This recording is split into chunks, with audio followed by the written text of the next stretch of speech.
right now.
And now, preview time. So let's take a look at what's coming your way.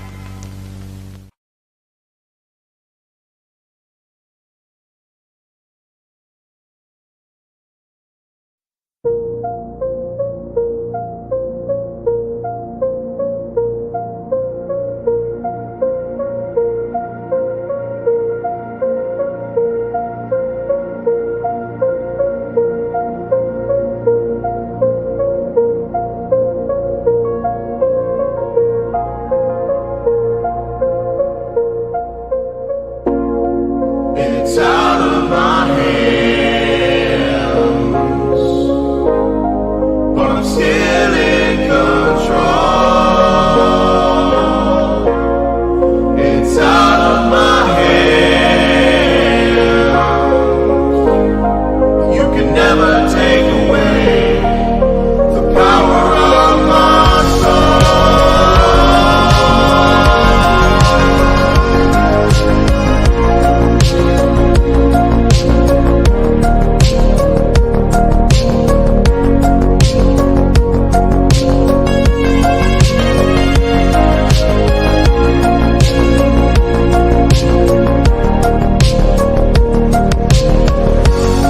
It's out of my hands, but I'm still in control. It's out of my hands. You can never take away the power of my soul.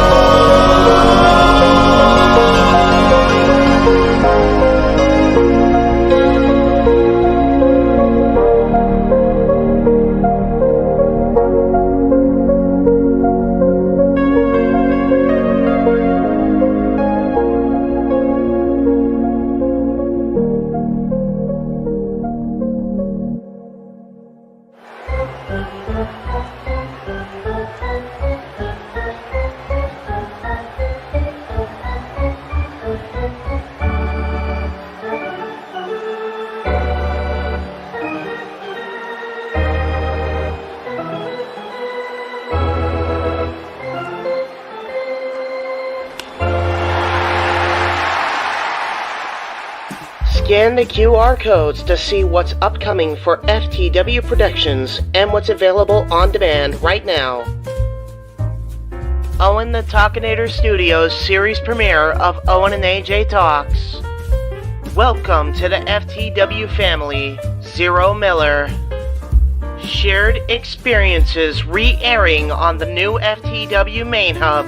All Retro Wrestling Review Series videos on demand and upcoming. The Wrestling Rundown and ATW View crossover available now on demand. Fantasy Booking Series video. If Goldberg stayed in WWE in 2004. Pride CAW Supercard by Zero Entertainment. Available now on demand. All of A Simple Man's Brand Simply Predicting panels. Simple Bracketology season premiere covering the G1 Climax 33, AEW Spark, WWE Aftershock, every show week by week.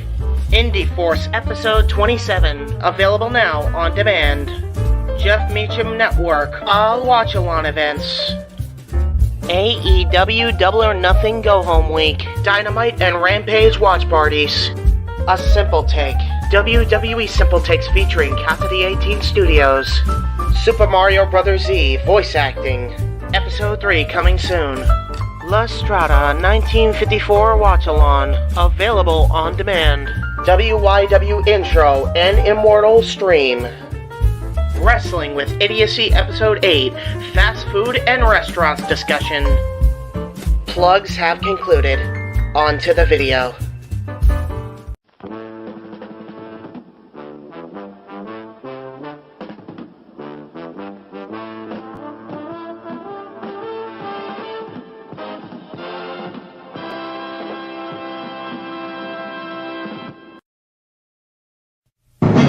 The Jeff Meacham Network's Multiverse of Media.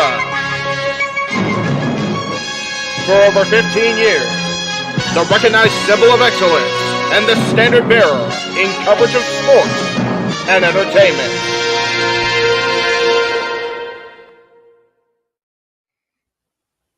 JJ, Jeff, you want to kick this thing off? Because I'm still trying to process everything here. Yeah, it's like, who wants to go first? Well, Come on in. It's open mic night with your host. you could maybe say there's really 4 topics, but it's split into 6. The Renegade, JJ Williams. The Sammy and Eddie Kingston thing, which one's the better smelling turd? And his panel of co-hosts. I am founder. Well, call me that for today since we're going with the Jeff Jarrett love theme here this week, according to JJ. The West Coast Professor, Jeff Meacham. Karma is karma is karma. That's professional wrestling! Damn it! The Simple Man, Noah Foster. It's showtime! Yeah! How you doing, JJ? How you doing, Jeff? James. Yeah. And the He-Man, James Hebert.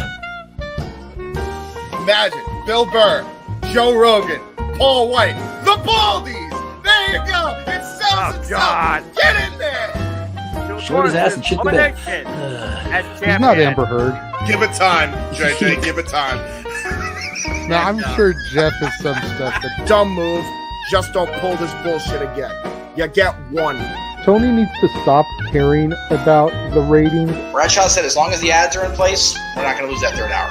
Ring of Honor does not have to be AEW Light. They don't necessarily have to coexist with each other. We kind of saw that tonight to a degree. Along with a panel of guests. He's no longer glorious. Don't you bring that up. You want me to rant about what my NXT used to... No, we are done here for the night. I swear, Kate. Because you never know who may show up for open mic night. I leave our company in the capable hands of an extraordinary group of superstars, employees, and executives. The first thing that came to my mind was, it's about damn time. Amen! I literally touched everybody in the state's trash. So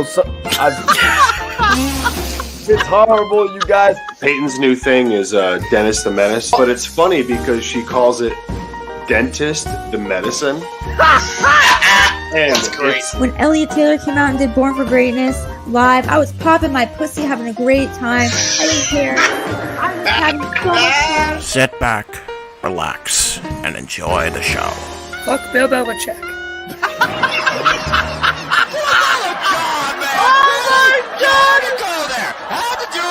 Football thing. We got it on wrestling, and then you bring in that shit. That's just how the fan goes off the damn rails.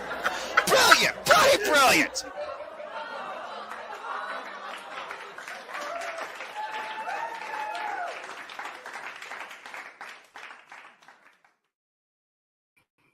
What is going on, everybody? Welcome to another brand new installment of Open Mic Night. I am your moderator, your host for the evening, the renegade of Hulkamania, brother, JJ Williams. And we've got a pretty full dais this evening because there is one man who a couple of weeks ago showed his ass and shit the bed, Amber Heard style, and went not just on social media, but wrote an article saying that a man who turned 70 years old yesterday did nothing for the business. And today that man is here and he's going to be humbled. Josh Mansfield. Let me tell you something, brother. Are you ready for everything that is going to come your way tonight, good sir? Fuck the jabroni Hulk Hogan. Wow, starting off strong. Okay, well, here comes the man whose name is traditionally on the marquee. I'm about to Jeff die. needs him to have something to say about that. You're muted, Jeff. Thank God he's We muted. can't hear you. I realize that. First of all, sit your ass up, you lazy fuck. Second of all, Thank God we're already past the 10-minute mark. a good thing. Paying tribute to the birthday boy. Fuck the jabloni. We're going to humble you like Bubba tonight, muckerfather. All right, anyway. Hi, everybody. Welcome to Open Mic Night. It is a tribute to the one, the only, the incredible Hulk Hogan. And yes, as Daniel says in the chat room, including Hulkster's greatest rival, it's time to pay the piper tonight, brother. All right. Anyway. Yeah, that's right. Wave all you want there, Skippy. Just be glad these about guys Hollywood gotta attire. actually pay first. Well, no, we will that's- see. We will get to that momentarily, but first we have to bring in the rest of the panel. Yes. Some of whom are still coming in. Yes, as a matter of fact, the last one, I believe for now, just popped into the room. Let's go ahead Yes. and bring him in. Yes. As he is the tired, worn out, simple man with a spectacular voice. Yes. Noah Foster, Who who gets a just break from arrived on the scene in time to watch Josh have to embarrass himself this evening. Well, I mean, it's been 85 degrees, been napping in and out. I'm tired as hell. The G1 climax is in 3 hours, but I'm here, so it's good to see y'all. That's all right. We It are is going to try to good keep to be block for you, seen. brother. Appreciate It is it. good to be seen. So I finished up some stuff from church here as well. So carry on. Carry on our wayward sons. Josh, don't you cry no more. Yeah, there'll be peace. There'll when be he no is peace for done. Josh when we are done. That's right. Yeah. Next person to enter the stream is the other color commentator extraordinaire and the man who definitely helped carry me through what I've heard on all accounts was a hell of a SummerSlam call. Yes. Even went back and rewatched it, and yeah, I think we made a hell of a team. I think you both did too. Yes. Go ahead and give it up, ladies and gentlemen, for the Heb man, James Hebert in the house. Hulkamania, baby. Woo! Nice Oh, one, yeah.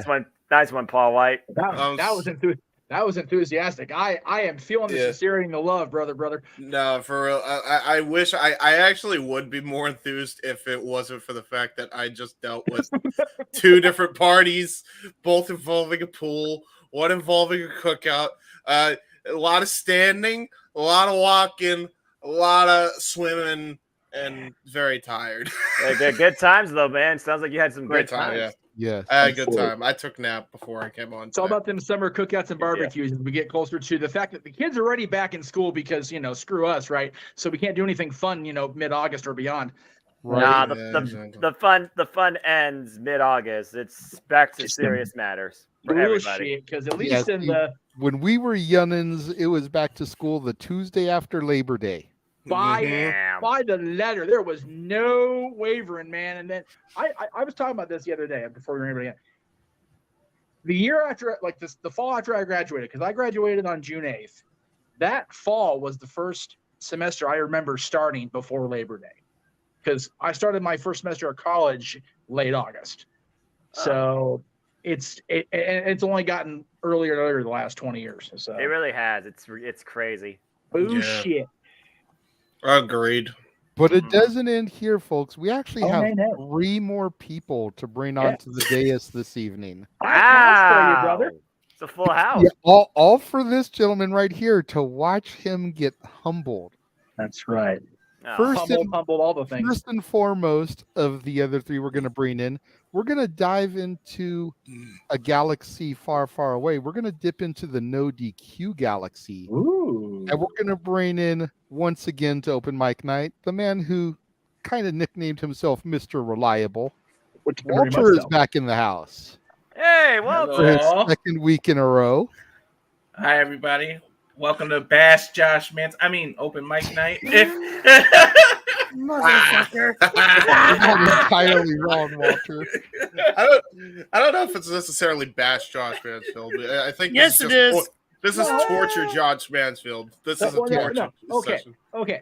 This is to make Mr. Mansfield and everybody else who believes in his bullshit article that Hulk Hogan did indeed make contributions to professional wrestling, because everybody in the room has at least one to put out there. That was everybody's homework assignment. You just have to have the best one, or him. I don't think he'll have the best one. Not Well, to he should. toot my own horn, Arn Anderson style, but as a card-carrying member of the non-Hulkamaniacs Club, fair enough. I think mine is the best one. Yes. But I have a few in my back pocket. We're gonna bring in, yes, as Josh keeps talking over me, the next person we're gonna bring in is the resident big baller of not just the multiverse of media, but the No DQ galaxy. Big Baller G in the place to be. Yeah, I am here. I am back on opening mic night, and Good to that's see you, for brother. life. We gotta give Big G like a royalty free Slam and Jam remix, since we call him the Big Baller. Good morning, Sam, and welcome to the jam. Too much energy this late at night for that nonsense, brother. That is the greatest thing I've heard. And if we ever do a Warner Brothers Looney Tunes karaoke night to counter the Disney one, that's on there for sure. It's gonna be a Oh yeah. Has to be. If we ever do a Jeff Jarrett appreciation night, he's the first one involved. Jeff Jarrett is always appreciated, despite the machinations of our play-by-play man. We love Jeff Jarrett on this channel for the most part, so you know. I'm going to leave that alone because that's not what it's about tonight, because you're going to start something that y'all don't want to start. Well, no, especially with his involvement in Bash at the Beach 2000. Definitely want to talk about Hulk Hogan. We will all agree. Negative contribution. All I know is that Noah has to be on cloud 9 right now, because next week on Dynamite, the bunny returns. Yes, she does. Woo! Yes, she is back. There's nothing that's better in the wrestling industry than seeing somebody get back to what they love in some capacity after a period of time.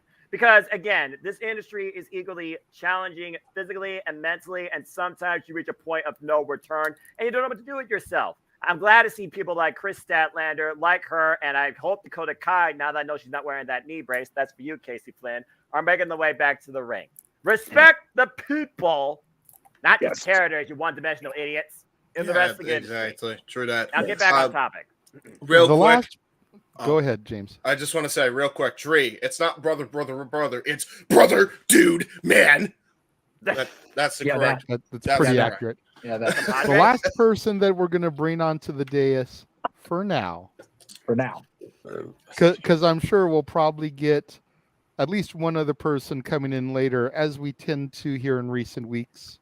Yes, she has the invite. So we are going to go a little bit Hollywood here. Hollywood stat boy, or should we call it Dollywood stat boy? I like that. We'll go with that. Dollywood stat boy, brother.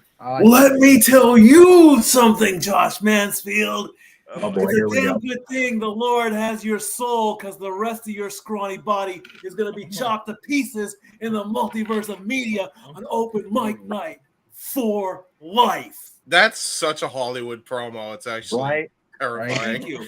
Like that's something. That's so something He Hogan would say. He should change his filter to black and white just for that. The only thing he's missing is the NWOI catchphrase that never got over. Hey, I was an NWO. I totally said that shit every week. No shame. What did it even mean? Is my only question. I don't It was just supposed to be the NWO version of a Hulkamaniac. You NWOites. Yeah. Wow. Because NWO act doesn't work. Hollywood act just sounds like a Hollywood hack, which Hogan. Sorry, Terry. Damn. Anyway, hey, you know what they said? You know what they said? Once you go wood, you never go back, right? I would like to call a brief timeout here before we get too far down this rabbit hole, because Zach Morris timeout. I'm I'm supposed to be having a couple of people tuning in watching this right now that don't care about watching the whole wrestling talk thing. They just kind of tuned in for a brief moment, but I just wanted to take a moment. It's why I asked about the picture, Meacham. Yes. I wanted to take a moment to once again thank my mom from coming out here. Was able to spend a few hours with her. She paid a visit out here today from Tennessee. Haven't seen her in about 3 years. Wow. Yay, Mama Renegade. Was able to have lunch with her and Auntie Linda. God bless. Oh, wow. Wow, Linda's here. Wow. Well, Linda lives out here. No, I understand that. Just, But that's who my mom is staying with while she was out here. So okay. that was her transportation and whatnot. Yes. It was cool to see my mom, have lunch with her. Thank you again for the birthday gift that you brought. It is not straight Fireball, Mom, but this is for you. This is called a cinnamon roll. Jeff knows all about this. This is cream soda and 3 shots of Fireball. Yes. Oh my! 3. Ooh. If you into the which show was that I did the post show with the cream soda with the cinnamon roll? I don't remember. What it is I made out there, if y'all saw me on the air sitting where JJ's sitting doing my show, that's what I had, and I was like, all right, I'm in. I'm all in on this one. Right. Jeff doesn't even drink Fireball, and he was like sold on that. But, or cream soda, for being real. Like I can't stand either one of those, but together it was just it worked. But yes, I just wanted to take a moment early on to thank her for coming out, being able to visit with me and everything. Thank you again publicly on the air for my gift. Go ahead and throw the image up one more time. Nice. That's sweet. Mama Renegade.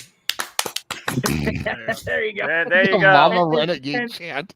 Yes. And there's Mama Renegade running wild. Shit. May I say again before we move on to the actual topics of the night? Can I just say one more time this week? Both of our kids need to stop getting so goddamn tall growing up. This is bullshit. I am not okay with this whatsoever. I've said it for years, bro. No.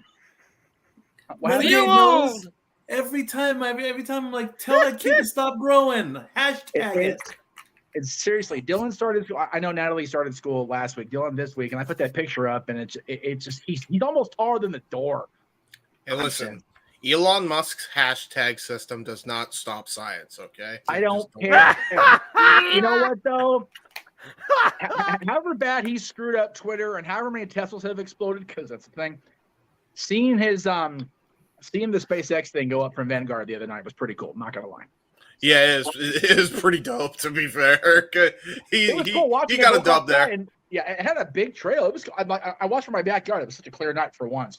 Just going across, it was really cool to see that. So Elon, stick to the space stuff because clearly you're in space anyway. So stick to that. Maybe I'll go back. Maybe I'll land on Mars, or maybe I won't, brother. The irony that you hung out with your auntie Linda on a day we're appreciating Hogan is not lost on me. Right there, you go. The first crazy woman to influence Hulk Hogan's life, and certainly not the last, brother. Yep. Yeah. All right. Anyway, yes. Back to the topic at hand. Yes, Mansfield, so patiently waiting with your hand up so you don't step all over people. Boy. What can we do for you, good sir? Are you ready to make your first statement as to something Hogan actually did contribute to the business? Well, I figure before we get to that, are you going to go over the tiers for tonight's donation goals? Oh yeah, for my punishments. Very good, very good. Thank you for bringing that up because we are all about the shills and the money making here, and I'm sure Noah is good to have a week off where he doesn't have to embarrass himself. Just you wait for Disney karaoke, Noah. Just remember, next week he has to sing Barbie Girl. Yeah. Oh Lord. And very likely Spice Girls because British Invasion and Mrs. Ritz is a fan. So, and he's doing a duet with me for Disney, whether he knows it or not. Not happening. So, nope. Don't believe in magic. Not happening. And Jeff, if you want to type this into a little ticker so it can go across the bottom as I say this, I can do that. So for $25 in super chats, Josh will sing the not so long-term used, but very iconic Hogan theme song, Survivor's Eye of the Tiger. It's a popular song. Not many people have an issue with singing it, so that's why it's the cheap one. All right. At $50 accumulated, yes, Josh will then have to sing Real American. Yes. All right. At the $75 tier. Total accumulated for the night for the rest of the kids. Yes. Not individual super chats, but once we've hit $75, yes, Josh will cut a Hogan style promo. Mm-hmm. All right. Complete with a what you gonna do when Mansfield Mania runs wild on you. Brother. At the $100 mark, he will rap in all of its infinite glory the Wolfpack theme song. Oh my God. Lord. And the coup de grace, if by some miracle we can get to $150 total raised, Josh will sing the Real American knockoff American Made from WCW. It's the greatest show of all time. Damn. This is the greatest show. So those are the tiers, everybody. And I'm working on please, it. if you're going to super chat to try to embarrass Josh, yes, spread the love across both channels, because both me and Jeff are monetized. We both can use the additional funds coming in. I agree with him. Yes. I just want to. And we've already got a $10. Yay. Walter! What happened? Walter That wants was to see the eye of the Razor tiger, brother. Wrestling. Yay. There we go. That's what we love to see, Walter. That's why he's in the center. He's Yeah. the center right now. Walter's the center of the multiverse. Congrats. So I know there was a possibility of you leaving sooner than you were expecting, Josh. I at least request wait till Datilla, if she does show up, gets here, because then JJ will have his dream realized of a Brady Bunch 9-panel. We've had 9 panels before. But not for a full long segment. So that's true. That's gotta fair. get our shit in on that one. That'll be one of the things that'll help perk me up besides watching you praise Hulk Hogan. That's gonna be the best part of the night right there. So as Matthew so eloquently put it, those are the tiers right. to see Josh's tears.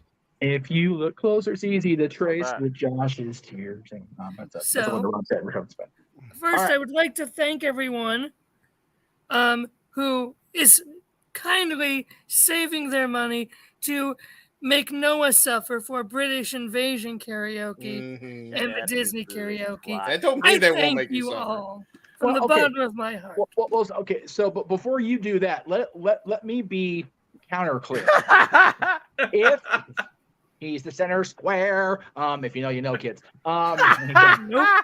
That was a reference and a half. That was a reference and a half, kids. Go do your research there.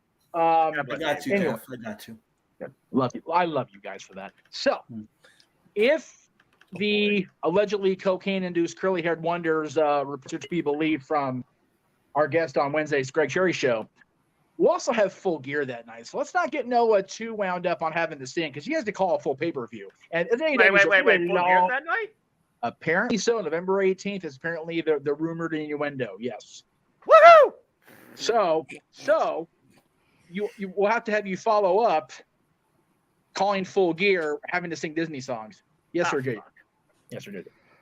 We have our 9 panel. Ladies and gentlemen, let's welcome Datilla to the stream. Hey, Datilla. Welcome to see me get annoyed, absolutely embarrassed on screen. And that's why I came.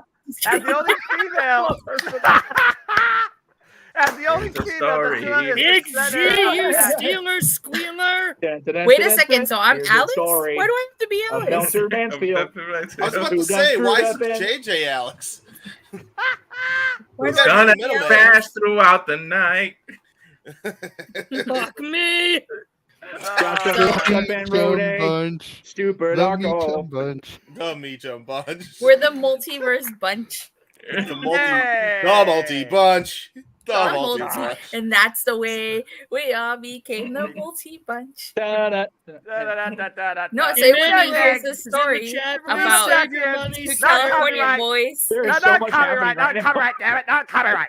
We're $10 away from the first hit.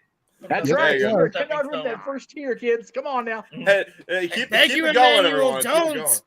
Now, Save your money. Let the madness continue. The multi bunch is a lot like the Brady Bunch from the Family Guy skit, where like they'll give you like really oddball punishments. So like you have to go to the eternal pit of fire if you act up.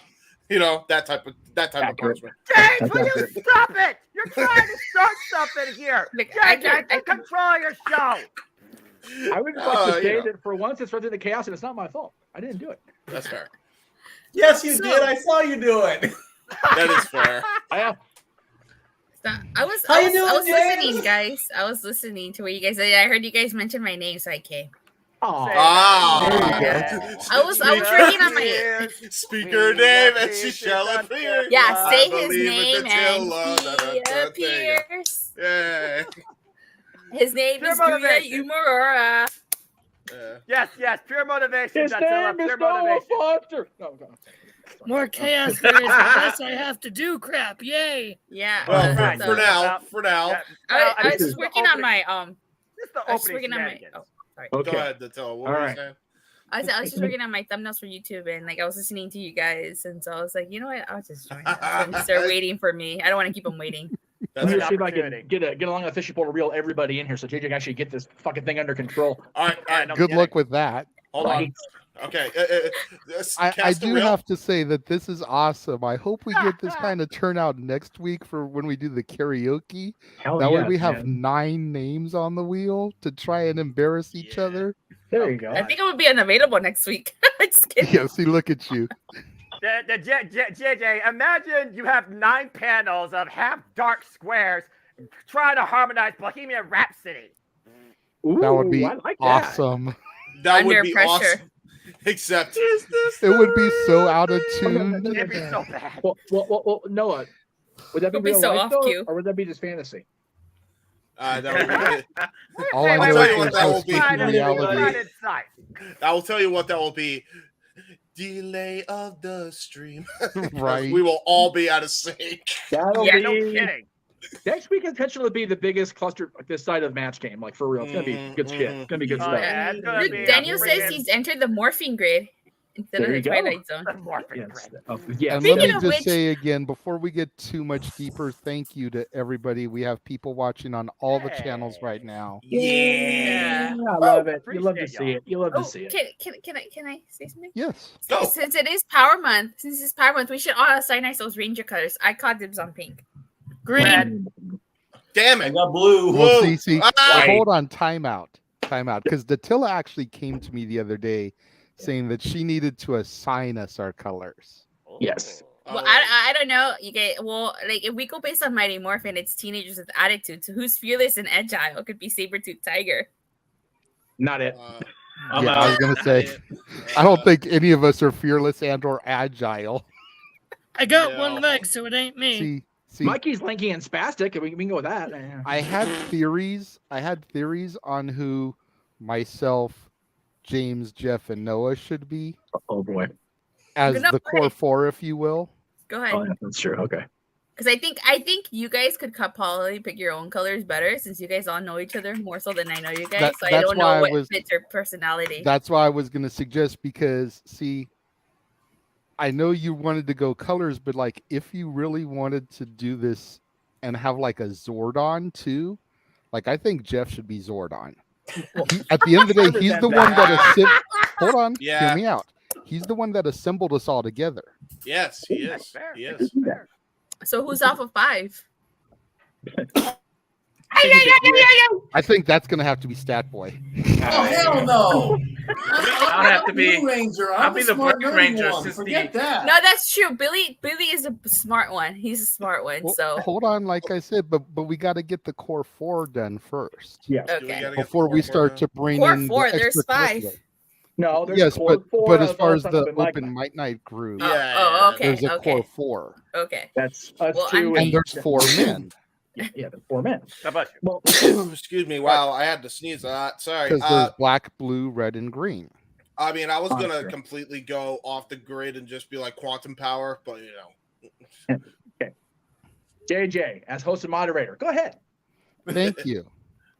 So I was gonna say Jeff should be Zordon, like I said, because he's the one who assembled us all together.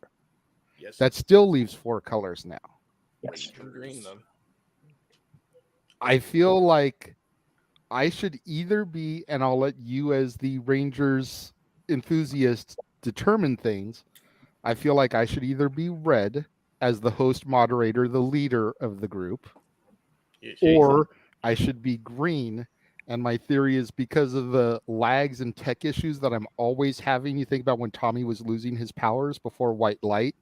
I like that. It's good reference. I like that. So either one of those works for me. Okay. I'll let you determine which one of those you want to roll with. If you give me green, then I think Noah has to be red. Yeah. What was he say? Black because he's wearing black, but I guess that's profiling and profiling. Yes. Hey. First of all, the Rangers color coordinate their clothes, but I guess.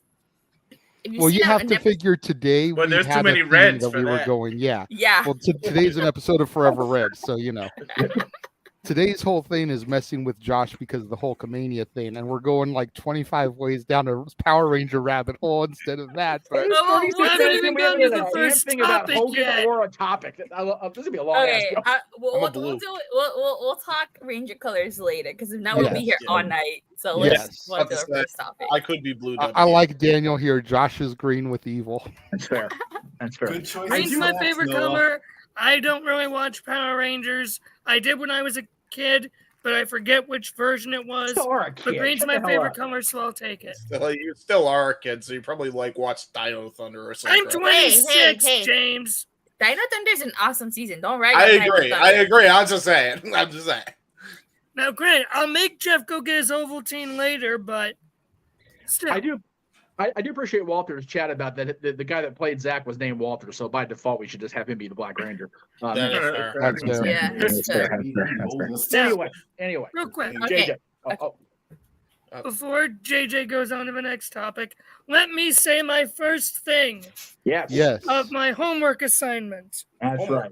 Yes. Of one of the things that the jabroni Hulk Hogan. If you're going to start like that, you're going to be off the air right now, and you're going to be in more trouble. One of the things that the incredible, amazing, immortal Hulk Hogan contributed to wrestling is with Andre the Giant on main event having the highest television viewership for a wrestling event at 33 million viewers when he lost the title to Andre the Giant, who then gave the title to WWE champion Ted DiBiase. Right. You know what? Yeah. Yes, I'm 100% doing that to kiss ass. No. I agree that I've said for years DiBiase should be recognized WWF champion. So Josh, well done on your first part of your assignment. Nicely done, sir. Yes. And I have a DiBiase thing seriously just to kiss your ass because I know I need to. Hey, you know what though? 2 things. Everybody's got a price for the Meacham Dollar Man, and number 2. 33 million people in 88 is a lot of goddamn people. So that is a very big contribution to the industry. So anyway. Yes. All right, JJ, let's attempt to get an actual topic going. God help us all. Yeah. So you honestly were the one that selected the topics this week. So which one do you want to start with, good sir? We'll just go in order on the description. We'll talk about Sonya and her injury and whether this tag title curse is actually Lord. Okay. So let me find the order that you had here so I can do this proper freaking 25 group chats and messages. So okay. I know that feeling. So does Sonya Deville's injury prove that the women's tag team titles are cursed? I mean, I don't technically believe in curses or hocus pocus or any of that type of stuff, but they've definitely had. Oh, great! Am I going re-row? You were. You're good now. Slightly, but you're good. Okay, so are these things we've talked for a while about just getting rid of them. Yes. And doing like a women's intercontinental title instead, a women's secondary title. Yes. I'm reading now that they're going to probably do another tournament to crown new champions. Why is this something that we want to do again? Like, oh Jesus, WWE Noah loves is their turning tournaments. his chair. WWE loves their tournaments. We know that. Noah has turned his chair. G So has is turned Big his G. chair. Oh boy. We got Jeff who turned off his camera. Well, no, Well, his camera thing because fell. his He's freaking trying to camera get his fell. I thing don't need set to be up. showing nobody my shorts. Thank you very much. That's fair. For a company that loves tournaments, where the hell's the King of the Ring? Like the actual PLE. Yeah, exactly. All right. Matthew with an interesting take here. Says he thinks that they should keep the titles on Chelsea and just let her have a bunch of random partners that do nothing. Chelsea basically just wins on her own. Or she can complain to management after each fight. I mean, yeah. Yeah. I mean, I think the plan is really, from what we've seen, is for Chelsea to find another partner. They're not just going to strip them of the titles. They're going to give Chelsea another partner and go with it from there. Because to strip them of the titles and have another tournament again, I think is not what Triple H wants to do. I don't blame him. Isn't Aaliyah due to be back? Yes. Yeah. I'm not sure. There you go. I would That's go with possible. But yeah, I think they just keep Chelsea as champ and get another partner. I think it's so funny what Matt Cardona and Matt Cardona's father have done.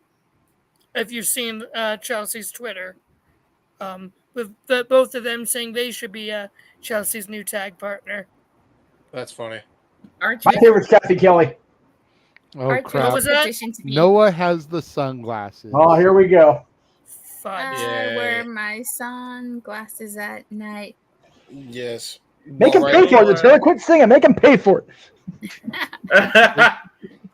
means that Noah is not happy with the topic. Yes. Noah, in the words of LA Knight, why don't you talk to us? Yeah.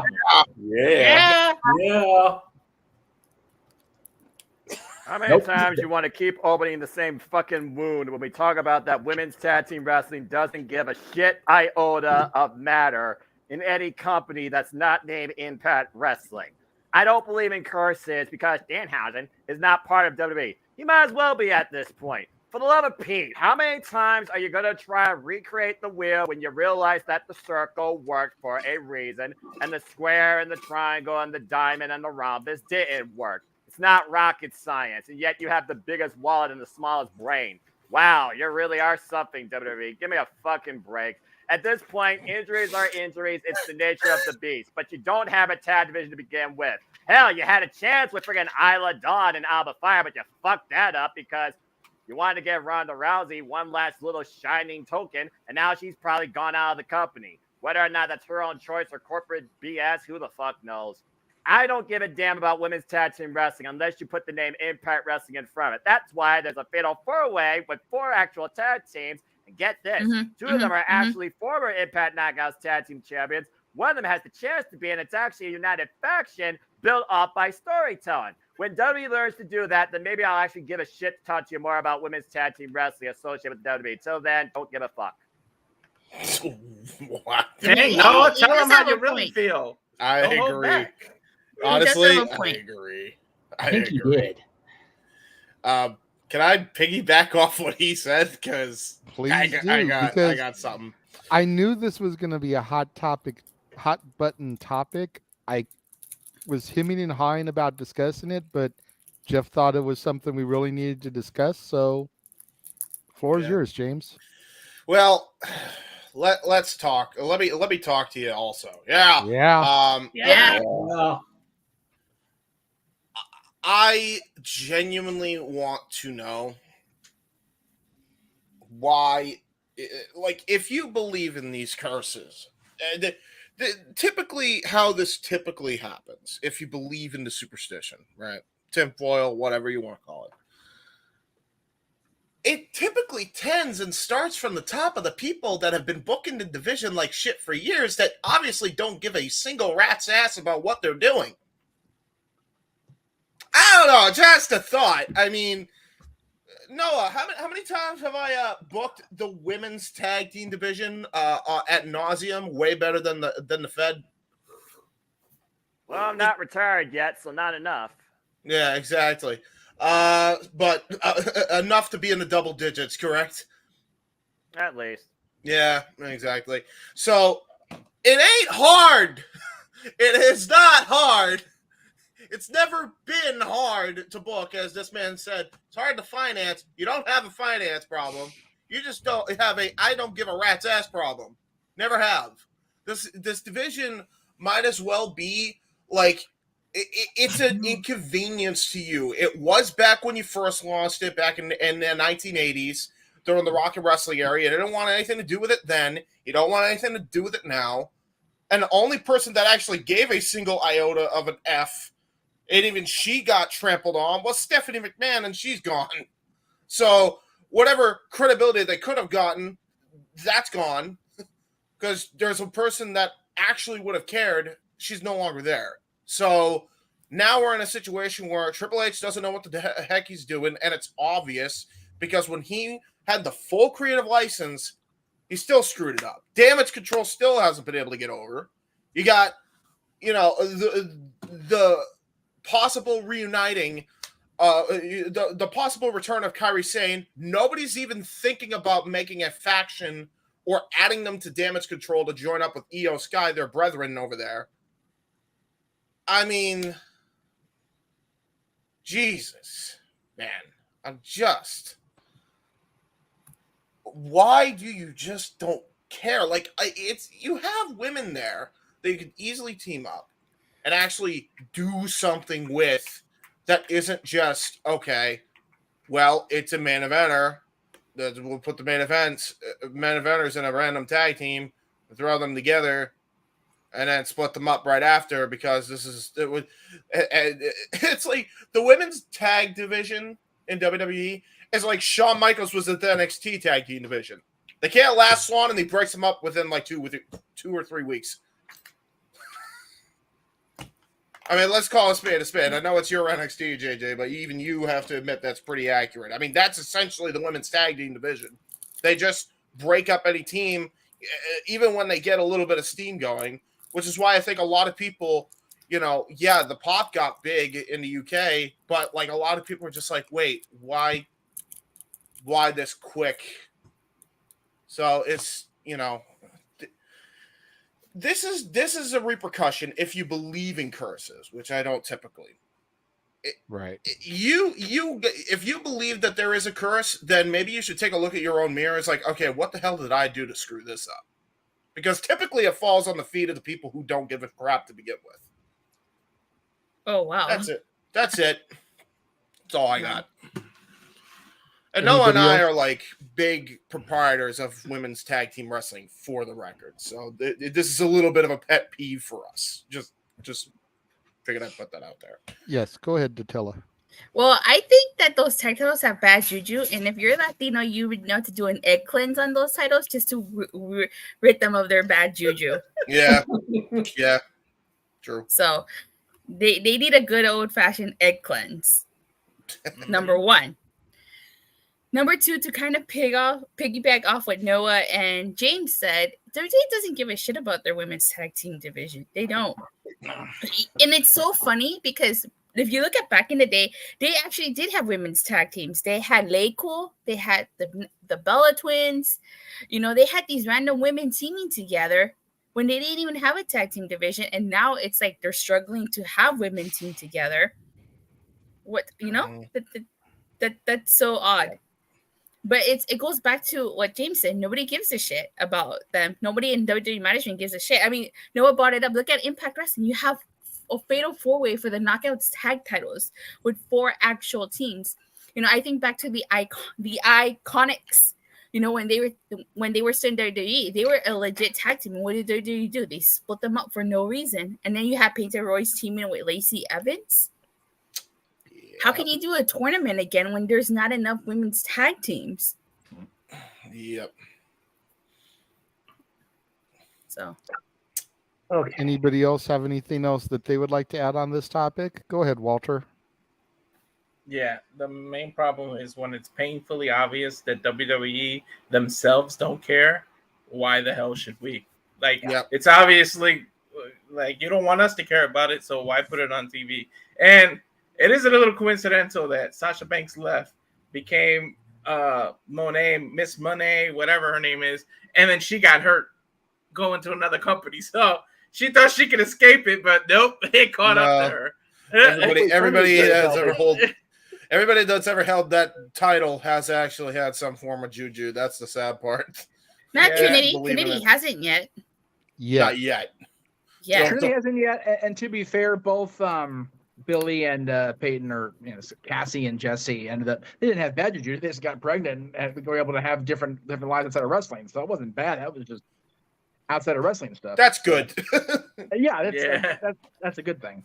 So yeah, it's just that when upper management, when it trickles down and none of them care, we're not going to care. So that was just a toy. Those belts are just toys and merchandise to sell for little girls to have something to wear on their shoulder on the show. And then, to be honest, every time I go to a show, I've never seen those titles for sale on any of the stands or anything, and I've never seen people. I don't see people wearing it in the crowd ever. So, get rid of them. They're not even selling merchandise. So, what the hell's the point? That's fair. Which ones, Nathan? They've all been wiped out too. Yeah. Exactly. Mm-hmm. Where are Ida Dawn and Alba Fire? SmackDown. On SmackDown. Although catering. When did we last see them? Yeah, catering. Accurate. Right. You shouldn't have tried to unify the titles by having Shane and Ronda beat them. You could have kept the NXT titles and made a whole different division for that title. And then while this is going on, everybody could have went for those NXT titles. You could have took the NXT name off of it and just called it the tag titles like you do Raw and SmackDown, world title, this title. Could have did that. No, but again, Walter, all of the, for lack of a better term, wow, that's really loud. There we go. For lack of a better term, the established tag teams have either been wiped out, broken up, or released from the company. So how do you have a tag team division when you've literally got three teams maybe?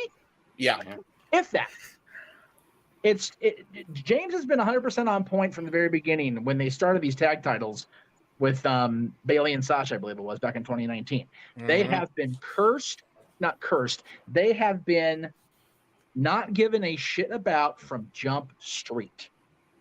Those titles were first created, conceptualized, whatever you want to call it, to pacify Mercedes because she wanted to do something different. Originally, if we're really going to reach back, Nikki and Brianna have been pushing for these titles for ever.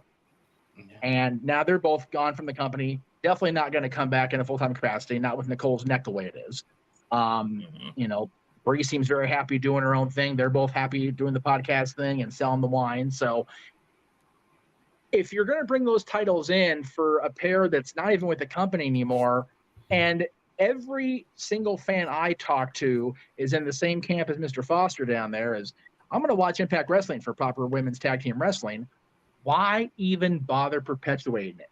You've got Chelsea Green under contract, and yes, it seems like the storyline's going to be they're going to keep the title on her until Sonya comes back, or keep having her tag with random people. They're doing this funnier than shit Chelsea's Got Talent thing on social media, utilizing their social media accounts for this purpose, which I think is actually a good way to tie in the internet folks, if you will. They can run this thing on Monday, probably into the ground, knowing WWE, but they can have her and Pierce work, which is always gold because Adam is just so good at the annoyed authority figure, like, oh, God damn, here comes Chelsea again, son of a bitch. And just, it can work. Will it work long term? Probably not. But in the short term, till they figure out exactly what, if anything, they're going to do to make it different, then I say run with it, because at this point, I heard a lot of people say basically the same thing. If you're going to run another tournament, it's just going to be like tournaments require, if you're going to have a proper, like, meaningful tournament, 4 teams at the very least. More for me, it'd be more like 8 to have it mean actually a damn thing. And I can only think of 3. I was going to say there aren't even 4 proper tag teams in the company right now. Not at all. If you want us to take it serious, go out and hire actual tag teams. Go reach out to the Iconics, bring them back. Reach out to when you start doing that, then we can take it serious. Go to the Women of Wrestling roster. There's still a couple tag teams there. No, negative. No. I only say don't hire them based on what I saw last time I was at the show. No. Well, that's fair.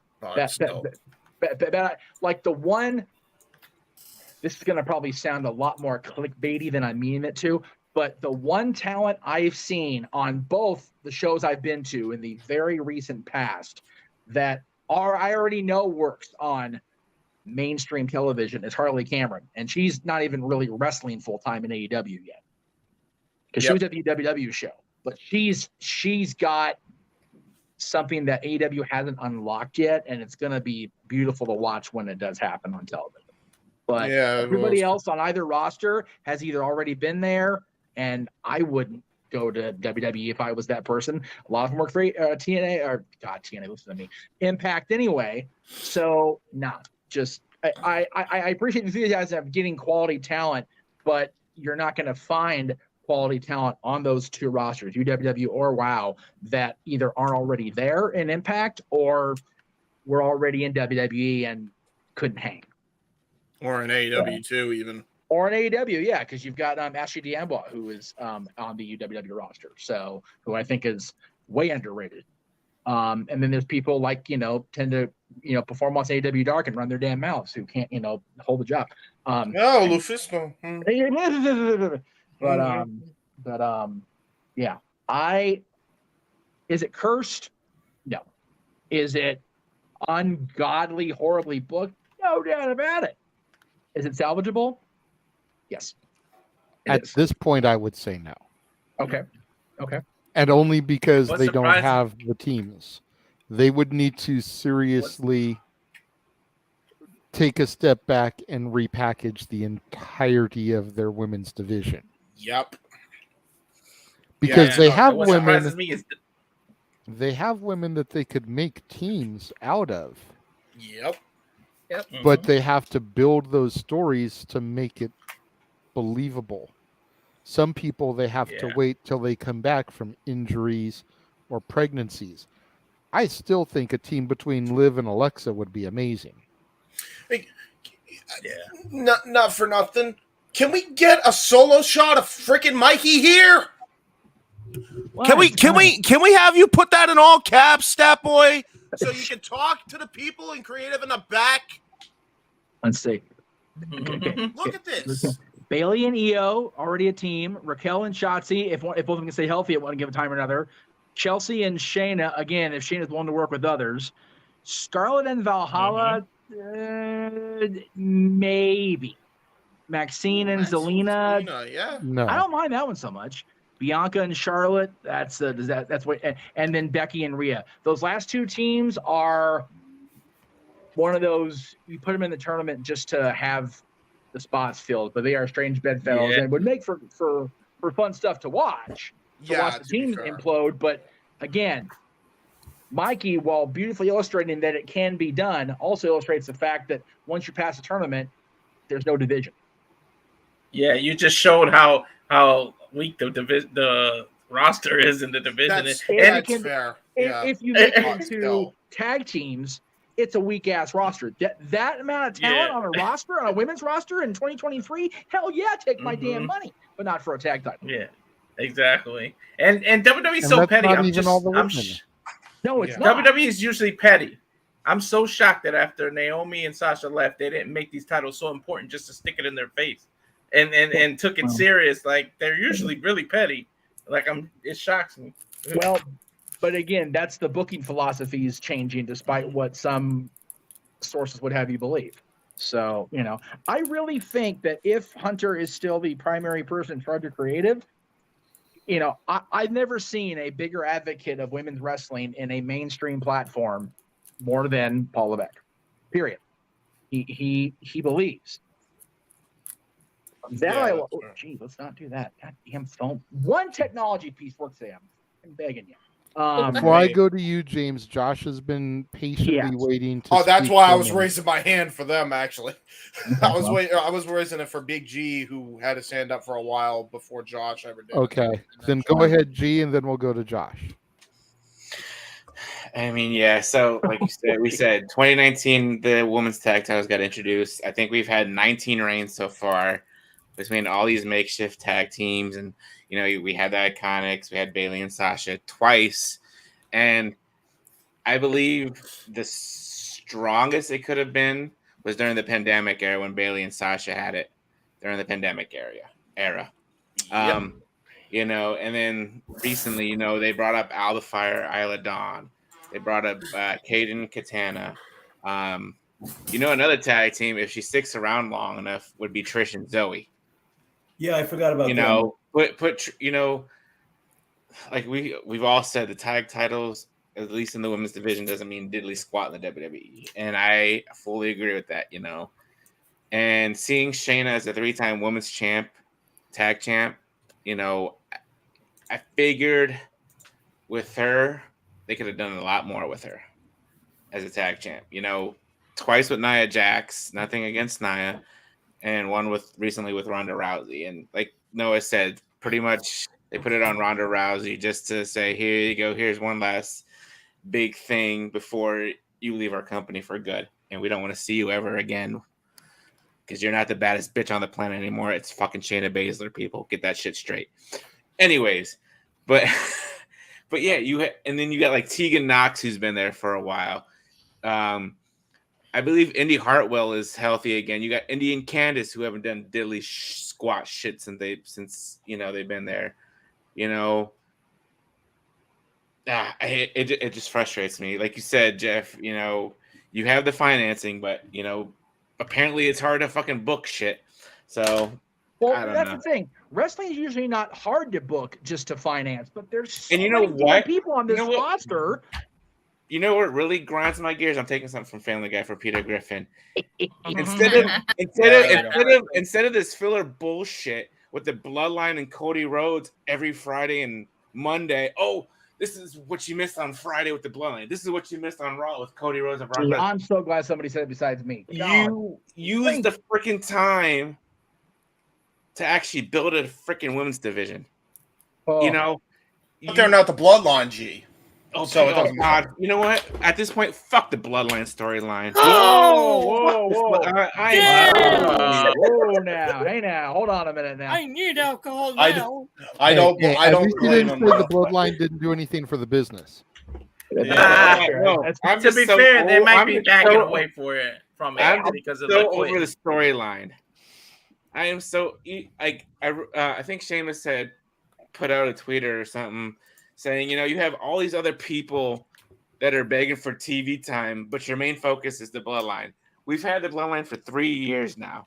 But anyways, okay. And making that point means, make the women's division mean something again, WWE. Make it mean something again. Make us care. Make Noah Foster care about the tag titles in WWE in the women's division. Highly unlikely in all likelihood. I know. Yeah, it's an unlikely. For crying out loud, for Pete's sake, for the wrestling gods above, make something. Moose and JBL. And you're in a different era. You're no longer in that era where you hired women just for their looks. You actually got women who are talented, and you still can't book it right. I understood back in the 90s and 2000s because basically you just put people that were cheerleaders and basketball players and other things, and you just kind of half trained them and said, go look good on TV. And that's where everybody came from. To be fair, still Trish killed it and Kelly killed it. Certain people killed it, even though they were there for their looks. But it's a whole different era. You got MMA fighters, you got all these, and you still can't do it right. It makes no sense. No, but again, you guys aren't wrong about the Bloodline. Yes, there, and it's definitely maybe not completely played out, but I think, and Paul Heyman got up. Kurt Angle was asked about this on Twitter today, or X today, whatever the hell you want to call it. That I think Paulie is a little bit exaggerating and saying that we're still in the third inning on this because it seems like WrestleMania is going to be the bottom of the ninth, which is still months away, but not that far away. But yeah, the women's division period definitely seems like it's dragging in quicksand. Not just the tag titles, because you've got Io winning the title on Saturday definitely was a wow moment. We haven't had one of those in the women's division on any front in a long while, and I think that's very telling. The WrestleMania match with Charlotte and Rhea was a wow moment. That was a goddamn good match. And then between then and SummerSlam, what was a oh my god moment? Really? That's the thing. That's the difference. Josh. Okay, so here's my just couple points, and then my next thing on the Immortal One. One, I wanted women's tag team titles long before they announced them.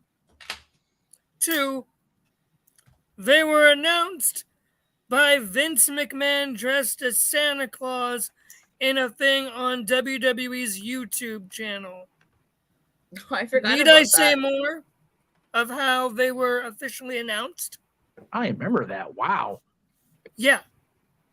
Vince said, in the new year, we're going to have tag titles on the women's division. That's exactly how he said it. And it should have been Stephanie introducing them on Raw. Flat out. Alexa Bliss did great with debuting the actual belts. Yeah. But, yeah. My third point. I actually still like the women's tag titles. I want them to keep being around. I know I am the 1 out of 9 with all y'all on this one. No, I disagree with what you just said right there. I want them to stick around. I just don't know if they can. Okay, fair enough. I want them to stick around. I think they can stick around. I trust Hunter to do what he can. But here's the thing, and this is my next point. The women's division has not been the same since Stephanie McMahon left the company. I will dare say since she took her first break, even. When the whole Vince scandal initially started. I will dare say that's when it sort of took a bit of a turn. Because she has been a proponent of women's wrestling forever. I mean, she's been there for all the big moments. You say what you will about her commentary for the first Women's Royal Rumble. I actually liked it. But, yeah. What else do you need to say? She was a bulwark when it comes to women's wrestling. Now, to what teams we could see, Grant, I loved Tamina and Natalya. They were one of my favorite teams to win the toss. I have their shirt from when they won it. I would love to see, Nikki and Brie back, but that's not going to happen. Cavender twins are probably going to be the first ones to do it. Let's be honest. And they still haven't even made proper NXT match debuts yet. They're still doing all their Instagram posts. Not that I mind that. Team I definitely want to see win the titles one day. And I am not sorry whatsoever. JJ, lay cool. 100%. Michelle deserves it. So does Layla. Good luck getting Layla back.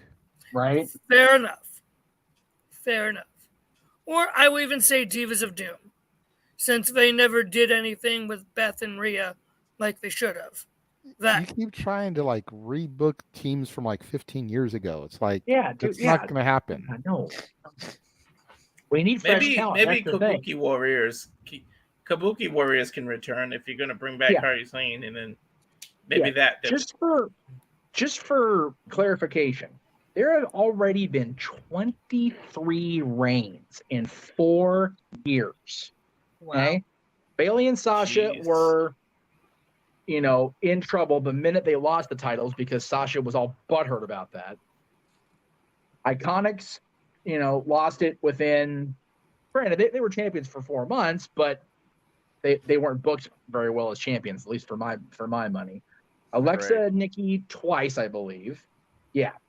Kabuki Warriors, Bailey and Sasha again during pandemic, and I agree with G. That was probably the best booked tag title reign with the women.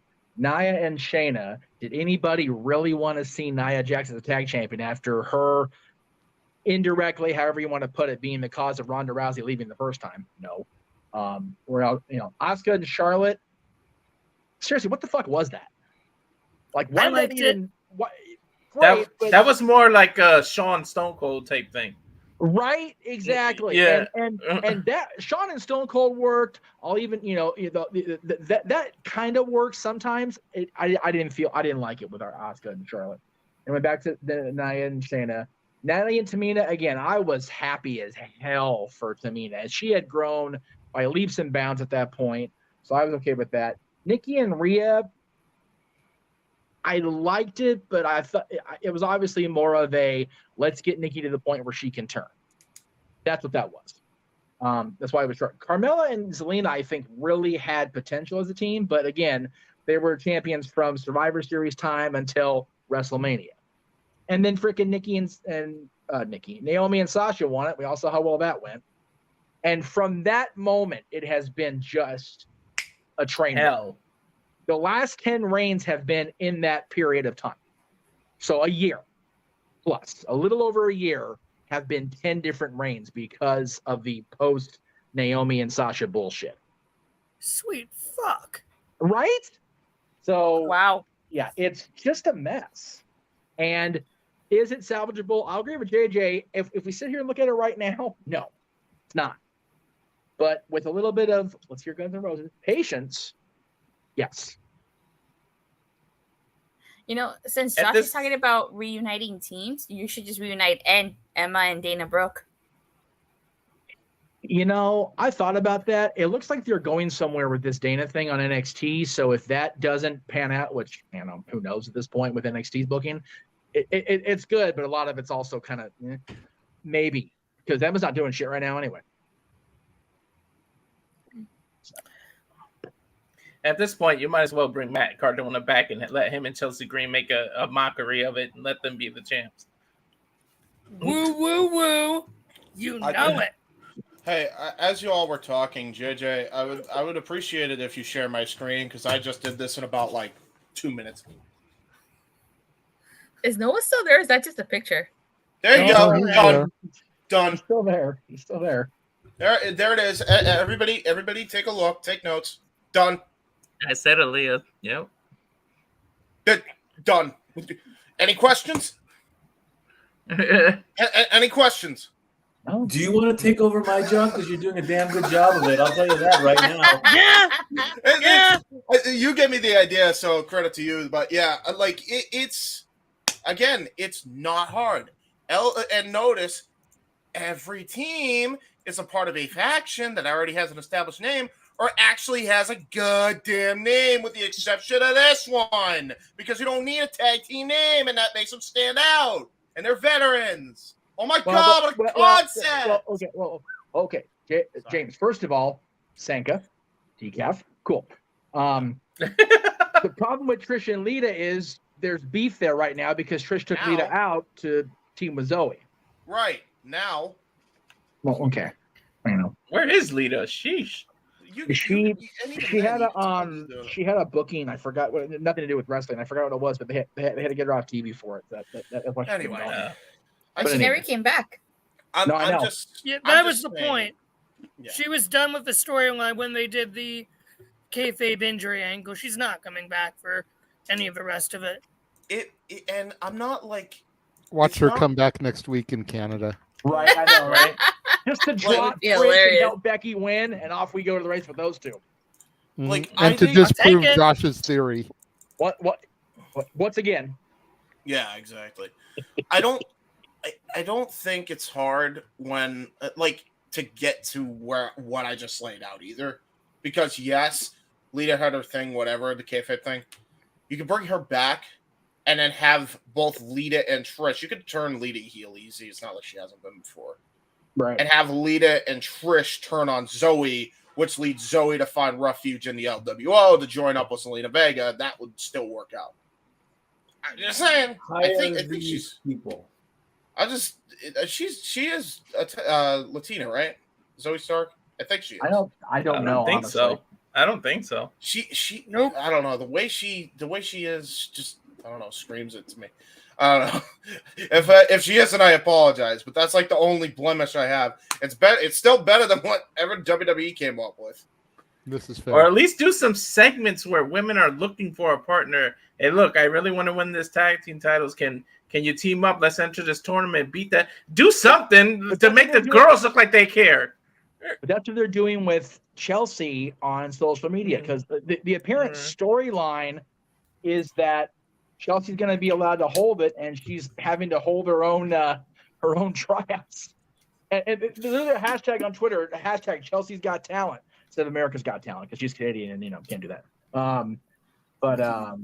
She's going to have a golden buzzer. For the record, okay, oh God, don't get me started. What's ironic is Trish is actually on Canada's Got Talent. There'd be a hell of a tie-in there that nobody's acknowledging on social. I think that's funnier than shit. Anyway, Zoe Stark, real name Teresa Serrano, was born in Salt Lake City. She's American. Now, as far as her heritage, or as far as her for lack of a better term, I don't know what the word is nowadays. What's the PC word we use now? But ethnicity. There you go. Thank you, Walter. Appreciate you.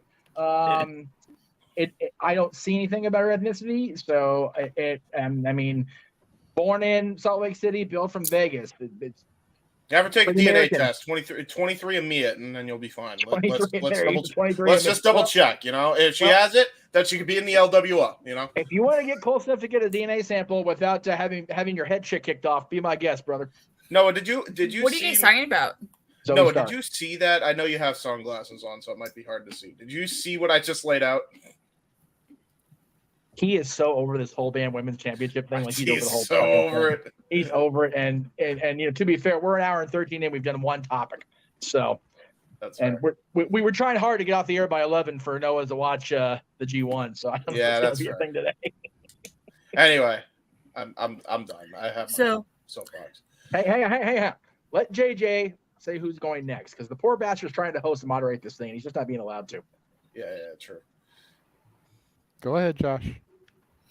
So my last point I was going to say with the Hogan, my next acknowledgement of Hogan is giving the rub to a certain up-and-comer at the time, Mr. Adam Edge Copeland, with winning the tag titles with Edge. That was going to be my little thing to tie it in with the women's tag titles.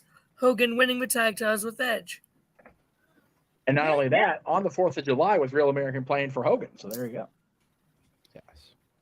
There you go. It's pretty cool. Mikey, there was something you wanted to say?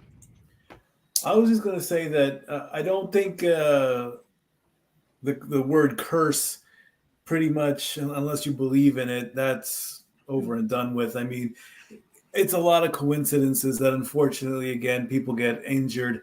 I want to thank whoever said it in the chats that to bring up the Madden curse. That gives me a topic to bring up Tuesday in the sports bar, which I gladly will put in there. As far as the rest of the show, I'm gonna have to bounce out and bail. Yeah,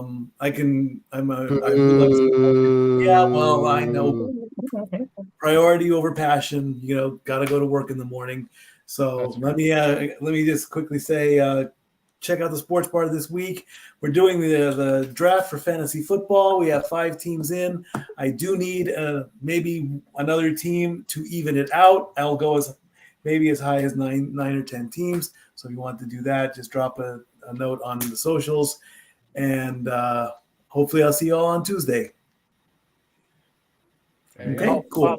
Mikey, before you tap out, what is your one thing that Hulk Hogan did positively for the industry? Ooh. I'm going to say that I think with the 4 demandments of Hulk Hogan that inspired the youth of the nation, to train to say your prayers, to believe in yourself, and all that stuff. I mean, the positiveness. We do that all the week, every week on Sports Bar. Dory Lou does that every week. Believe in yourself, say your prayers, take your vitamins, all that good stuff, especially towards the kids, especially towards the youth. Mostly, the grown-ups can do it as well, but I think it was more towards the children. So he molded the children to be better in himself. So that's my number one right there. There you go. I like it. All right. I dig it. Cool. See you all on Tuesday. Stat Boy out. Bye. There you go. And then there were 8. Oh man, we lost the Brady Bunch effect. It's okay. But We had it for an hour. For a whole segment. So that Yes. was good. There you go. Noah, are you asleep, bro? Doesn't really matter to I wore my sunglasses that night. He's finally getting some sleep. Oh my god. Oh fuck now. Holy shit. Are you alright, bro? No, I'm not fucking alright. What the fuck y'all talking about? No, we're good. Jump Oh scare. my god, did you actually hit your head, bro? Are you alright? Yeah, on the damn corner of my fucking glass desk. Oh, Jesus. Ow, bro. All right. Okay. JJ, do we have a long commercial to give Noah Yeah, I recovery time can't for the get next a long topic? commercial, bro. I can do a long one. Technical difficulties. We have an injury Let me on find it screen. here. We'll be right back after this long commercial. Back after these Crap, it sponsored looks like- messages. Oh, Jesus. It looks like it got deleted out of here. Crap. Oh, well, here, run Mikey Trace, and she just left. We can go ahead and plug his shit. That's Okay. fair. Yeah. You ever wanted to come into a sports bar where the barkeeps know their game? Well, the Jeff Beecham Network Multiverse of Media has got a production just for you. Sit down and relax as the Stat Boy and his partner break down the statistics in all things sports. Whether it's football, basketball, motorsports, baseball, hockey, soccer, professional wrestling, mixed martial arts, boxing, and much, much more. All are welcome. Your barkeeps here keep you up to date and in the know of everything going on in sports, while also having a pleasant conversation about it all. Your host and owner of the bar, Stat Boy Mike.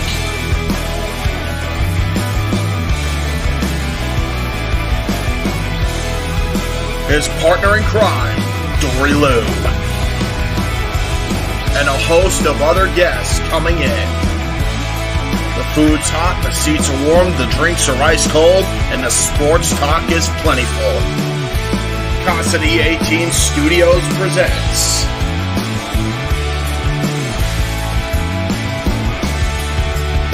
Stat Boy Sports Bar. Take a bar stool and enjoy the show.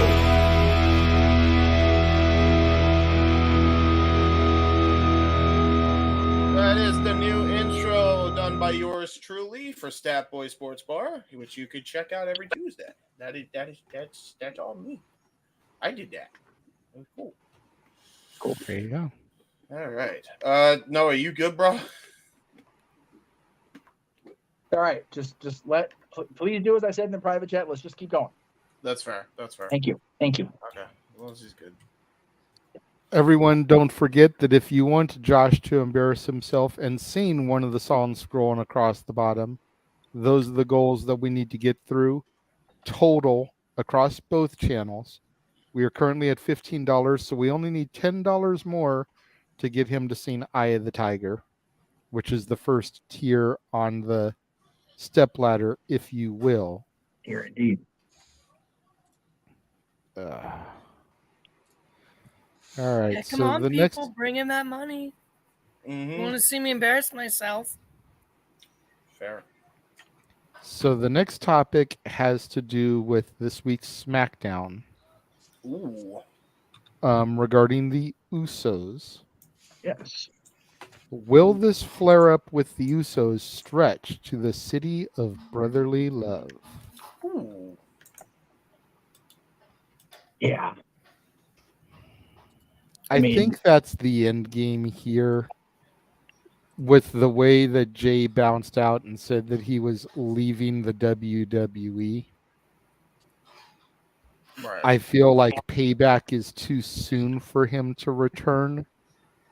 I feel like the soonest he would probably make a return would be the Rumble. Eliminate Jimmy from the match and start building their road to WrestleMania that way. But yeah, that has to be the end game. I mean, it is the city of brotherly love. So what better match to have as a semi-main event or even as the main event of night one than brother versus brother? Yeah. And then both nights are still being headlined by the Bloodline. Because Roman defending his title, if he still has it, is going to be the main He event of will. night two, regardless. Yeah. I only say it like that, Walter, because if the Rock thing does still happen, which I know everyone, including Big G, says we need to get the fuck over it, it's not going to fucking happen. But if that is still an end game for WWE, it doesn't need the belt. So that's the only reason I say it like that. And that very well can still be final match of night two, even with no title on the line. True. Yeah. And to be fair, And with then the it's still strike, it has a headlined by better chance the of Bloodline. happening. Exactly. And then both nights are still headlined by the Bloodline. It's Roman versus Rock and Jimmy versus Jay. Yeah. So I can see that. I know, G. You don't have to give us your diatribe about it's not going to happen. We need to stop. But just entertaining it for the sake of the topic, okay? Okay. Everybody's still saying, we want Rock. It's gonna be one of those things that until the trigger is pulled, people are gonna clamor for it. Uh-oh. We lost G. Yeah, I was about to say. Well, no, he was. He needs to say his piece and bow out because his nieces are sleeping. Yeah. Yeah, he was about to go. He was about to go. Yeah. It looks like he's gone now. So. Dang. Oh wait, there he is. Oh. Wait. No, that's me. Sorry. Oh, that's you. Hey. Jeff doing the double. Oh, he is back. There we go. There he is. Go ahead, G. Say your piece so you can bow out for your nieces and everything. Yeah. I saw your private chat. So, as far as Jimmy and Jay, I feel like it'll be Mania. Like I said earlier, hopefully this will end the whole Bloodline storyline. It sucks because the Usos are, if not, in my opinion, one of the greatest tag teams in the past decade. And now they're split and broken up. And who do you have in the tag? I mean, you have. Well, they have. I don't want to say a strong division. They have an okay division. But the Usos were it. They were the glue in that division. And now, it's broken up. They're doing their thing. But like I said, hopefully this ends at WrestleMania for all of the Bloodline storyline. For the Usos, for Roman, and if The Rock shows up miraculously at WrestleMania. So, like I said earlier, I'm over the Bloodline storyline. It's been 3 years now. Let's move on. Let's other people have TV. I agree. I love Jimmy. I love Jay. Like I said, that's that they're broken up. So we'll see what happens. Knowing WWE, they're gonna pull the trigger early on this storyline, and I maybe Survivor Series, but like you said, JJ, Jake coming back at the Royal Rumble would be awesome. Oh my God, I just got a Charlie horse too. Everybody's getting injured. Oh my God, what's going on? Oh, I don't need to get injured again. I hurt my foot like about 2 months ago, and I don't need that to happen again. WWE leaves me enough. But let me say my Hulk Hogan piece, and then I'm going to bow out as well. Mansfield, if it wasn't for Hulk Hogan, there would be no NWO, and there would be no D-Generation X. There would be no Monday Night Wars.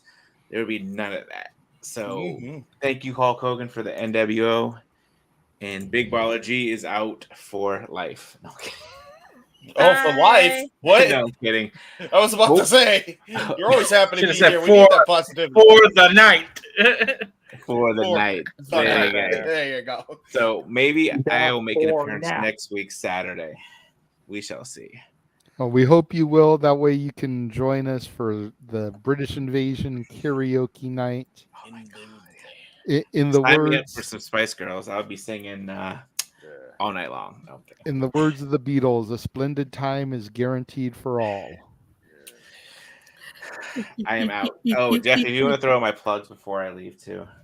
I will definitely do that. Just Did give me he a second. load it in? I didn't load it in because like I said, I was trying to get technology to work for me. It wasn't happening.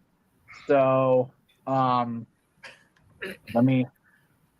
Whoever can do it quickest. How about that, JJ? If you want to try it, I'll try it too. We'll see who gets it up there. But one of us will get it up there in a second here. That just sounded really bad out of context. If y'all just tuning in, so sorry. Let's all get it in. Yes. Oh, what the? Oh my! I said get it up, which is even worse. What? Anyway. Oh dear! Oh no! Sorry, you're here as part of the show. Yeah. Hey, to be It's fair, okay. we do have a female that literally said I was popping my P to War for Greatness, which was Daniel. That's not Attila's fault, though. That's not Attila's fault. Not Attila's fault. No, she shouldn't be hearing that mess. Oh, there it is. There it is. Yay! Yay! Hey, there it is. Okay. There we go. Got it? No? Maybe? Okay. There it is. Yay! There are my socials, and you can follow me on TikTok at BigBallerG1988, Twitter at NoDQ_BigBallerG, and then on the threads and on Insta On at the thread. NoDQ_BigBallerG1988. That is it Threads for me. Threads still a thing? Okay. Yes. I'll see you guys later. Catch you later, alligator. Bye, alligator. Wrong week. Go ahead. And as always, he's always happy to be here. Because Jackie Gleason wanted it after him. So there you go. Thank you, James. There you go. We always have to do it. We always have to do it every time he leaves. So I'll go next, I guess, on the thing. As far as the Usos, I know that I forget which one of them was on. Oh, they were both on Ariel Helwani's show, but I forget which one of them said one of their dreams was to have them compete at WrestleMania. They said it. Jay, of course, Jay. I would like to see it, and it makes complete sense in Philadelphia, as you know, city of brotherly love, and it only is fitting. And if he did, if they stick to their guns here with this "I'm leaving WWE" nonsense he put out last night, then yeah, it's a great way to really finish up the bloodline story. If you do believe Paul, and we are only in the bottom of the third after being in the third inning, in April, WrestleMania is a great way to have the comeback from behind by the opposing team against the bloodline, right? In the big walk off in the bottom of the ninth. Way too many inside baseball references, like literally baseball. But it makes the most sense. You have Cody beat Roman, which is the big standing rumor now. You have Jimmy and Jay have their run be blown off. Solo has to do something major at WrestleMania if they're going to have this be the end of the bloodline thing. He has to do something. He has to. Whether it's get involved in this match, whether it's be one of the things that cost Roman the title, leads to them going into something. But yeah, I can definitely see it. making its way toward WrestleMania and being able to sustain as long as they keep him off TV till at least Survivor Series. Or at least out of the ring and making some sort of, noise, presence, whatever you want to call it, without actually being on SmackDown or Raw or even NXT. Just have him be around, but not around. They can get it to WrestleMania, and that'll be one of the greatest instances of JJ long-term storytelling that can actually work. Just sting him, have him hanging out in the rafters watching Seriously, just have him on the peripheral, just not doing a damn thing, not making his allegiances known, just stand there and just be the silent warrior. It worked for Steve Borden. It made WCW how much damn money that they pissed away? Just saying. And yes, that was a negative thing, but that wasn't Hogan's fault, to be fair. Sting showed up not ready to go. So, there was a couple I things understand wrong there's with a lot of different stories about that night, but the majority consensus seems to be that Sting showed up not in the right place. So he was going through a lot, to be fair. Well, he was, and that's not. I'm not trying to take away from that, but when you're given it 16 months to get your shit together, like, dude, come on, you got to show up ready to go, brother. And if you don't, then make it known before you walk out there and, oh yeah, by the way, I'm having a bad day. Anyway, so yeah, there's a couple things people put on Hogan that weren't his fault, like Nick Patrick slow counting. That has nothing to do with Hogan. He didn't ruin that match. if you, and again, I'm not trying to shill for anybody else, despite the belief to the contrary. If you do listen to that, they did a watch along of that. I don't know if it was the whole match or the whole show or just that match that Nick Patrick was part of with Bischoff and Conrad. Yeah, was a very, very telling watch along, and I can't encourage that enough. Like, even if you have to find a way to borrow somebody else's subscription for a show or whatever, like, dude, that was a very revealing watch along. But anyway, as far as the Usos, totally doable for WrestleMania. They just have to be willing to commit and to stay patient.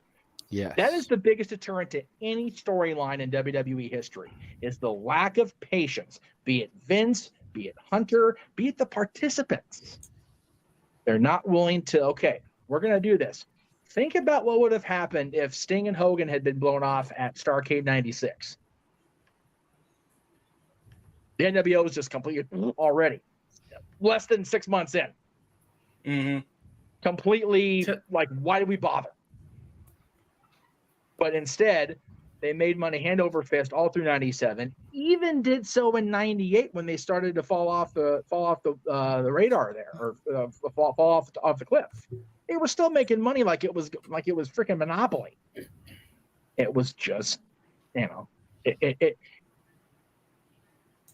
there is potential within this storyline, and when if you compare it to Hogan Sting, everybody that I've talked to about this bloodline thing has said, including the people that created the NWO storyline, that it's bigger than the NWO, and it's been more, not bigger than. That was a horrible misphrasing. I apologize. It's been a better told, longer sustaining story. Has the potential to be as well. They just have to be patient and commit to it. Yeah. Anyway, I'm saying the same shit over and over again. Somebody else. To be fair, they have been patient with the bloodline story so far, so just a little bit more, and they'll be okay. Noah, what are your thoughts on the Usos running this until WrestleMania? I know you don't get Fox. I don't know if you watched the snippet of what happened last night to see the promo or anything. I did. It's one of those things where, again, how long can you actually keep not just the participants themselves content with the booking, but the fans, for that matter? I already feel like there is a deterrent with the fact that Roman Reigns has had a three-peat of the same type of finish, not to mention how you dissected the fact that they heavily, falsely advertised the SummerSlam main event of what it was supposed to be and the context thereof. As far as this goes, maybe they're trying to make us forget about Roman Reigns. But the fact of the matter is, what do people care about anymore? Do they care about the Bloodline's conclusion? Do they care about Roman Reigns dropping the mustard title for the blueberry and cherry straps as accompaniment? Do they even care about Jey Uso arriving now that he lost in the most stupidest of circumstances? And I even called it when I said on Simple Takes, what if Jimmy explains, I did this to protect you from yourself so you would not become what he became? Bullshit. So basically, at this point, what's the next filler nonsense? Payback? Well, you would think right then and there, a brother wants revenge against another brother. I don't think they're going to do that because it's like, okay, they just did this thing as a one-off. If they don't do it there, the next thing is Fastlane. What the fuck am I supposed to expect on a Fastlane in the fall season? Like, seriously, what dumb, stupid, bullshit, shenanigan booking did you literally do there at WWE when you couldn't do something like Red Creative Hate or Extreme Rules or some sort of friggin' October fall actual related nonsense like Unforgiven or Armageddon? But anyway, as far as King of the Ring, damn it.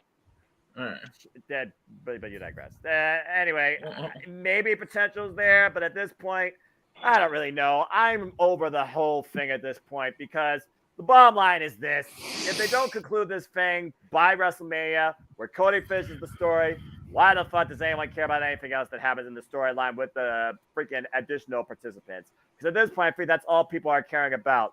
When does Cody finish the story? When does Roman drop the belt? Hell, do people even believe anymore that The Rock is going to come, and do they want to see The Rock and Roman truly just cuz? Or is the fact of the matter is, okay, Rock and Roman, cool, get it over with.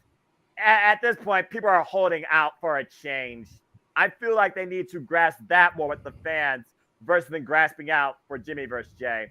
Potential, maybe, but I'm still going to tread lightly when it comes to anything sports entertainment for good reason.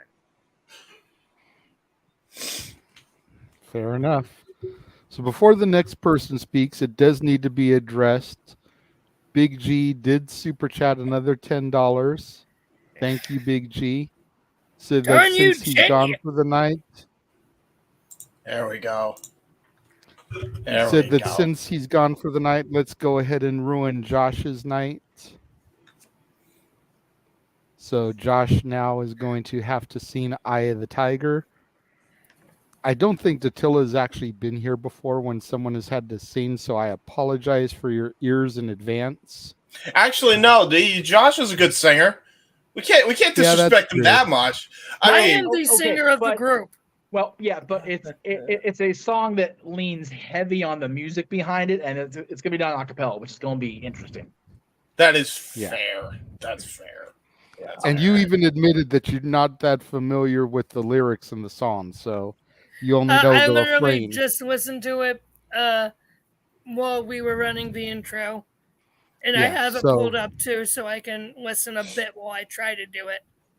So that's the other reason why I throw that on there. It's not that you have a bad voice, but when you're trying to sing a song that you're not that familiar with, there can be a problem there.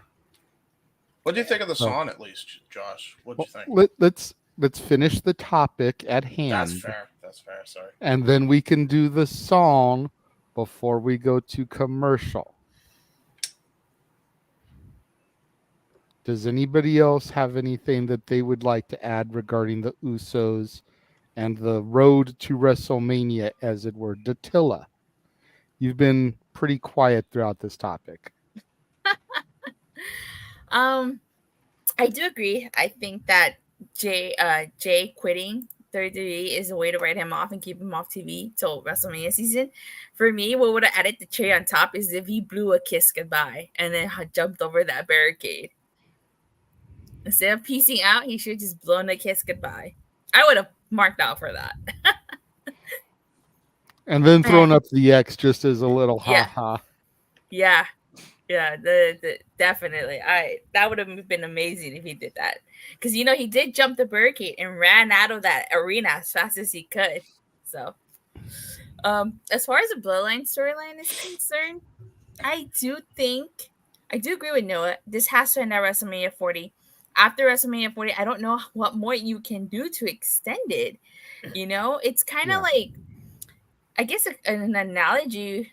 I can't think of any shows, but it's like, when you have a good show and you have a good storyline going on, and then the show is supposed to end and then it doesn't end, and it's just One like Piece. Okay, One Piece. So I feel like it has to come to an end at WrestleMania 40. I can't see it going beyond WrestleMania 40, and if it does, I don't know what to tell you. I don't know how they can extend it. It's going to be pretty much the same thing, the same shtick every time Roman comes out. It's like, acknowledge me, okay? So. Yeah, I agree. Like, I've only been back into watching this for year and a half, almost 2 years. And the bloodline has dominated the television ever since I've been back. And originally I was like, okay, this is entertaining, this is captivating. And when Cody didn't win at Mania, while I thought at the moment it was the right choice, and I was very much onto an island on myself with that thought, because I felt that because Cody had missed half of the year prior with injuries, giving him the belt right then just didn't make sense. Like, he needed to make up the lost time. When they didn't pull the trigger at the Garden by having him become Money in the Bank and finishing the story somewhere that would make sense, because that image of Dusty was taken at the Garden, I'm like, okay, now what do you do? They then didn't pull the trigger with Jay. They didn't pull the trigger with Sammy in Canada, which, granted, I didn't really think that they were going to pull the trigger with Sammy in Canada. But at the same time, it would have been a hell of a swerve. Yeah. Next to Cody, that would have been as good of a moment in dethroning Roman as you could have gotten, in all honesty. And if they don't pull the trigger now with Mania 40, I'm afraid in the fact that everything that they have built with the bloodline is just going to have been for nothing, because fans are already souring on it. And once you run through the trio of AJ Styles, Bobby Lashley, and Shinsuke Nakamura, who are all former world champions, who have not had shots, I think, at Roman during this reign. Or no, it was Sheamus was the third one. There were 3 that I did research on that haven't had a shot at Roman that were former champions. I remember AJ and Lashley. The third was either Nakamura or Sheamus. Forgive me Nakamura has never been that a champion. No? He's been NXT champion, but not WWE. Yeah, they fucked that up. So then Sheamus is the third one then, but I digress. Mm-hmm. Yeah, he went through the year of the low blows.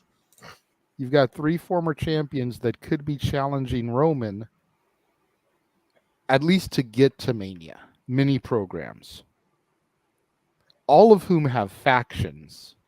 So AJ's got the OC. Lashley has whatever he's doing with the Street Profits, and Sheamus has the Brawling Brutes to be their reinforcements going up against Solo Sikoa, Paul Heyman on the outside, to try to even the odds. Here's your problem, JJ.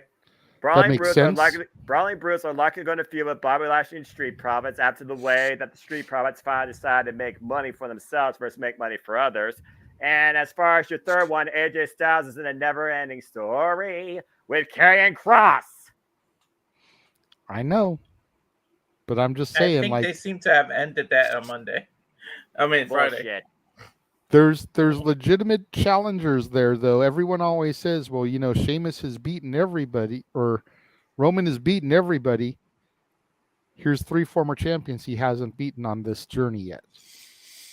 And again, even if they're just mini programs, it's something to get us to Mania. But after they get to Mania, then what? If they don't pull the trigger at Mania 40. I You know, aside from another shakeup in roster, because I think there's a couple people on Raw. I think there's a couple people on Raw that are former world champions that haven't had shots yet. The Miz is a name that comes to mind. Is The Miz going to hang with Roman Reigns? Fuck no. But he's a former 2-time world champion, former 2-time Grand Slam champion. What's a shakeup? They didn't shake shit. Everybody's just on both shows, no matter what. Taylor Swift shakes people up more than WWE does. Yeah. You know, I'm not gonna complain about LA Knight, being on Monday Night Raw, because that was a really good promo with The Miz. So I'm okay with that. LA Knight's about the only thing of relevancy right now in WWE. Yes. Yeah, I think you got to pull it at WrestleMania 40. I mean, that's why you quit. The problem is that every time they do, somebody quits or somebody retires, they come back too soon. I mean, they screwed the Summer of Punk up when he left. And what, he come back a month later, 2 months after John Cena beat Rey Mysterio, all of a sudden CM Punk was back. Like, it was like 3 weeks. Yeah, you should have kept him off TV longer. That's if he's gonna quit, keep him off until, like you said, a surprise entrance in the Rumble.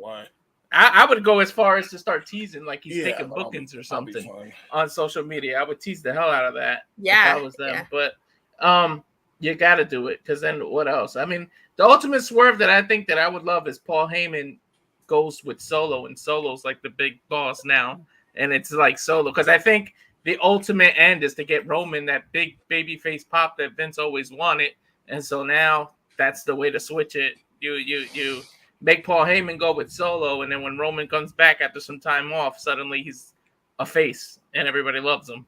And I think that's the ultimate goal in the end, but that is the it's ultimate how you goal, get to there. get Roman that babyface pop. But you got to, and this is a way to procrastinate this and stretch it out till WrestleMania. You have Jay stay out, be a surprise entrance in a Rumble, start the rivalry, and that's what happened with Brett and Owen. Owen screwed Brett at a Rumble, and then they had the WrestleMania match. Yep. So, and everybody says this is parallel to that. Seems like it at this point. Mm-hmm. Anybody else they want to add on this? Go ahead, Attila. Just to follow up on Walter's comment, go all out and have Jey Uso show up on Indies just to sell the storyline. Right? Yeah. If they had the rights to some other indie company, I would have done that, and I would have loved it. But they don't have any other.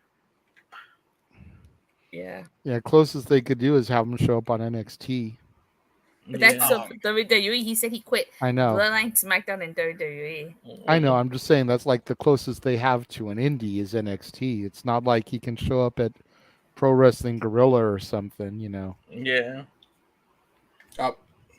You know what, though? There are other independents that they're kind of affiliated with, not just, NXT. They do have agreements with, for lack of a better term. So there's always possibilities. Yeah, I guess. Much more willing to do that now than they were prior to July of last year. Just saying. That's fair. All right. Well, if there's nothing... Yes, go ahead, James. Yeah, I'm the only one left. I'll make this short and sweet. I didn't say this for nothing when I said that they really should have at least pulled the trigger on Roman, at least dropping the belt during Mania, or at least during MSG, for no reason. And this is the reason, because now what do? Cody needed that title more than Roman needs that title at this point, because he's got a whole civil war going on, or at least did. Now they've kind of sprinted it off or whatever. I don't know what they're doing.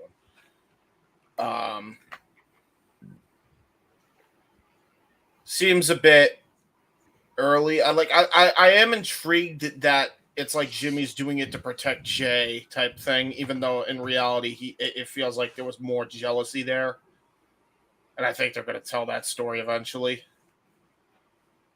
But, right now, kind of giving you a little bit of suspension of disbelief, like, oh, he's rerouting him thinking it's this way, and it's not.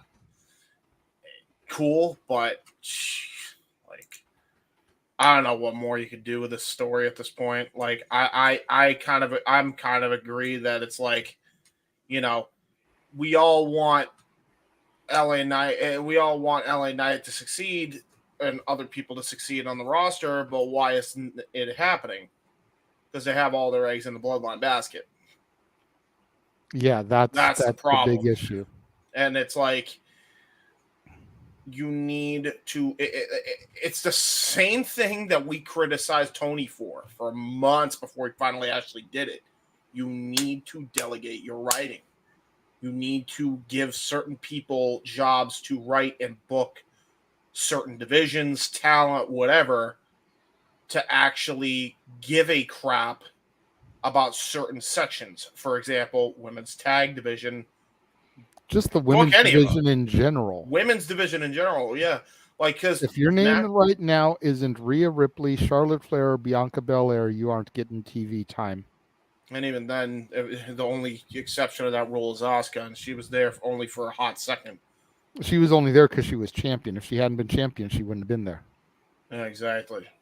And she was a third wheel champion at that. Yeah. And what was a kick-ass match, by the way. Need we forget as well. So it's like, give a shit, about that, and actually delegate to people who will care about these things. The problem is, it's like, and this is the WWE problem, and this has been a WWE problem for decades, it feels like now. It's that all or none mentality. They either have all their eggs in one basket or none at all. Mm-hmm. And it's... And again, that's where I always go back to Vince Russo. And I know he's a taboo topic, and I know a lot of people shit on him, but you watch the WWF Attitude Era TV, everybody had a spot, had an angle, had a storyline. Yep. It didn't matter if you were Taka Michinoku, D-Generation X, or Stone Cold Steve Austin. Crash Ali, you had a spot. Not to mention, JJ, to add to your point, sometimes some of those angles would bleed into other angles as well. True. Yeah. And like, everybody can give Russo a lot of crap, but like, he is the reason, or one of the major reasons, why WWF kicked WCW's ass later on in the war, ratings wise, is because that was the one thing WCW lacked, because they did the same thing the WWE is doing right now. The only difference is WWE is doing it with no risk of getting canceled and trying to find a new home. That's not entirely true. Fox doesn't want to pick them up again. Yeah, they got it out with freaking Peacock. Let's not even kid ourselves. Like they won't have a home in Fox, but don't go back to USA or something. We can talk more about network deals later. The bottom line, we'll see how far they can actually suspend disbelief and keep investment in the ever-going epilogue sub-saga of Bloodline. Right. Jimmy versus Jay. But as far as I'm concerned, I'm already burnt out on this shit. Yeah, I agree. I'm done. I'm over it. I've been over it since Mania. I agree. Mania was a pushing point. SummerSlam, pun intended, put me over the edge. Yep. All right. It is Josh's moment of truth. We have received the $25 in super chats, and because Joshy tired and need to go to bed for a big day tomorrow, this is the only tier that we are going to hit tonight. So give the people what they paid for, good sir. Give them Eye of the Tiger, and then do your plugs and call it a night. Sir, yes, sir. Yeah, you can stop with the smirking, Jeff. Let's hold on. Let's give him the solo shot, because this will definitely be ending up on Now That's What I Call Open Mic Night, Volume 1. Oh, fucking hell. Yay! All right. Give me that spotlight. Oh, there it is. I'm tired. I'm sorry, people.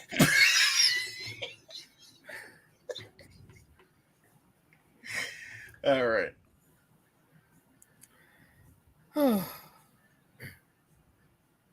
So up, back on the street. Did my time, took my chances. Went the distance now, back on my feet. Just a man and his will to survive. So many times it happens too fast. Trade your passion for glory. Don't lose your grip on the dreams of the past. You must fight just to keep them alive. It's the eye of the tiger. It's the thrill of the fight. Rising up to the challenge of a rival. And the last known survivor stalks us prey in the night. And he's watching us all with the eye of the tiger. Nice. There you go. Not bad. My voice is That was dull. beautiful. That was beautiful. Brought a tear to my eye. That was actually pretty A good. tear for in being- my eye. With a Woo! tear in my eye. That actually is not bad for you being absolutely exhausted. If this was No. America's Got Talent and I was Simon Cowell, I would say quality performance. You have potential. And, All right, and I let's just, put a vote. I just have to say, since we're doing the karaoke thing right now, James, Yes. I found the official graphic Fuck that we need to use for our Noah. That's what I call music CD. Yes. You ready for this? Oh no. Hold on, Go you ahead. ready for this? I'm ready. This is the official album art. Yes. Ah, come on. No, to be fair, God. Noah, you look. All joking aside, you look absolutely baller in this picture. I ain't even gonna hold you, bro. Eddie Guerrero would be proud. James, Yeah. Noah, that's what I call slow jams. Yeah. Yeah. With the low rider and everything. Yeah. Low rider. Hello, rider. Can we please move on? Yeah. Real quick, Josh. Now for my question: did you like the song at least? Eye of the Tiger. Good song. Yeah, I've heard it before. I just have never known most of the lyrics. Yeah. So Did you at least see Rocky? yes, Oh, there you go. I saw it live in a play in New York City on Broadway. Oh, that's interesting. Actually, To interesting. be fair, Eye of the Tiger was Rocky 3 and not before. So if he hasn't seen anything beyond Rocky 2, then Eye of the Tiger kind of. I haven't seen any of the Rocky movies. Good grief, folks. Same. Same. I'm My right wife there was- with you, girl. My wife was tortured by the Rocky. My father-in-law loved it so much, she's seen each movie at least 100 times. Oh God. To be fair, the Rocky series is pretty damn good, especially the later iterations Yeah. of Creed. Oh my god, Yeah. love what they're doing with Creed. Anyway, I better do my plugs, and then if Jeff has anything he wants to say. Well, Then- I do have one thing. I'm gonna throw this over to Meacham real quick because this was his thing. Before Josh bounces, should the rest of us give our thing for Hogan? That way, once the person Yes. that is being tortured is gone, Yeah. we don't have to deal with it anymore. No, I agree with that because the whole point of originally the point of this was to pay tribute to Hulk because he did turn 70 yesterday, and the fact that crazy old coot's still alive after 70 years and the life he's lived and all the shit he's put all of us through as fans or enemies, I wanted to tribute it. But then you pointed out, Grace, we can totally fuck Josh on this. Like, okay, let's do that too. So yeah. You put that thing in all you want. You can start and rotate after you get off the air. Whatever you want to do, Josh. I'm cool either way. Oh, that was towards JJ, not you, Jeff. I understand that. I'm just saying it anyway because I can, and my name's usually here, but it's not here because then I do Pac-Man on it, so it's okay. Let's waka. do that. Everybody can give their one thing that they can say that Hulk Hogan contributed positively to the industry. Oh crap! I'll go. I didn't know we were I'll gonna go. do this. I'll go. It's okay. Well- you weren't here when the Yeah, you weren't assignment was clued in. given out to tell us. So yeah, you're fine. you, You're fine. You can go. Oh, okay. You can go last, And if you think of something while everyone else is talking, you can interject. If you don't come up with anything, you're excused because you weren't here when the initial assignment was given out. Oh, okay. I'll Go ahead, first. Walter. You seem eager, and then I'll go because I have a really good thing I want to say, and I want to make sure no one steals it like Josh usually steals my shit. That's the only reason I want to go first, because I know somebody else will say it. But if it wasn't for Hogan and his heel turn, WCW would not have been on top for that long during those Monday Night Wars. He is the reason that WCW beat WWE in those rating wars. And it all started with his heel turn and the NWO group. Credit to Scott Hall and Kevin Nash as well. But if he wasn't that third piece of the puzzle, it would not have took off the way he did. And credit for him to take that chance, because he went from red and yellow, eat your vitamins, say your prayers and all that, and tuck your kids at night and all that, to screw you people, totally black and white. And the 180 that he took, it was ballsy and it was groundbreaking for that time. In 1996, Bash at the Beat, you'll never, the same amount of trash that was in that ring at the end of that night shows you alone how much people that pissed people off. Like, he really got people to hate him. Like, I think there was about 40 cups of soda thrown at these three people. Mean Gene got hit about 2-3 times with some soda while he was trying to do an interview. The poor guy, and like wrappings and all that. That trash. That ring was about Mean 2 Gene inches. took a battery to the head. Yeah. Like it wasn't as big a one as Sean took, which is why Sean bailed and Gene didn't. But yeah, Gene took a battery to the head during all that shit.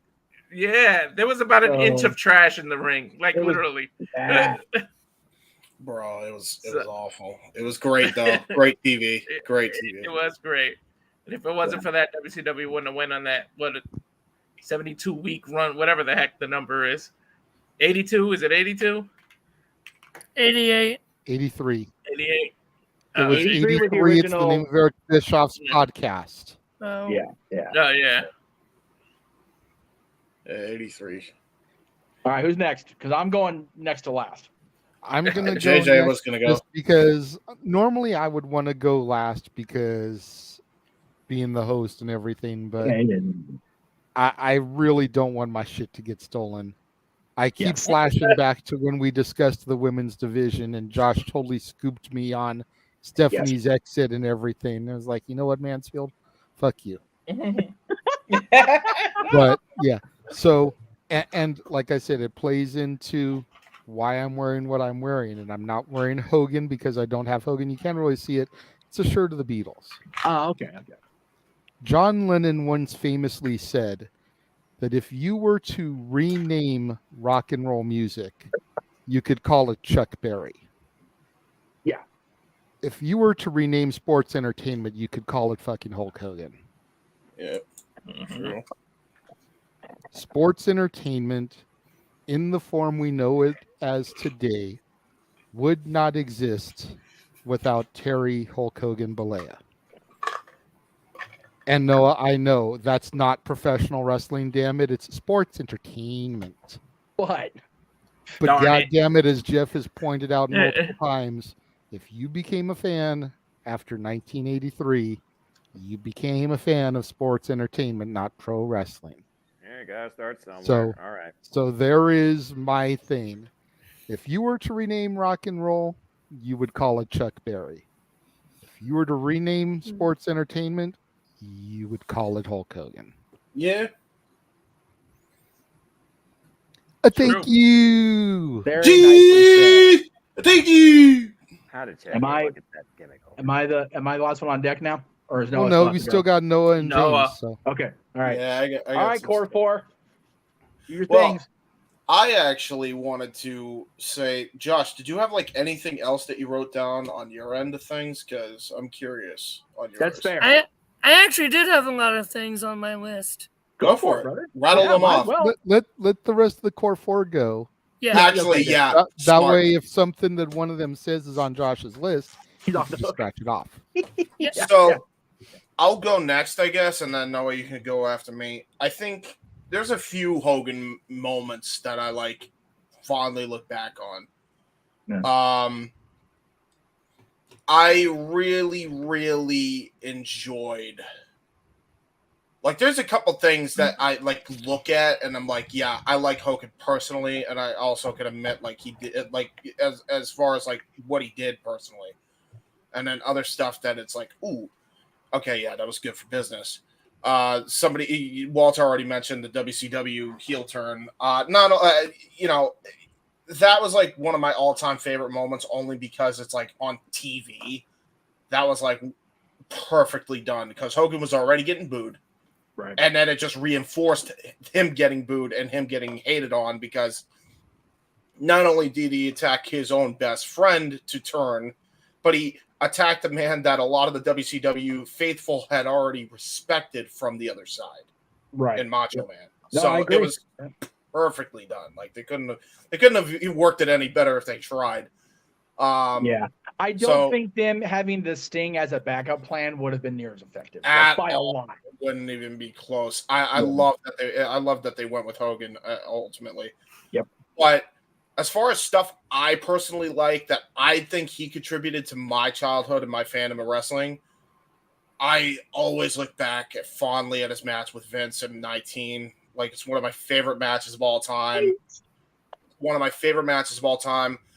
As a later fan, going back and watching his match with the Great Muta in New Japan is a freaking trip. Yes. Like, because you don't realize, you know, if Hogan has to, he can really work and wrestle. Like, and not at that a lot. point he could, yeah. And that's what he went out there to prove that. Yeah. And like watching Reliving the War right now, like watching his matches with DDP on television and how he put his working boots on for him, you could tell like if Hogan liked you and Hogan wanted to put you over, he'll make you $1 million. You know what I mean? Like,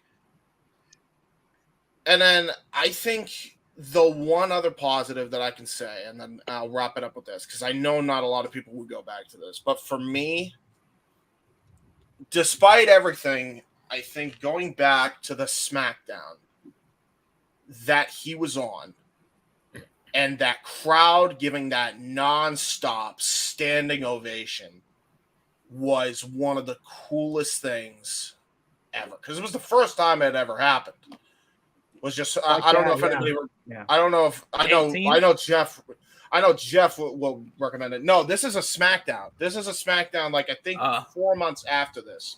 So he just showed up. It was right before. It was right before Judgment Day when he lost the title to the Undertaker. Yes, okay. that's what it was. Yeah, because they went back. He walked out in Montreal and they wouldn't let him talk. Dude, they were cheering and cheering and cheering. Like Hogan was like completely taken aback. Yeah. To the point where he was just brought to tears. Like just absolutely brought to tears. Keep in mind, he's got the undisputed title on. Like. Yeah.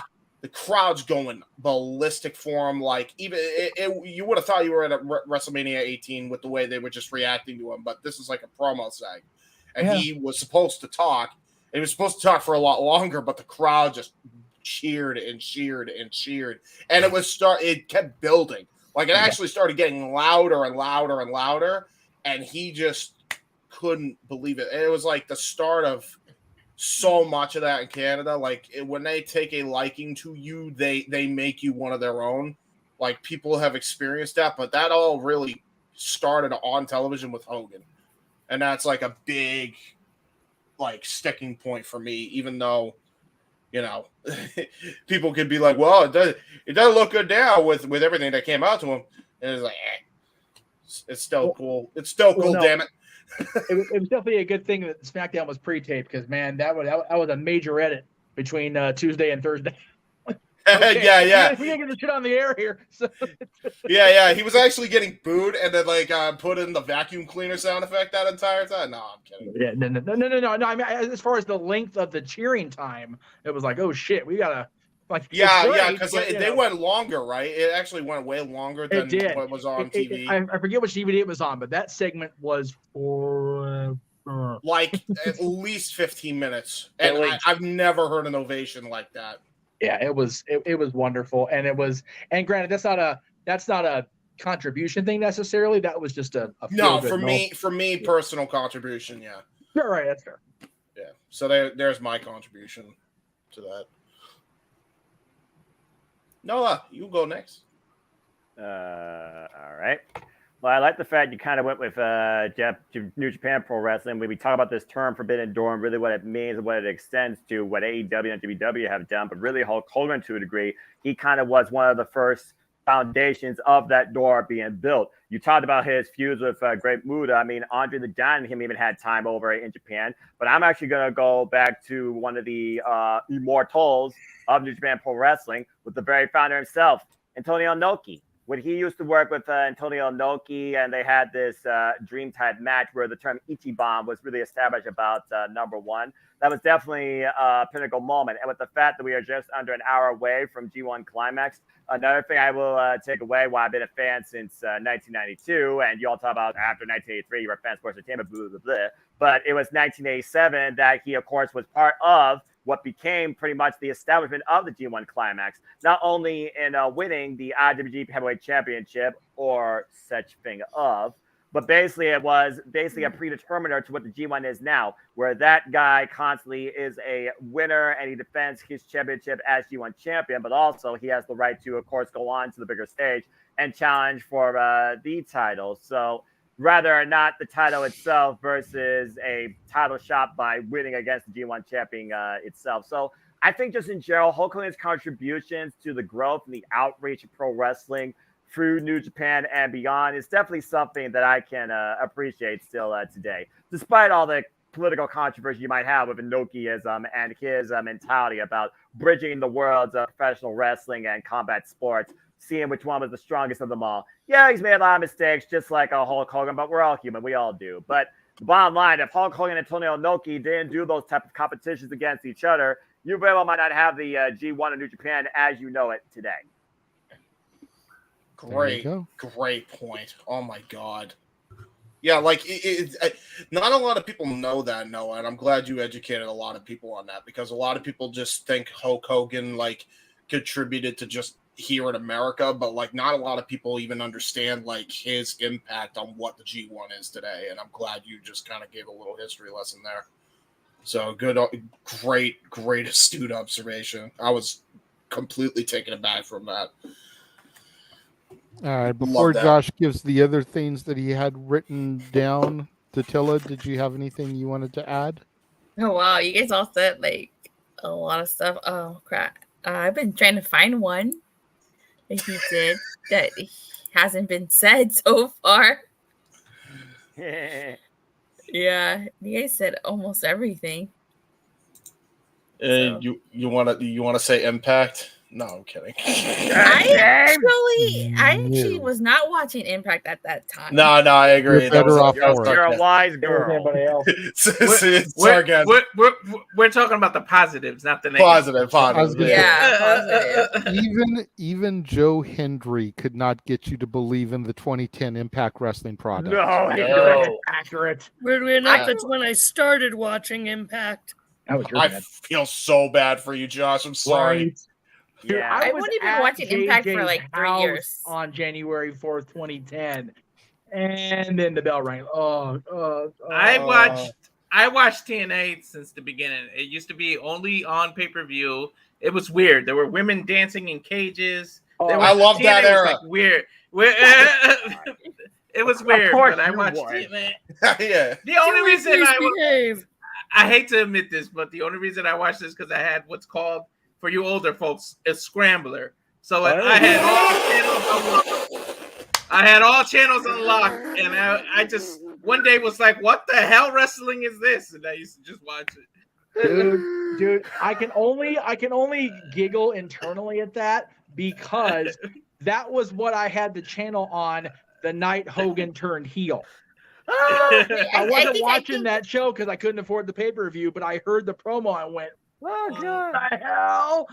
Yeah. So. Okay, I think I came up with one. I don't know. I hope it's positive. But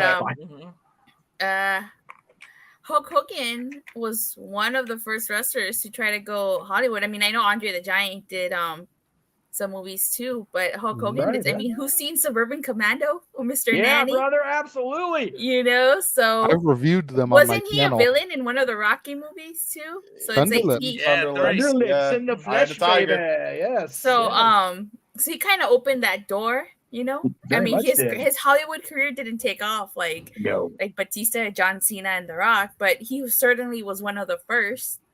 That's fair. Thunder in Paradise. If I'm doing that, you better not have Thunder in Paradise is not a positive contribution. Oh, I know, what about- but still. What was that one movie he did? I forgot. It starts with an R. It was like on VHS. Oh, starts with an R. Starts with an R? No. I forgot what it was called. I'm not Nanny on was VHS. one he did, or Mr. Nandy, Suburban Commando, Three Ninjas, High Noon, Mega Mountain. Yeah. Muppets in Space. We don't talk about that one at all on this channel because we no. Oh, he did the Ultimate Weapon. I put in here. Yes. Let me see what else he did.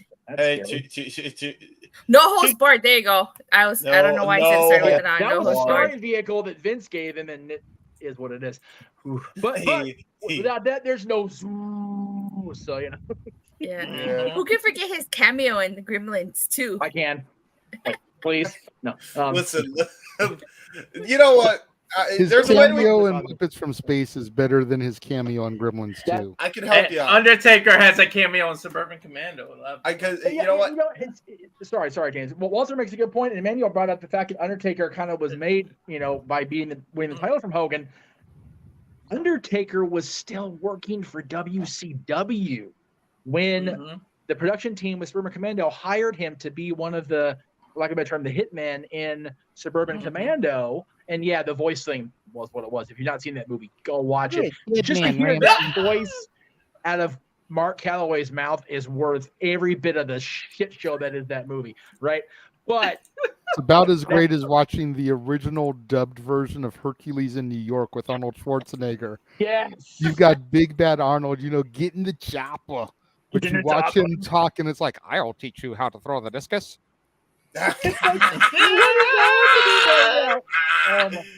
Seriously, it was so bad it was good. But Hogan meeting Mark Calloway in that process, along with Mr. Paul Heyman calling New York and saying, this guy's not happy here, Mr. Pritchard. Boom, off he went. Yeah.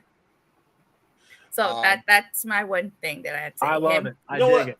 And I could actually give you. And as a guy who does movie reviews and has done wrestling movie reviews and reviewed most of Hogan's shit. Yeah, that was good. That's Leighton show for my channel. Go to the archives. You can see me review Mr. Nanny. You can see me review The Ultimate Weapon. You can see me review Suburban Commando, Muppets from Space. The whole bar. Have you done The Princess Bride? Yes, I have.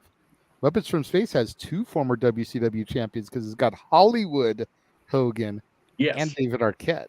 Yes. And it's Hollywood Hogan as Hollywood Hogan in Muppet movie for no particular reason. He's just there.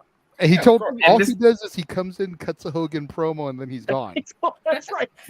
Mr. Nanny is a classic, though, man. Very much like his Suddenly Susan role. Like he was playing Hollywood Hogan. It's like, okay, Terry, sure, bud. Whatever. But you know what? I could spin this in a very good positive way as well. Because to be fair, there's not much positives you could take from Hogan movies unless you want to laugh at them for how bad they are. Hey, without Hogan, Commando is an underrated classic. You take that back. Which one? Which one? Suburban Commando. Suburban. Yes, yes, it was. Hell of a cast. If you want to say it's the so bad is good category, sure. Anyway, but no, without Hogan doing that, you don't get The Rock, you don't get Batista, you don't get those guys, even Cena breaking the ceiling and going to Hollywood. So you don't get Piper. You don't get Piper. Oh yeah. Without you don't get him before Piper. Yeah, without Hogan doing what small he did, there's no They Live, which is and good. So my favorite cameo between Hogan and Piper, though, will always be the Adult Swim. When they went to Robot Chicken, and Roddy goes, "Hey, you fucking Nazi! How are you?" Yeah. Starts beating the crap out of the Nazi. Noah, who doesn't watch movies, Noah's been waiting so patiently, and we're trying to get poor Josh to bed here. He's got to get up. So, he still I mean, has no, you guys are just killing more and more time closer to the G1. So, I mean, again, I don't watch movies, but I'm fine with just listening. Yes. But Noah, what was that you were going to throw out there as far as his No, he already did. He already did. I missed that because I'm so distracted. Wrestling, Hogan G1. Oh, yeah, the whole guy in the G1 legacy. Yeah, the original IWGP tournament. Very good. Good call. You're up, Jeff. No, you're up because you gotta know what you haven't put out there yet. You said you were going second to last. Well, no, I said I would go near last, but please say yours because I guarantee I've got one that nobody has because it's very, very personal to me. Fair I got another one too. So, I acknowledge the facts, but Hogan main evented 7 out of the first 8 WrestleManias. Mm-hmm. Helped usher in the Rock and Wrestling Connection as the second longest reigning WWE title reign in history, the longest reigning WCW World Champion, headlined WCW's most profitable pay-per-view, Starrcade 97, was ranked by the IMDb as the biggest draw in professional wrestling history, and has been called a better worker than Ric Flair by one Mr. Christopher Jericho. I, in my Meechamania shirt, tired as absolute fucking fuck, acknowledge Hulk Hogan. Yay! Wait, so does that mean you keep the article up just to realize how bad it was of a take, or do you just take it down just because you realize? Stays up forever. Stays up forever. Stays up forever. Look, here's the thing. If Taker, of all people, can put Hogan on his Mount Rushmore despite how much Taker despises Hogan and his politics, oh my God, then yeah, I can acknowledge Hogan. That's right. All right. Josh, before you go, and I want to make sure you hear this before you go, because I know you got to go memes. Uh-oh, I'm in trouble. No, you're not in trouble at all. Within this room, anyway, the most positive contribution that Terry Bollea, Hulk Hogan, Hollywood Hogan ever made to professional wrestling in its entirety was drawing a 7-year-old fan back in 1990 that all of you right now have acknowledged I'm the goddamn Zordon of this bitch. Without Hulk Hogan, there is no Jeff Meacham Network Multiverse Media. Thank you very much. Yeah. And that's a selfish ego way to go, but I don't give a shit either. That's the Hogan way to do it, brother. Yes, and another positive. Wait, he drew on you? What did you say? That was a Noah moment right there. That was good shit. Make sure you put that one. That was great. That was good. Okay, no. He drew me in as a fan watching on television. That was okay, James. Please put that. That goes on the album, JJ. Go the album cover. That goes on the album. What the? Oh my God! What? I think Hogan looked at you and drew you. James just lost his shit. He just lost right on his forehead. Well, let me tell you something. That was his autograph to you. It was a drawing. Oh my gosh. Let me draw you something, brother. That was the greatest thing of all time. James. I heard Drew, so I was like, wait, what? Totally. That was the greatest thing in the history of all mankind. Oh my goodness gracious. Oh my God. Oh, Mucker brother. Woo, all right. Breathe, everybody. Breathe, everybody. All right. Forever, good air, forever bad air. etched in the sketchbook of the multiverse history. Yes, amen. Now,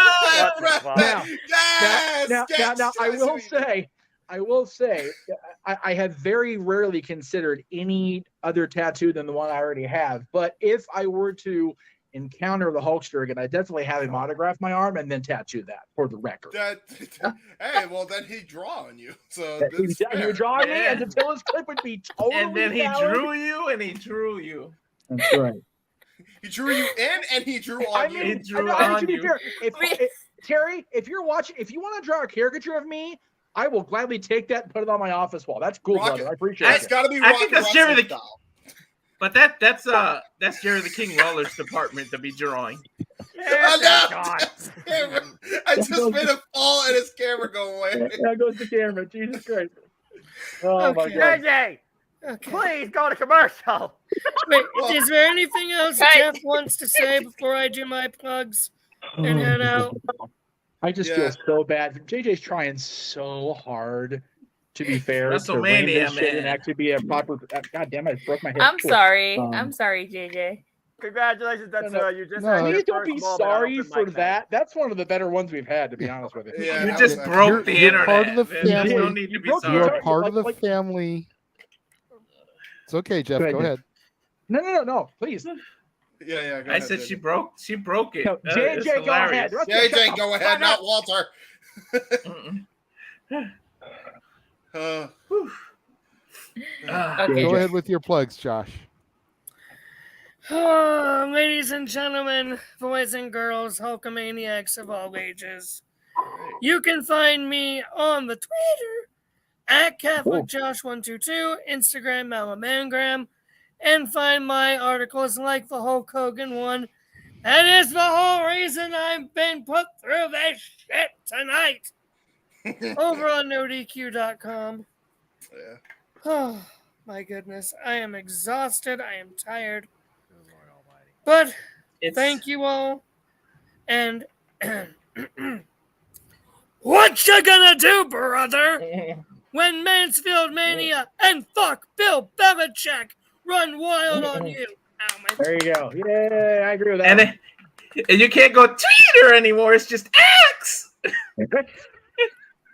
See ya. Bye, Josh. Oh my God. Just Bye, man. Go to sleep. Super high pitch. Okay. So JJ, We you will were be back trying to. after. Oh, okay. Go ahead, Jeff. No, I was saying, I literally have tears. You're trying to give Attila praise about being part of the family now that she did what she did, but everybody kept talking over you, and I just did the same thing. So, Yes. I was gonna go to commercial. Oh my God. Figured we could try over when we came out of it. Oh, sorry. Yes. It's okay. Now's the time to go to commercial because I got tears coming out of my eyes. Yeah. He's still not over it. No. I don't blame him.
monster. Okay.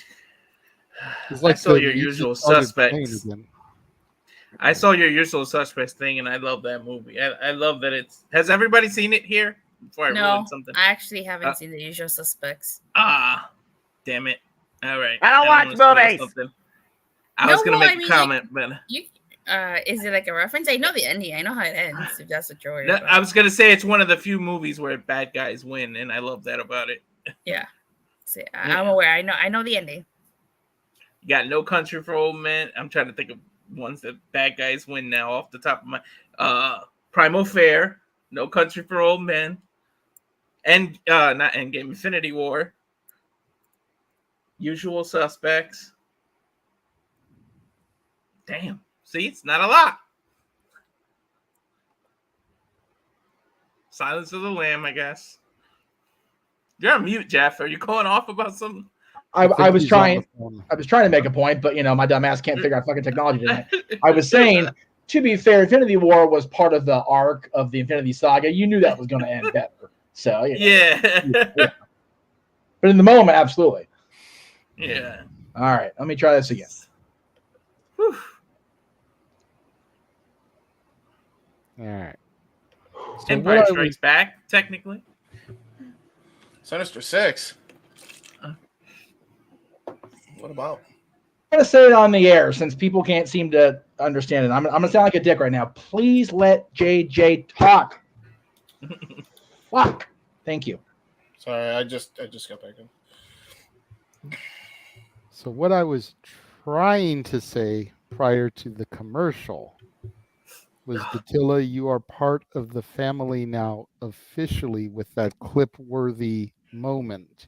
Yes. That is definitely going to go into whenever James makes the new intro for Open Mic Night, which BTW, James, we are less than a month away from the 1-year anniversary of when I took over the show.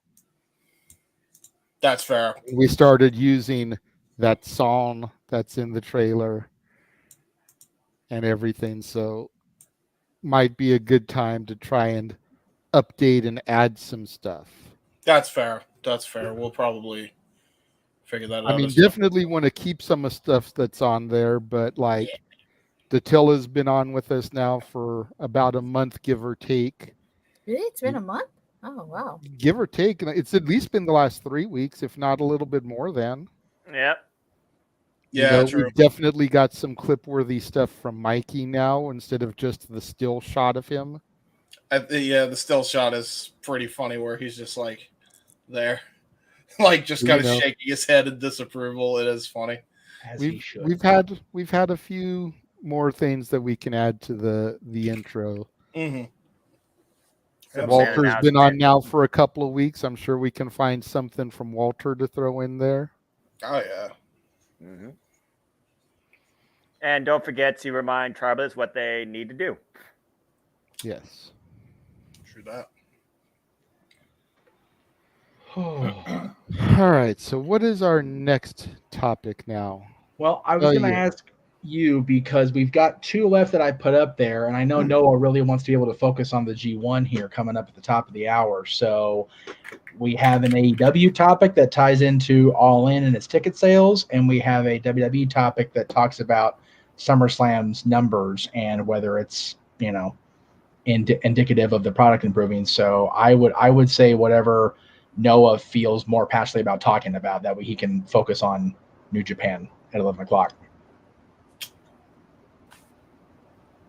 I'm good with either. You know me. I mean, if I go in Tourette's, you'll know why, but I always find my I was going to say, that just presents some more great clips. Throw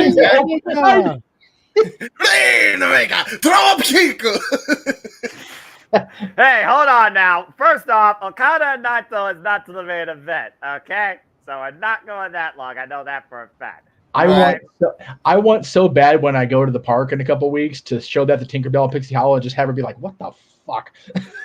Just randomly show Noah saying Rainmaker with no context. Well, what's great is I'm friends with at least 2 of our tinks, so like it'll be funnier than hell for like 3 of us. So it'll be all right. True. So let's just Let's just go through these, and we'll get what we get out of Noah. And now that we've trimmed the panel down to 6, hopefully we don't spend 45 minutes per topic. Yeah, that's fair. We've been at this for 2 hours. I'm almost 3. Yeah, almost 3 already. This is the usual. This is like normal. No. Isn't that Normally about this time we're starting to wrap up and we're getting ready to start the shills. Yeah, that's fair actually. Without trying to further embarrass me, at least or piss lately. me off. Yeah, at least lately, you know. I mean, this whole going an hour and 15 minutes on the opening topic was just redonkulous this week. Especially that topic. That's fair. But it is what it is. So, Jeff wanted to know if SummerSlam's record numbers indicated an improving product. Yeah, I mean, I think I still have the graphic in here. If I don't, it'll take me a second to bring it back up, because I know I meant to save it for tonight, because there was a lot of really good. There it is. Yeah. The thing to keep in mind as far as your graphic, though, is how much of that is embellished by WWE and how much of it is accurate. Well, my thing is, other than the amount of tickets sold or people in seats, they're publicly traded, so they have to be accurate on the numbers, like as far as like money and like that. So that I tend to believe. The actual people in seats and tickets sold, like number of tickets sold compared to money made, that's where you get the gray areas, unfortunately. Okay, that's where they exaggerate. Yeah, because when we get to All In, I don't give a shit what anybody says. They're close to Mania 3 numbers, and that's huge. We'll get there next. Let's not get ahead of ourselves. No. But, even if you believe the number, 59,194 at Ford Field is, yes, less than the amount of people they reported for WrestleMania 23, but that's still a lot of damn people for a product that's supposed to be, not as good as it was, and here we go. Noah's got the stuff on. 8.5 million at the gate ticket wise. That's obscene for a non-WrestleMania. That's ridiculous. Top 3 audiences since they've moved to Peacock. Biggest non-WrestleMania as far as sponsorship numbers, $7 million from Slim Jim, C4, Rocket Mortgage, and more. Merchandise was up 60% from the record they set in Vegas, which, if you were at that Vegas show, I think just the Becky shirt sales alone when she came out and that shirt dropped was that number. I was there. I was part of that purchase sale. I showed it on the air when we talked about it. I didn't buy that shirt.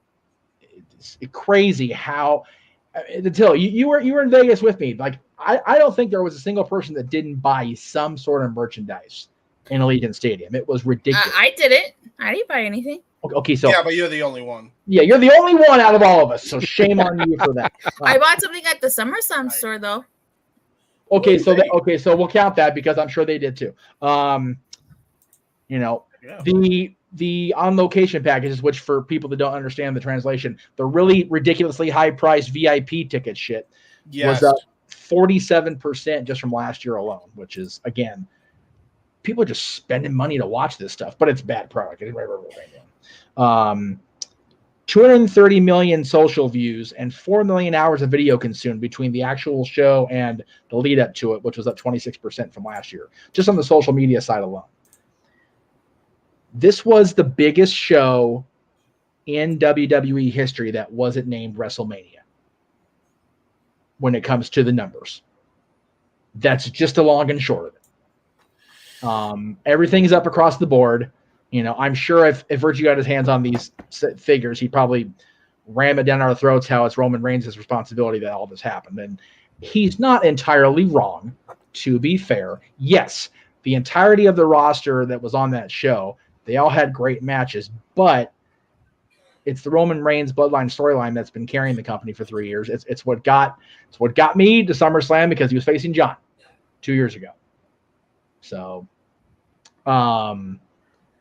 it's just staggering that, for all the creative complaints, especially the first hour and a half of the show on one thing alone, creatively, yeah, it definitely leaves a lot to be desired, but like I've said, like Virtue has said on No DQ Review, and like a lot of us have said, when the numbers are like this, do you really want to break something or fix something that's not necessarily broken?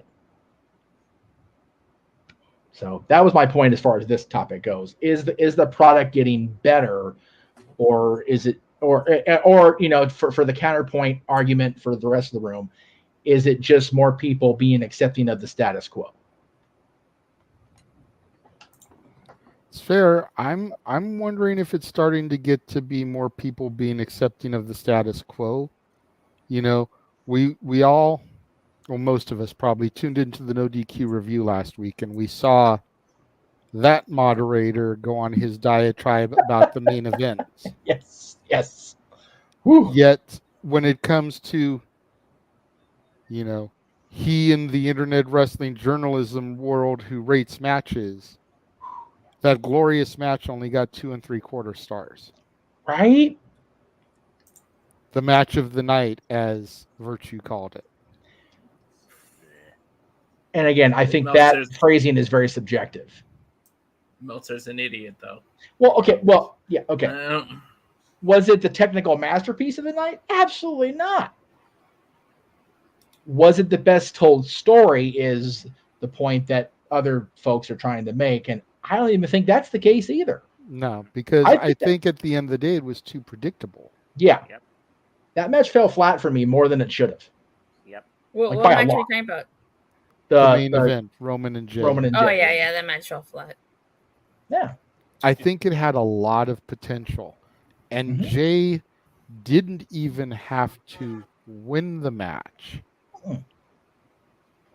But Solo interfering, Jimmy coming back and costing his brother the title for the reasons that he did it, which he explained on SmackDown. Every bit of it was too predictable. If there had been something, some hiccup, if Roman had done it clean, which we knew he wasn't going to do. Right. Because name me a modern day heel that wins clean on a regular basis. If Jimmy had returned aligned with Jay and Roman had still been able to win. If Solo had turned on Roman, if something had happened that wasn't completely predictable, if Priest had cashed in. Yeah. I think the stars would have gone up in the match.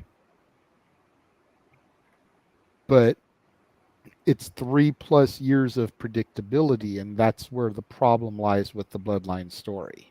Yeah.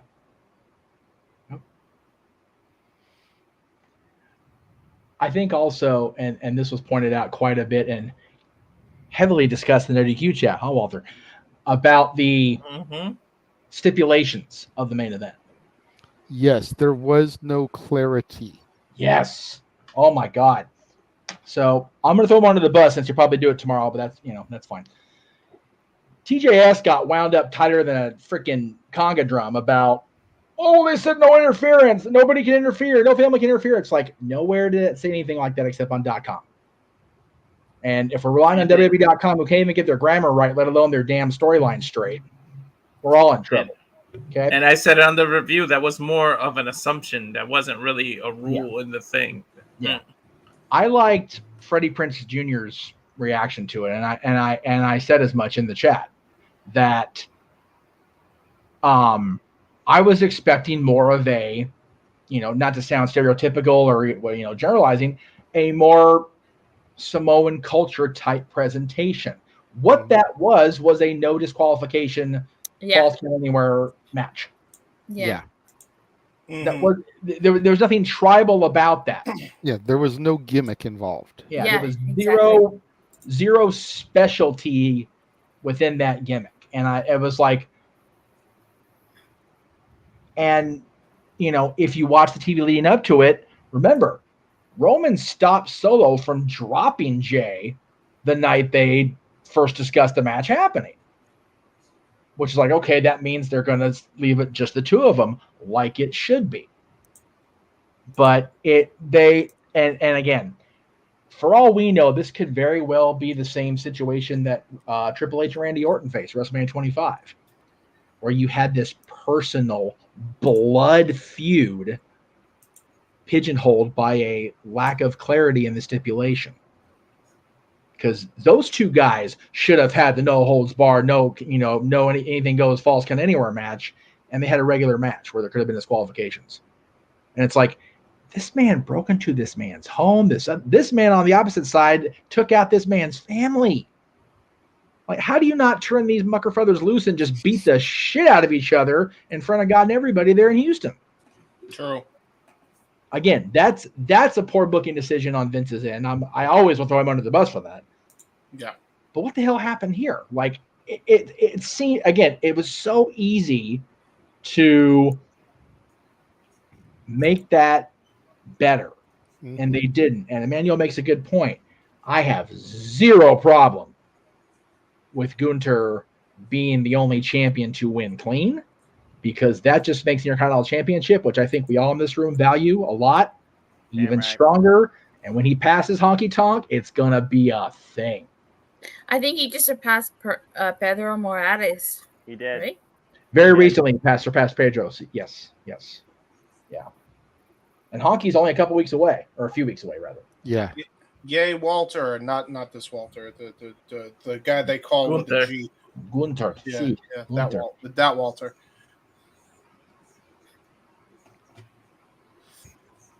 Anybody else want to weigh in on this topic? James, go ahead. I'll come in.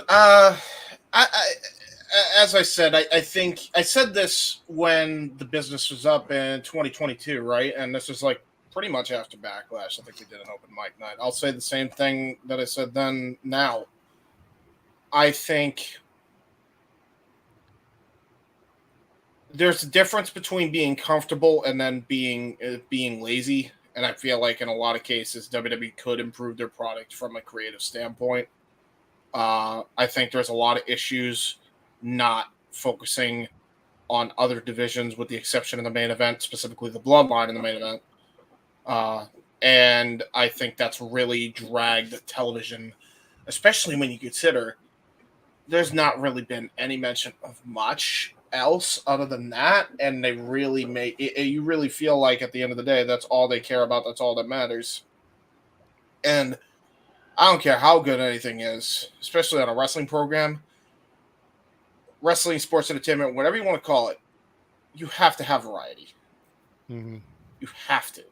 It's television. If you're going to have people with a longevity tuning in week to week, especially week to week, oh my God, you have to have something for everybody. And they need to be all pushed to the forefront to a degree at the same time. Maybe not necessarily in the same positions, but they need to have an important presence on television. Like, why the Attitude Era was so great, which you mentioned earlier, JJ, is because Russo made sure everybody had a storyline so that there was something not only for everybody on the roster to do, but there was something for everybody for the fan to watch. You know, TLC match. SummerSlam 2000 is a great example. TLC won. The hardcore match between Shane McMahon, Steve Blackman. The triple threat match between The Rock, Kurt Angle, Hunter. You know, the Intercontinental title storyline that was going on there during that time, specifically the romance with Eddie and China, et cetera, et cetera. I could go on and on. There was always something that Russo was writing for damn near everybody, to the point, and not even just Russo, but even people after him kind of took that ball and rolled with it. In some cases, I think a lot more clearly and concisely and better in some cases, that just did great, you know what I mean? And everybody felt important. And that's what WWE is missing right now, where they excelled at not even literally as early this year with night one at WrestleMania. Like, how great was that night one? It's the best WrestleMania they've done in years. Yeah. You know what I mean? Like, it was great top to bottom, that card. Like, night two, you could clearly tell was lacking, but even some of the matches some of the matches even then, like, you could have put that on night one, and it would have even completed the card. So it's like, I think there's a lot to be said to have good creative as opposed to this shit. You know what I mean? Like where, okay, well, we can rest on our laurels and we have all the money now and we don't have to please the fans. It's like, wouldn't you want to please the audience in all assets and all places to make more money? That's what always makes me scratch my head about this stuff. It's like, how did you do this in the Attitude Era and you don't try, when you have the hottest storyline that you have arguably ever had in your company, how do you not parlay what you did then and apply it to now with your roster? Like, where are we going wrong here? Well, I have an idea and a suggestion, and I'm hesitant in bringing it up because I really don't want to go down this rabbit hole. Mm-hmm. So if we can, please keep from rants, rages, and diatribes when I bring this up. But right, could the ever-looming presence of Vince McMahon be what is the changing force in all this? Yep. Yeah. If we think about where the WWE storylines were headed when Hunter took over SummerSlam last year, heading to Mania, and we think about from Mania to where things are now, yep, things feel a lot more pigeonholed than they did 6 months ago. Yep. Yep.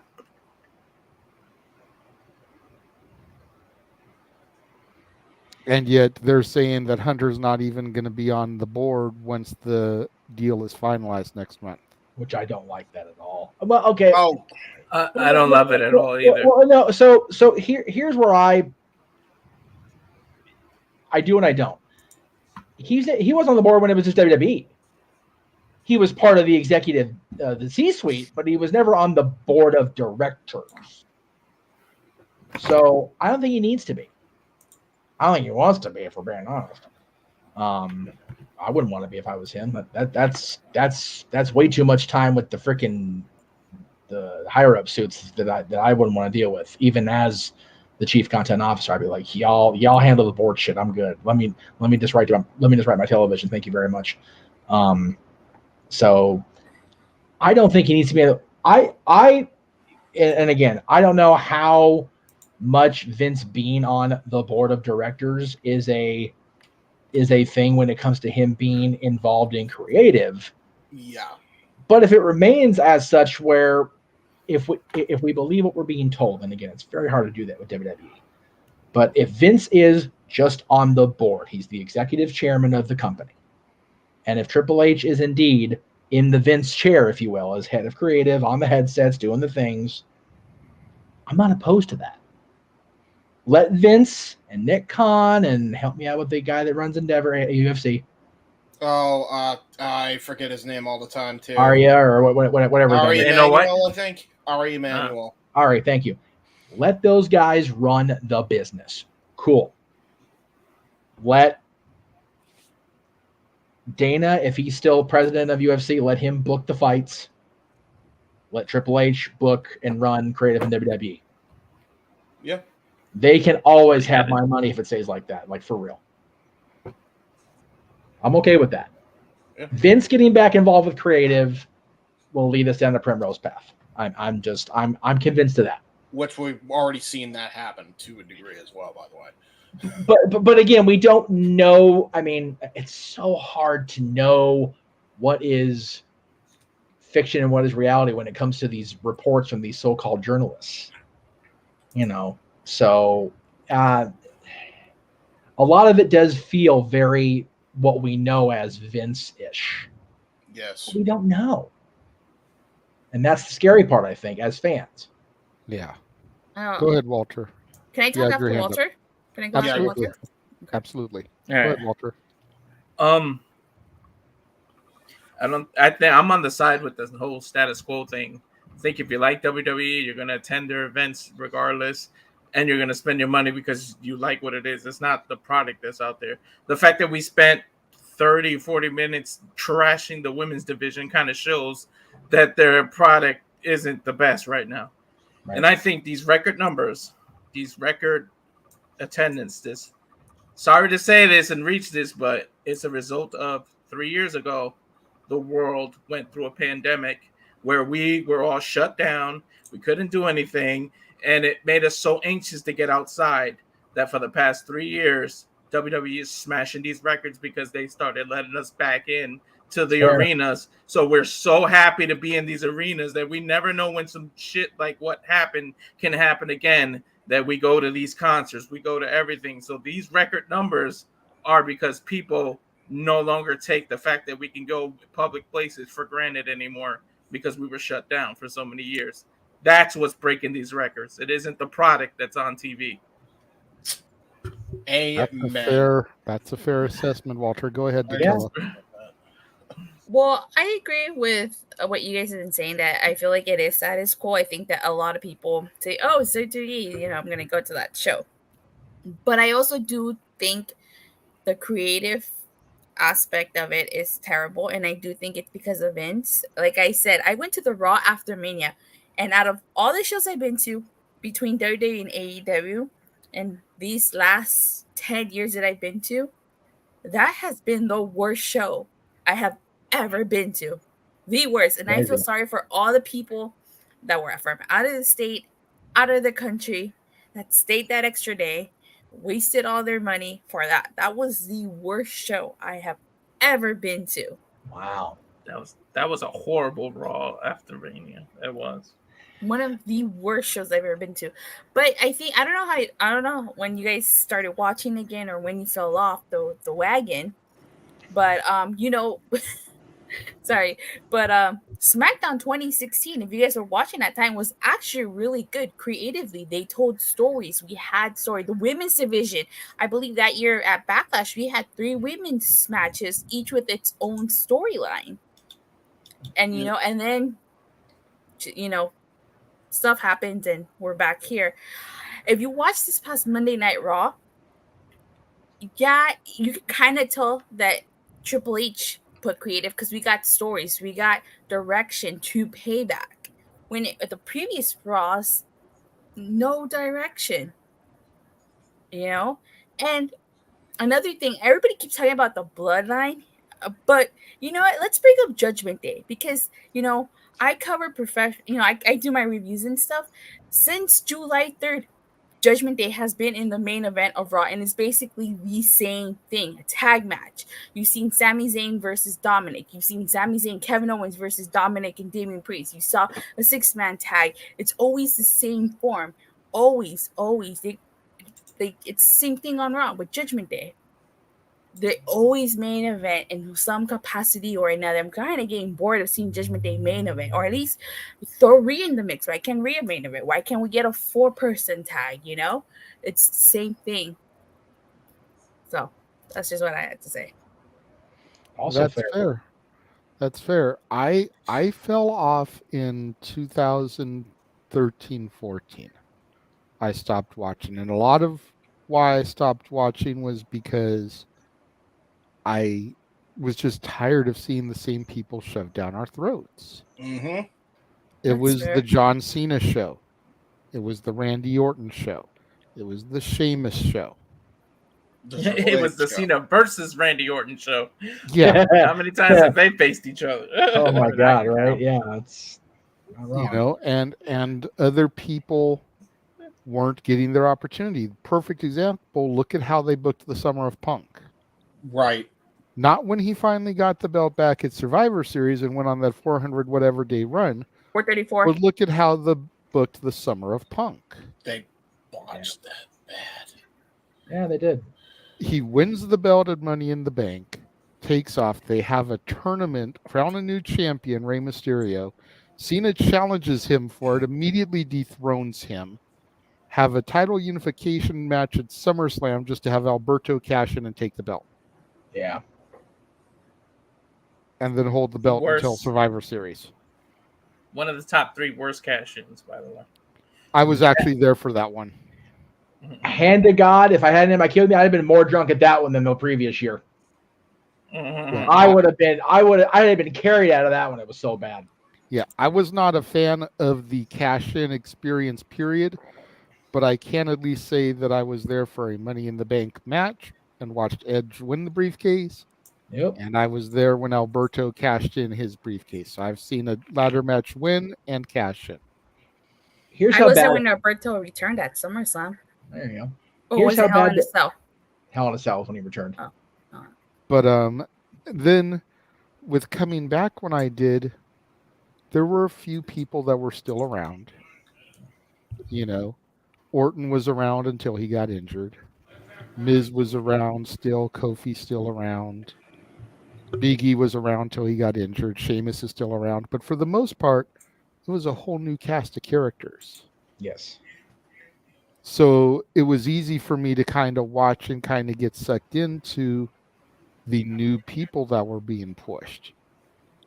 And here I am a year and a half in, and I'm seeing the same problem again. Yeah. You know, it's the Bloodline show. Yep. It's the Charlotte Flair show. God damn, if the best thing about SmackDown last night wasn't the fact that Charlotte Flair was fucking jerking the curtain where she deserves to be. You know, they're just over the way that they shove certain people down our throats. Yeah. And you look at the roster, there are 41 women on the Raw and SmackDown roster. We maybe see a dozen of them a week. Maybe. Out of 41. Yep. And that doesn't even count the women that are in NXT. Right. That's insane to me. And we can do the same thing with the men's divisions. Oh, absolutely. But it's easier to pick on the women because there's less of them than there are men. Now, here's my thing though, Jay, to play devil's advocate, or I guess to play the devil. You're MJF? I wish. No, he heard me mention Charlotte Flair, his Pookie, so he's got to say something here. No, oh my God, dude! Please wind me up right now. The week I've had, please wind me up. Go ahead. Doing so good. I mean, Josh praising the Hulkster, which was a thing. That was awesome. I don't necessarily, and again, this, believe what you want to believe, whatever, but I don't think the women that do get pushed on television down our throats are the ones to blame for that. I think it's WWE's fear of trying new things, and that's always been a problem with their women's division. It's been a problem with their divisions, period. Yeah, they're afraid to try something new because if you look at numbers, like I know a lot of people do in the industry, everything's solid. Why fix it? It doesn't appear broken. If you read social media, it's broken more than a freaking shattered mirror. But if you look at the numbers in their record books, ain't nothing wrong. And I think that's the problem. You're having the people on the business side of things dictating way too much of how creative does it, because the way creative is run now is generating numbers. Well, by that they've always been scared of. Go ahead, Jay. So by that logic, though, Becky and Trish should have been on SummerSlam instead of Ronda and Shayna. Yep. Well, I was one of the ones advocating that and bitching about that, because Trish and Becky has been a story that they have been trying to get across on television, and it has felt forced because it's so hard to boo Trish. And the only reason people are booing her is not because she's a bad guy, not because she's a heel attacking Becky, just because her promos suck.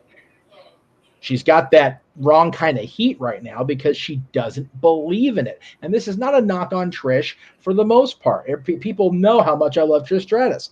It just, people aren't buying it because why does she need to turn? There was no need for it. It's very much like Shawn Michaels turning in 2005. And that was very much his fault. I'll totally throw that at Hogan under the bus for that one. But Ronda and Shayna was a story that would have been told great if they just let them tell it when they should have and not now. Yeah, that was just rushed because Ronda wanted to leave. That's all that was. Which again, I have advocated for Ronda for long enough. I've tried really hard because I was there when the crowd turned on her. I'm fucking over it. Like, if you don't want to be there, fucking go away and don't come back this time. Like, please stay the Can I fuck ask you away. a question, Jeff? Yes, go ahead, So Datilla. if you wanted Trish and Becky on the SummerSlam card, would you take a match off? Yep. Would you? Because that show ended up being so damn long, absolutely. What I match would would you take off to add Becky and Trish on the card? Because like I felt bad for all the East Coast people. Ronda and Shayna by a lot. Like I would have definitely not done that match, at least not with the short ass build they had. They literally gave women who had been best friends, roommates, partners and everything, 5 weeks? Yeah, they rushed the hell out of that. They've been doing the Trish Becky thing for months now. Like, pay that shit off on pay-per-view. And especially when they're going to do the match in Canada on Monday, do you not want Trish to be booed as the heel creative? Like, what the fuck are you doing? Right. That's dumb. Yeah, she's gonna be the hero. Especially with people how they've soured on Becky so quickly since she's been back. Yeah. And especially with her take to social media about Lemonade. Oh well. I mean, to be fair, they told her to let her walk out there on Monday and let her do it. So I get that. Yeah. She tried to turn it into a haha, and some people like it, but like that's the problem with some of the modern day talent is they're too quick to take to social media and bitch. You've got Trish Stratus coming back to her home country to have a match as the heel against the whiny baby face who cried about not getting the match on SummerSlam. Seriously. Supposed to be the good guy. Yeah, if you want to dictate who to boo and who to cheer, you don't put it in Bizarro land. No. And if you have that match go down in SummerSlam, does anyone remember the last time Trish Stratus had a match at WrestleMania prior to this year? Oh wait, it was at that WrestleMania in Detroit. Mm-hmm. What was it? Wasn't it? Oh no, I'm sorry. It was in Atlanta the next year with the one with Snooki. That was in Atlanta, huh? I'm sorry.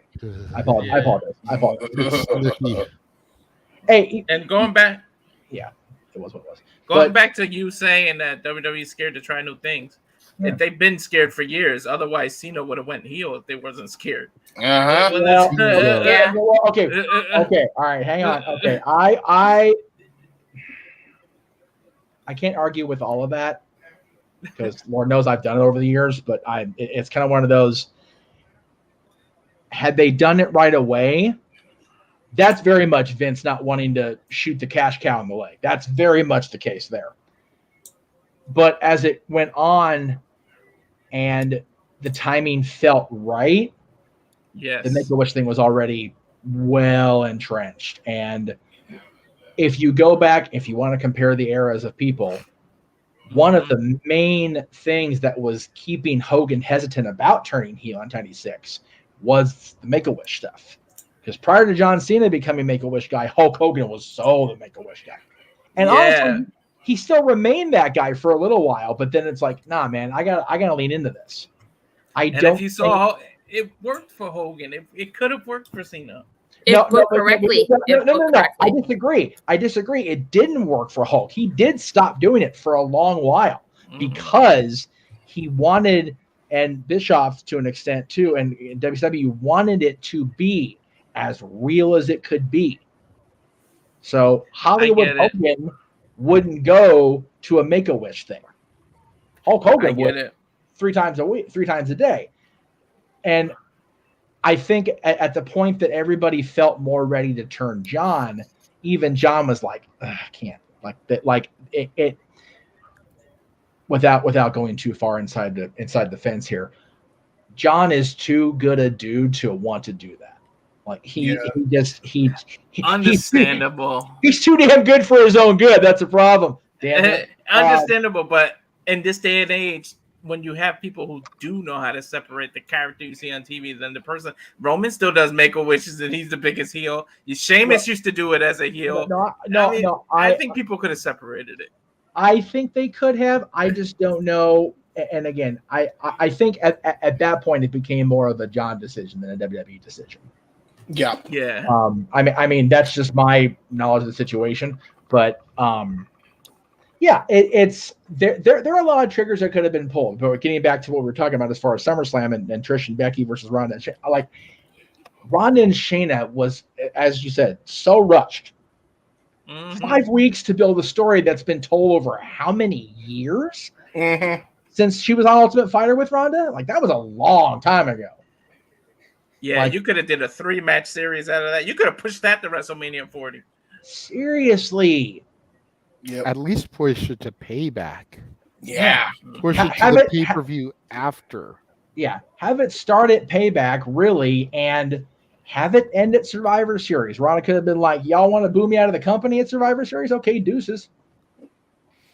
And plus it's in Boston, and, she's an LA girl, so she hates Boston just by sheer definition. So, it's like, yeah, you could have done a regular match at Payback, so another match at Survivors, where now they're one-on-one. Then you did the Fighters Pit or some kind of then you did that as a let's settle this.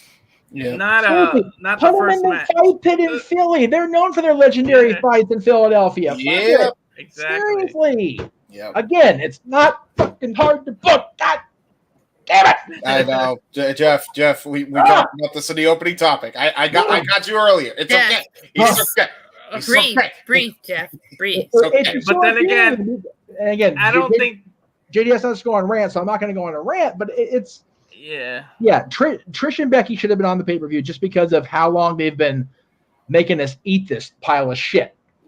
Like, just get it over with already, for Christ's sakes. And not to scapegoat WWE, but how much of that was Ronda's fault? Like, maybe they wanted to do it longer, but she was in such a hissy fit to get the hell out of there that they had to rush it. So maybe it's not all on WWE.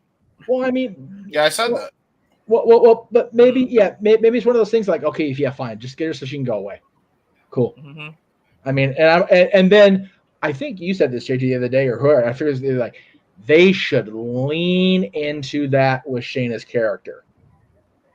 Like, I drove Ronda Rousey out of here. I'm the one that made her go away. And then if she ever does get the itch to come back, then you've got it built in because Shayna's been doing it and talking about it for months and months, like they did with Undertaker and Brock Lesnar with Paul, yip for a year and a half. Yeah. It's not hard to book. It's just hard to finance. Yeah, I agree. Now let's let Noah go before he gets. Oh, he's already gone. He's already gone. He's already gone. Oh yeah. Yeah, he's deep in the weeds on that one. But no, he's tweeted back from the monitor and everything, man. He is all up in the New Japan. Yeah, Noah. Oh, go ahead, Joe. Was trying to get it. Before we throw to Noah, let me just address Emmanuel in the chat room real quick. Next week on British Invasion Karaoke, we still will have some topics. They'll just be interspersed with the scening. The scening will be the primary focus. Yes. But when we don't have super chats to scene, we will be trying to do topics. Yes. Noah, if you have anything else to add to this, please feel free at this time. I still hate Yano for what he did to John Moss in the G1. Sorry, what? Oh, right, numbers. SummerSlam's mid, WWE's mid. They only care about the bomb dial, which they're never going to see the bomb of again. They make more than enough money that they can be lazy to the point they don't care about their fans. They care about the corner's business part. That's why every match going forward will be branded. Simple as that. WWE is a money machine. WWE is branding. WWE does not wrestling. Wow. I mean, yeah. Not wrong at all. That's isn't that sad to say that? Like, sad, but how happy were we about WWE? Like, not even earlier on in the beginning of this year, and now we're at this point again. It's like clockwork, man. Every time. What a difference a week made, James. How pissed the fuck off are you? Yeah. After night 2 of WrestleMania. Because I knew what was going to happen. Well, no, but to the point where I got in the car, I was like, "Whoa, turn the volume down when I start this shit." Wait a minute. And then a week later, we've got the sale, the merger with Endeavor. It's like, ooh, okay, I can fuck with this. And now here we are at after SummerSlam. It's like, hey, we're back. How long did it take you to get out of SoFi? Because I was a bitch. To be fair, we parked farther. Well, okay. So night 1 was a bitch because my ride I met my ride there at the stadium, but he hit and shredded his tire on the way in. So he didn't get to the stadium until during Rhea Ripley's entrance. He missed the entire first night of the show, pretty much. He had to go back and watch it on Peacock later. The second night, he parked farther away. We got there ass early, and we still had to park far away. So getting in the car was, how long were you guys into the post show by that time I actually got on the air? It was a while. So, yeah. I wasn't doing the show with you guys at that time. Yeah. It was a very long couple of days, and I got mad sick. I thought it was COVID. It was just really sick. But, you're 101,000 people. What do you expect to come away scot-free? Hell no. He's actually still at SoFi. This is just a hologram. It is, very much so. We have the technology now. That's why JJ was able to purchase Titan Towers, because we had so much freaking money coming out of that show that we bought the old headquarters, and I'm a hologram now. It's just like the Iron Sheik is still on the way to WrestleMania 17 to the ring. My motherfucker died. Where you guys aren't doing Full Gear, huh? You guys aren't. Yeah, we are. I mean, you guys aren't going to Full Gear. Oh no. No, we can't. Yeah, more than likely not on my end. It's honestly just too many logistical inconsistencies for us to pull it off. Sucks, but. Well, I'm gonna go to Full Gear, so. Well, then we can have you be our on-site person. Okay, yes. I'll be like reporting live from the Kia Forum. For real though. We'll get there early enough. Get there early enough so that you can be hanging out outside the forum. Pop into the pre-show. Hey, everybody! Datilla here outside of the fabulous Kia Forum. The Inglewood Forum. Not Kia. Inglewood. I still threw fabulous in there. Okay. No. I don't think I'm going to any shows until WrestleMania 40 because I'm buying these tickets Friday, and then that's fair. Not spending any money. No. I'm really glad it's on the 18th and not the 9th, not on a Saturday. Hopefully they don't change the date from Saturday to Sunday. Hopefully. I hope they do. I can actually go. No, because I'll tell you guys why. So last year's, huh? I was gonna say, can we do it in the shows, but the fall's going, so go for it. It's okay. Oh, I was gonna say because last year's Full Gear, was where I found out that JDF had passed away and stuff. So it's I don't want it on that date. I don't want it on that date. I wanted it to be on the 18th. I need the 19th to myself.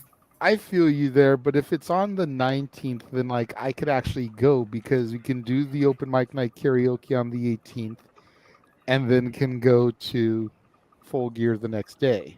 Yeah, as opposed to trying to do both things on the same day, because considering I am the open mic night host, I have the wheel, I have all that stuff. It's kind of hard to run that while I'm driving home from LA. Yeah, we've had the karaoke night for Disney planned for a year. More than that, really, because it's November 18th, Mickey's birthday. That's when we do our Disney karaoke night. Unless it falls on a non-Saturday, then we figure it out. So the fact that it fell on a Saturday, the fact that there was no pay-per-view scheduled until the curly-haired wonder alleged, and we don't know for sure because only Sean Ross Sapp has said it, so we don't know. Yeah, and he's not the be-all end-all, despite what some people will have you believe. He's not. Well, he did say Full Gear. I mean, not Full Gear. Not Full Gear. The other one, Revolution, was going to be in the Bay Area, and that happened. Well, but again, it's nothing's official until Curly Cube says it. So, anyway, we went off into the weeds there, but I would love to be able to do everything, but we've had so much shit planned, and I've been talking with people backstage for almost half a year about doing something special while I'm on park property. So it's kind of like, no, I feel you guys. I get why you guys would whine on Sunday, but it's just for me personally. I would prefer it Saturday just so that I could be sat at home on the 19th. That's fair. More than fair. Yeah. So, but if I do go, I'll be more than happy to be the on-site correspondent for you guys. Yes. And we welcome that. Yes. All right. So before we get into our final topic, we're going to take a brief intermission. And since we were talking about Full Gear anyway, we're going to take a look at all the watch-alongs that will be coming across, beginning with Multiverse United, all the way through WrestleMania 40. If Noah is actually interested, here comes all the wrestling. Oh, look at all the... Oh, look, he's actually going to lean forward and see what he gets to call.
What?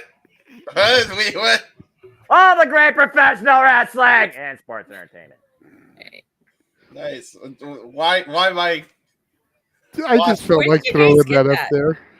Okay, fair enough. Dattila, JJ and Jeff has been on a meme brigade lately to capture screenshots and turn it into just reaction posts for whatever daggone reason. Oh my god! Oh yeah, we have a slew of them. We have a slew of them. We're still working on some for some people, but we've got this one. That's the best one. Yeah, you're damn right. Always. And that was on a thumbnail too. Yeah, it was. Hey. You got me. Always tired of everybody's shit. Oh my god. That's a good one. I like that one. Yeah, that's an album cover too, also. Yeah, it is. Noah. It's the album. Yeah, look at this. Dattila, stop it! Then we got, and then there's Noah. Look Sorry. at that. Flip up. Yay. Yay! Yay! Joe Hendry! Yay. I believe. Say his name and he appears. I believe in Joe Henry. Or as we saw on Thursday, if you watch Impact, I believe in Yuya Uemura. That's pure His motivation. name is That should be their tag team name. Pure motivation. Pure motivation. Yes, pure motivation. I will always remember WCPW when he teamed up with Joseph Connors and like Joe Hendry did the Raw 2003 intro theme and just play Joe Hendry's music. Yeah, Joseph Connors. Joe Hendry is so talented. He's brilliant. Yeah, he is. And he had like the Titantron and like Comic Sans for Joseph Connor's name while he had this like big extravagant logo for himself. It was the best. You know, I'm not gonna lie. I kind of thought that Joe Henry was gonna turn heel on Yuya Uemura, and like he was gonna move into a main title picture. So I did not foresee him in entering the tag team division. Right. I like it. It's a different tag, and same. Helps Yuya Uemura grow as he's on Excursion Impact Wrestling. Yeah, I mean, Yuya's a star. He's a star. And show us Shota Umino as I get back to New Japan. Anyway, back to JJ for our next topic. Sorry. Yes, Jeff.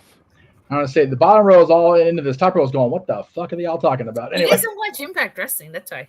Well, you know. Look, we want to cover it, you know. They got enough things on their hands. God bless them. All right. I hold nothing against them. You know, if we ever do a predictions again, like all of us together, like the losing team, like say for instance, me and Noah don't watch NXT, we would have to watch NXT, or if you guys lose, you guys would have to watch Impact.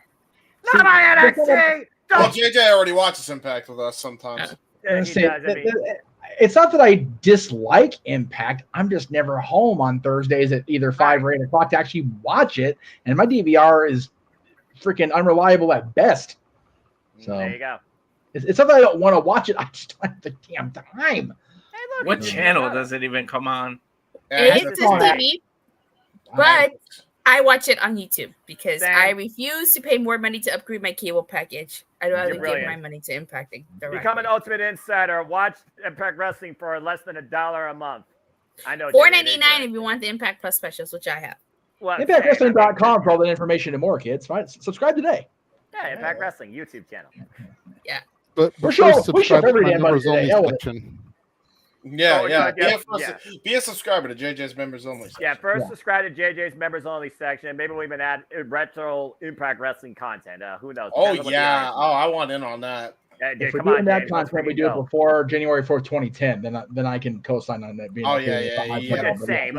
Duh. Yeah. Yes. Well, that's right. Anyway. I still want to do a watch along next year for Turning Point 04, 20 years later. Hell yes. Yes. I'm in on that whole show if we do that. Hey. Let's freaking go. That's all I got to say. Let's freaking go. Having freaking muscle memory, the scars well up on my arm. Okay. So I want to talk about all it. We're getting there, James. So it's time for the main event. Hey, W! All right, probably gonna. This is the last topic, right? I'm probably gonna bow after I say my stuff. I don't blame it. Oh. So all in numbers, it's like they have officially surpassed what SummerSlam '92 did. Yep. By like 200. Still. That's great. But it's enough to break the record. And I posted it in the group chat. Statboy was like, "Are they really going to brag about 200 numbers?" It's like, absolutely, and they should. Damn it. Yep. Brag. Brag while you can, because when WrestleMania goes to the same stadium, goodbye. That's fair. Okay, but hold on, because that's fair. And like I've stated a few times, the counter to that point is yes, they are breaking a record in the UK that was sent by the WWF, and Tony has every right to brag about that. Yep.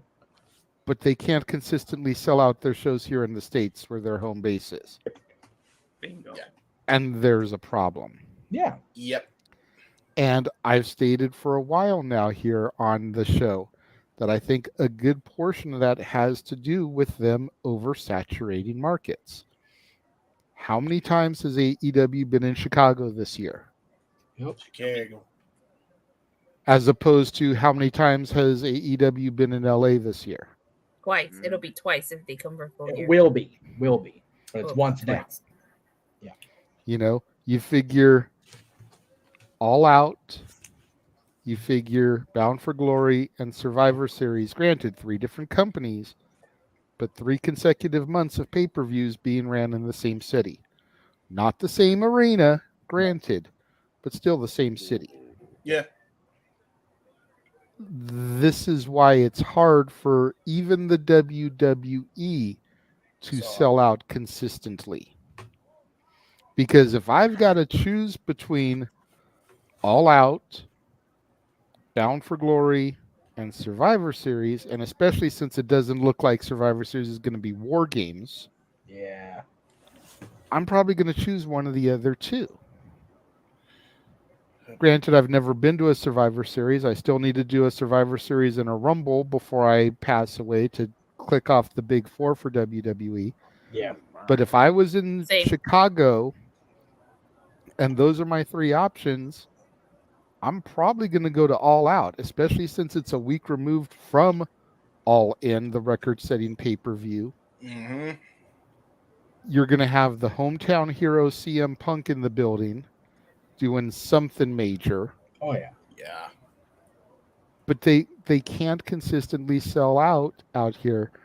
The 3 of us in the top saw what the forum looked like for Dynamite. Yep. It was not a sellout. I was there in June. Full Gear will be the same way. Yep. So yes, take your WTK, brag about it, but let's not get too carried away. Right. Until you can sell out Dynamites and Collisions and your pay-per-views in the States on a consistent basis. Outside of Florida and Illinois. You have no room to talk. You can't sell out a Collision in Hartford, Connecticut. I showed you guys a screenshot the day of and how many tickets were still there. Walter, Triple H is sitting there going, "You can't sit with us, TK." Right. Yeah, exactly. Well, so apparently, and I don't know how reliable of a source this is because but I heard it from like different people. So I'm just reporting on what multiple people have said. Apparently, you couldn't. There's apparently like it was a big stronghold play from the E, and it definitely sounds like a Vince tactic. In that they were going to Hartford. They couldn't promote anything other than WWE. I think there was something to do with that. I don't know why, but that's why that particular show didn't sell out. Mm-hmm. But the one that they did, I think, during SummerSlam weekend was surprisingly near a sellout, and that was because they were in a different territory. By the way, so to JJ, to your point. They were in a different territory. They've been touring the South with Collision a lot, like specifically the areas that they don't normally travel to, like I think it was the one Dennis Condrey was there, and they gave like tribute to him. One half of the Midnight Express. Oh yeah. Yeah, that show nearly sold out. It wasn't totally sold out, but it was near enough that it's like, okay, yeah, they're pretty good. So I think JJ has a point there. It's like they need to start kind of spreading their operations and their wings a bit instead of just relying on the same. Like every Canadian show, for example, mostly sold out for the most part. You know what I mean, as well. So like that's a market that I don't think AEW tapped into. So they got some big attendance records there as well. It's not US, but still, same principle. Like go to territories that you're not going towards often and do shows. Hell, think outside the box and do. I miss the WCW deal, like the way they would do different type of themed events. Like, I don't care what anybody wants to tell me, as ridiculous as the concept was in hindsight, the fact that Hog Wild was what it was, and you had like a bunch of bikers surrounding the ring. What a cool visual! What a cool visual for television. You know, Bash at the Beach and just Nitro in general at the what do you call it? In Florida. Yeah, in Florida, Panama City Beach. Every year, you know, doing at the pool, you know, last Nitro ever, really cool venue as well. Like that looked Halloween awesome. Halloween Havoc, Bass at the Beach, where Hogan took on Vader, where the whole crew, you know, showed up, and there were people that actually paid, and there were some free loaders as well. But a lot of like the majority of Sturgis and the entirety of Huntington Beach was no live game. So right, but that they were getting a cut as well. So yeah, think outside the box. You don't have to necessarily do every pay-per-view to be like a sellout thing. I remember when AEW first started, and their second event ever after Double or Nothing 2019 was Fyter Fest, and that wasn't a live game. That was just people that showed up at CEO that year. And they ended up, and they had an arena there, and people just went through.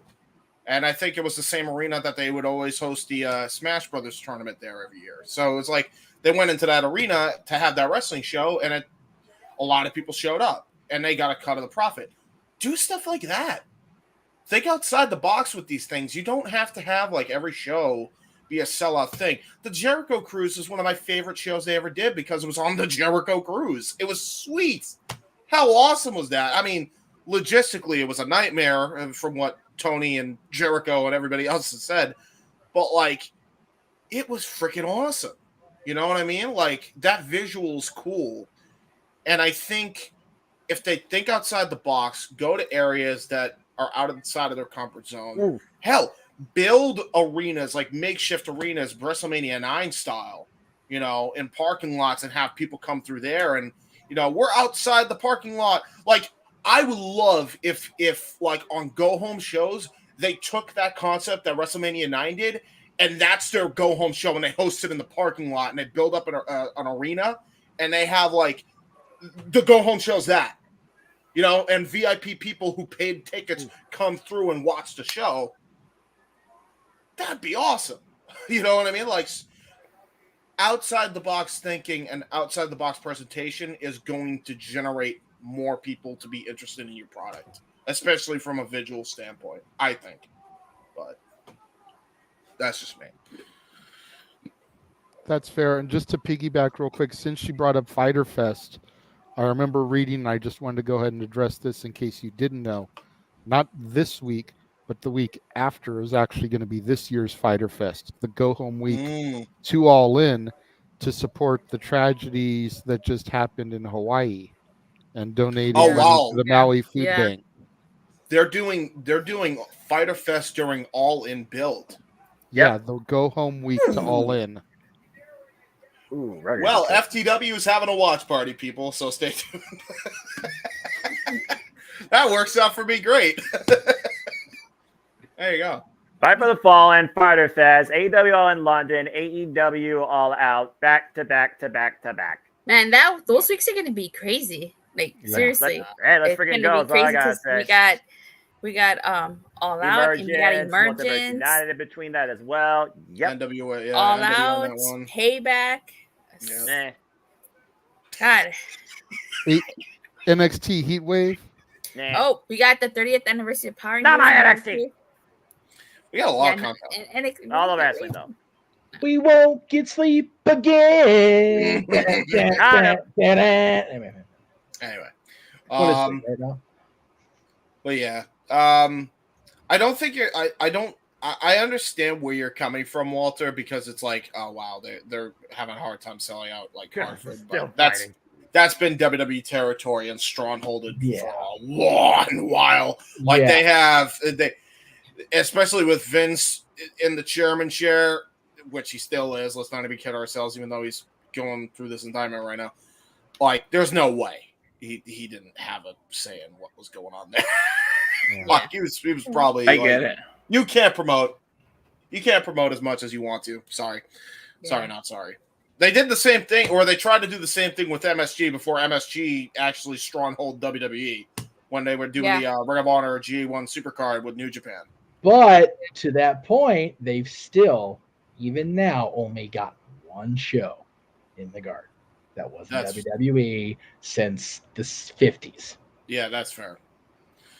Although, and I like your idea too about bringing back Bash at the Beach. Like, I would like to see NXT do Bash at the Beach.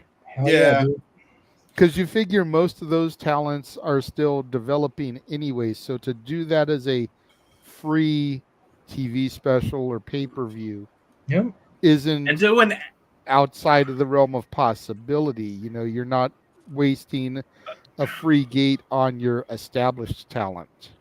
Go ahead, and do an actual beach, not a hologram like you did the pumpkin in Halloween Havoc. God damn it. Yes. Can we get a real beach? That was really bad.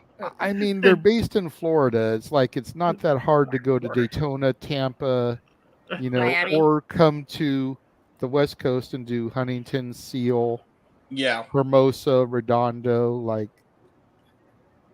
any of those type of Santa Monica Pier. Daytona. Right.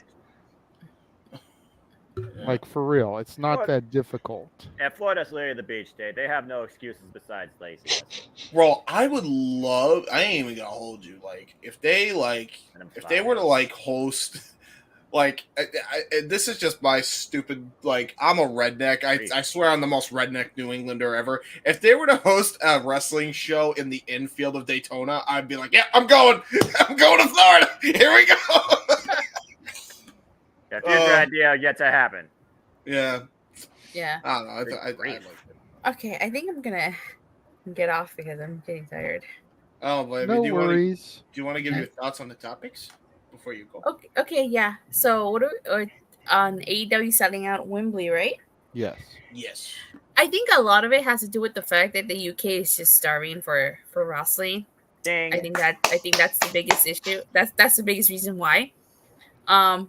Because you know, when AEW first started, they were selling out a lot of their shows. I mean, it was really hard to get tickets to a lot of their shows, but now it's like you don't really have to struggle to get tickets, you know. And I guess that says a lot.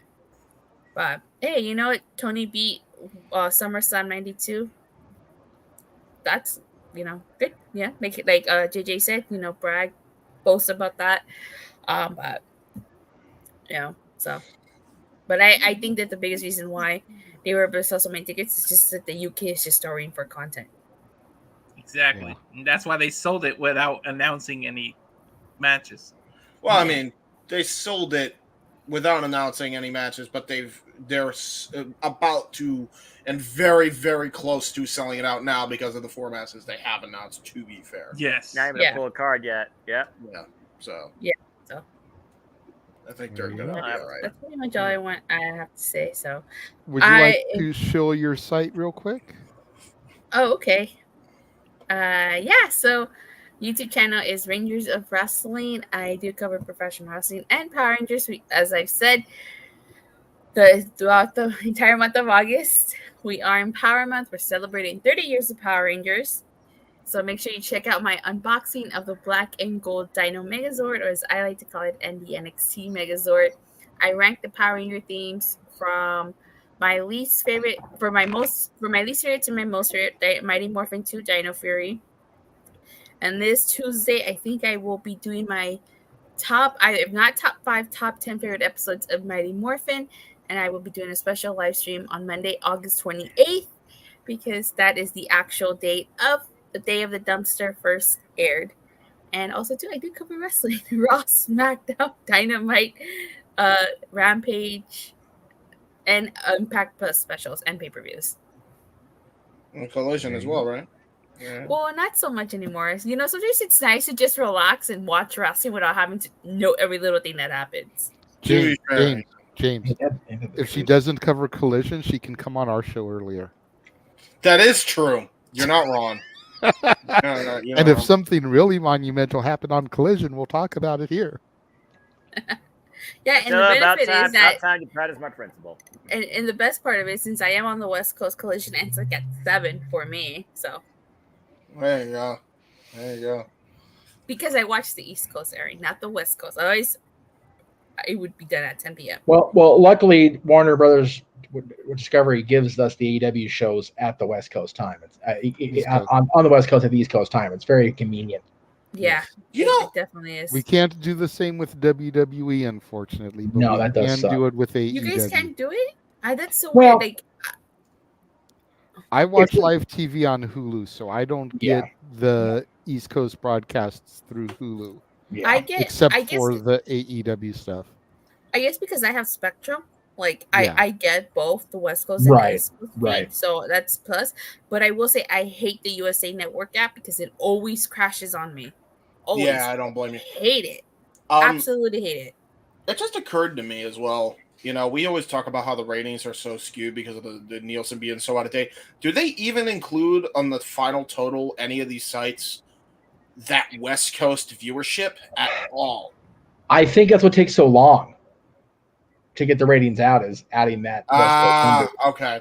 So I think I don't know that for sure. That's just me making an educated guess. Okay, I would think that's why, but yeah, fair enough. Just question. Yeah. All right. Well, I'm gonna go because I am tired. Thanks for having me on the show, you guys. Of course. Thank you, always. We hope to see you next week for British Invasion karaoke. Sure, definitely. I will be there, and hopefully by next week we figure out our Ranger colors. Like I said, I'm pink. We'll get there. We'll get there. Okay. All right, you guys. Well, have a great night, and I'll see you guys next week. Bye. Hey, bye. Bye, Dattila. May the power be with you, Dattila. I'm a power down. All right, Bye. There you go. Okay, Yeah, there there's you your go. catchphrase. So I'll weigh in on the whole all-in thing now. I was going to do before she left, but wasn't fast enough apparently. To be fair, I was actually trying to make up shills for the next shows because I realized I didn't do a lot of that shit today because I was crazy with other crap. Again, numbers are a tricky thing, and for years and years, WWE inflated their numbers that they reported to the media. Like there's no reputable person that believes that there were 93,173 people that paid to be at WrestleMania 3. It's just not realistic. But depending on which source you believe, and people will jump down the 78,000 number because, Meltzer reported it. Yeah, he got it from Zane Breslov, who promoted the show, guys. So take it for what it's worth. But even at the high end of the estimates for WrestleMania 3, 88,000. AEW is not that much farther away from that right now. If you believe the 78,000, which was the low estimate, or in the 78 to 79,000 range, they're going to pass that, which means they're going to pass WrestleMania 3, which is unbelievable. Yeah, it's really crazy. Like it actually did that as well. Like WrestleMania 3, however horrible that main event turned out to be on the Meltzer scale, it's the very first thing we see on every single WWE broadcast now is Hulk Hogan slamming Andre the Giant in front of that crowd at WrestleMania 3. Yep. So that is the event that WWE draws our memories back to every single time they go on the air. So for AEW to even get a sniff of the amount of people in a stadium that WrestleMania 3 got is fucking huge. Yeah. And when you think about how much praise is heaped upon SummerSlam 92, despite the under the surface shit that went down on that show, when you think about how messed up the Road Warriors were, when you think about how Sherry got away with damn near going full Monty on that show, when you think about how Davey nearly killed Brett in one of the spots because he was so messed up, and it still is regarded as this all-time great SummerSlam. And AEW's already passed that. It is now the biggest, highest-selling mainstream wrestling event in the history of England. Yeah. For a company that's 4 years old and 4 or 5 years old, yeah. it is ridiculous to even be able to say that out loud. But it happened, and it's happening now. It's happening in our lifetime. It's happening in our fandom. It's happening in our ability to cover it as podcasters. It's crazy. It's great. But to take the other side of that coin, JJ's 100% right, as is Walter when he said it, and JJ said it. Last time we talked about this, and I think we all said it. The British wrestling fandom is so thirsty for content, they might as well be page 6 subscribers. They just want to see it so bad, besides their own guys. Yeah. And the amount of these ticket sales proves that. And to Emmanuel's comment there, I'll throw it up there since he's a subscriber to JD. I'll go ahead and address his comment, even though it's not super chatted. That's the thing, Emmanuel. There hasn't been an AEW moment that's like Hogan slamming Andre, and they're still doing Hogan Andre numbers. Yep. That's the tweet. There is no AEW moment like that, and they're still doing the numbers. Yeah. And there isn't a big British wrestler's name. Like, I feel bad for Pop that he's hurt. Oh, I know. Experience God. this. Yeah. Pop, Jamie Hayter, Kip Sabian. Damn it. Hey, but you know what though? Soraya's gonna be there, and she's gonna show out and strut ass, man. Good, So good for her. Yeah. I'm so happy. Soraya's definitely. She's definitely gonna be there. Yeah. And trust and believe. I'm not gonna get too far down this particular rabbit hole, but that mucker brother on Twitter yesterday, dude, he couldn't delete that shit fast enough. What a piece of shit. Because she's gonna, whether she wins the title or not is completely irrelevant. Yeah. She was never supposed to wrestle again. And she's about to wrestle in front of the biggest capacity crowd in her hometown. It's such a great story, dude. She's not wrestle in front of the biggest crowd in modern wrestling history, mainstream level wise. I don't think I'm exaggerating. She might get Hulk Hogan WrestleMania 18 type cheers. Yeah. I'm saying. Yeah. Yeah. And also, we're forgetting about this, Jeff, as well. Omega doesn't have necessarily anything going on yet. There's still a possibility an aerial assassin makes his way into London also. I mean, and if that happens, oh boy, buckle up for that third match. Well, considering he just christened the IWGP United States Championship, now it's the IWGP United Kingdom Heavyweight Championship with a brand new design with a Union Jack on it, I would not rule that out. He is pulling a Lance Storm, and I'm here for it. I love it. Yeah, United Empire, baby. Yeah, I'm surprised you didn't call it the United Empire Championship. Might as well. Yeah, he's about put a bigger stake on it. He's about bringing back a level of prestige and honor to the United Kingdom and British wrestling scene. I think him, even especially with you just telling me that, he has to be an all-in with that belt now, Where did Damage go? Well, he's not in the G1 final. He came damn close. So, again, there you go. So he's out of the G1. So Ospreay is going to be free come all in. And the fact that AEW did this off pure potential in less than 4 years, credit to them in this day and age of the wrestling industry. Yeah. Cool. I saw the chat go up about the when WWE gets there. It's like, guys, we get it. WWE is going to go out there and strut out and show ass. That's great for them. But we know they can do that. Yeah.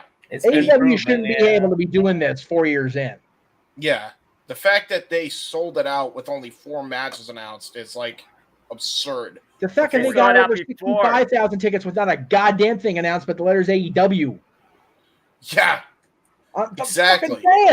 40,000 in a day or something ridiculous when they first announced it? Yeah. Correct. Yeah, like, exactly. They had it halfway there anyway. They were almost nearly halfway there by that point. Seriously. 70,000, I think, before they had a single match announced, and then they just. That's the kind of tribalism tweet that or post that bugs the fuck out of me. It's like, why can't we just be happy that wrestling is doing so well? Because there are inconsiderate, uneducated twats that don't know how to do anything better than thumb their fingers on a keyboard when they can't thumb themselves or another woman. Wow! No one's clearly paying more attention than we think. Wow! God damn! God damn! Though, wow. I would say clip that, but I don't know if that's a highlight. I would call it a highlight.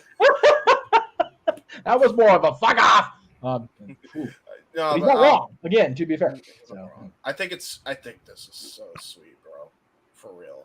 But I'm so happy for AEW that this is the thing, and I want them so bad to get every ticket sold. That way, only the most true freaking tribalistic haters can just be the ones that are holding out on heaping the praise. And I just hope that they don't do all this and then don't live up to the hype and produce a poor. I hope that's to. Yeah.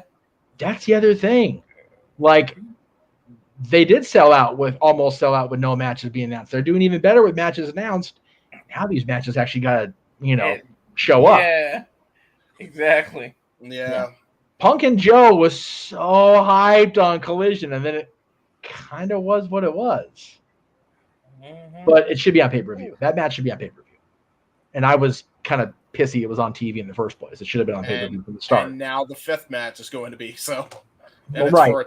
You've got that. So. You've got Cole and MJF, which I love that it is so unpredictable what we're going to see out of that match. That makes my day. The tag title match. I think JJ's just hoping for a completely ring implosion when the Bucks and just the Bucks are gone. Oh shit. Tiger Driver. Or we have Tiger Driver take about that works too. Whatever. I'm good with it. I wouldn't put it past that. Adam Cole isn't setting MJ up because he wants him to fight twice, so he's worn out, and then he can. That's totally what it is. But see, the thing is, that's what we all expect based on the way it's being. But that's the thing, where I think a big part of, and again, this is kind of not 100% on topic, but it kind of is.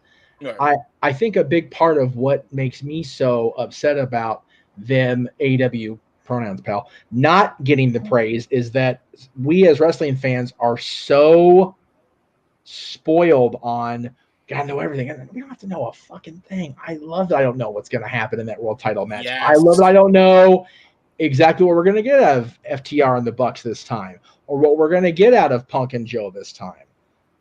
I love that. Yeah. Compared to how predictable. How many in our group, Noah, Mr. Predictions chart guy? How many people scored damn near 100% on SummerSlam last week? One person. That would be Mrs. Rift.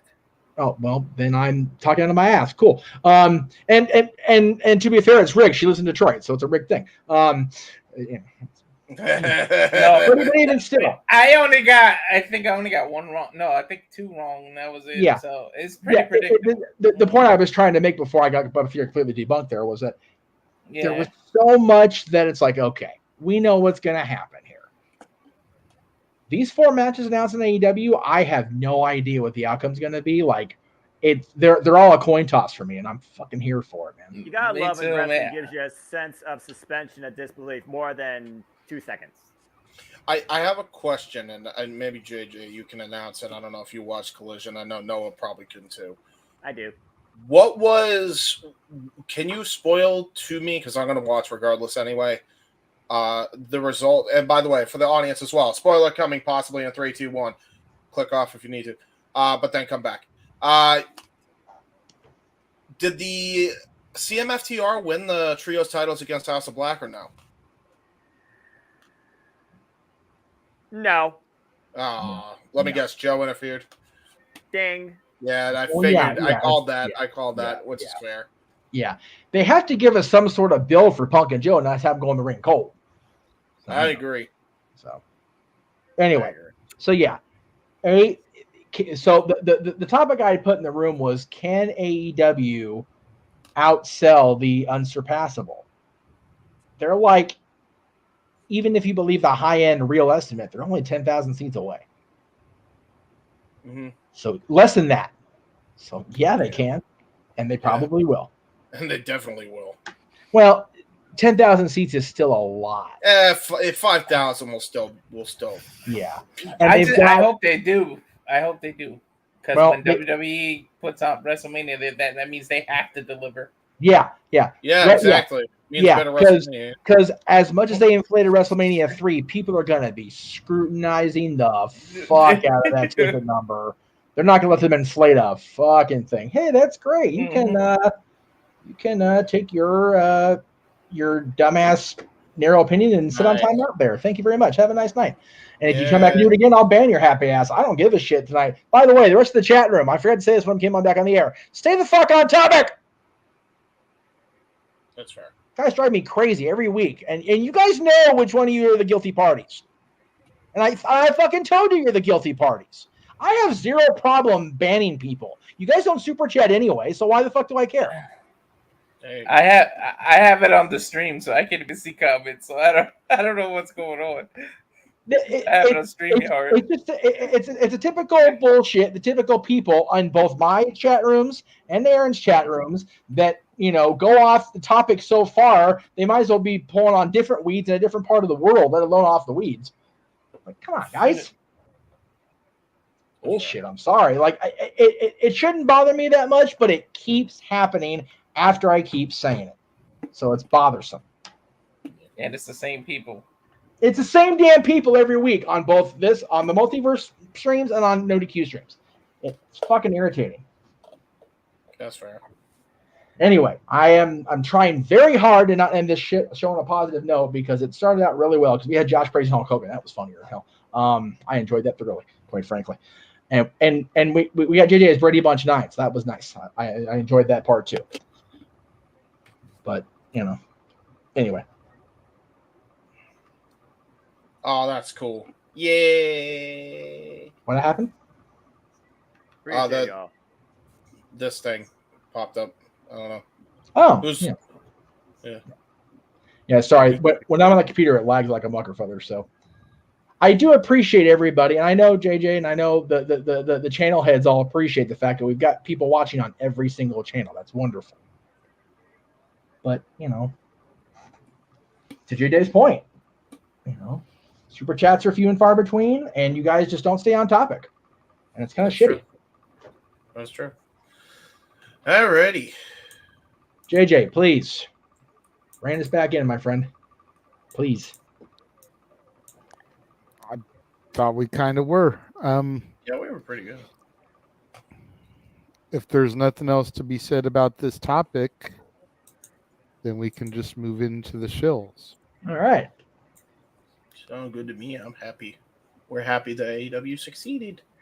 Well, that's cool. We got the actual show part of it. We have before the show's ended before midnight, which was not exactly the goal, but And that's what people need to try and realize. There's more than one company, 2 companies, 3 companies, in the industry. Just be happy when wrestling succeeds, damn it.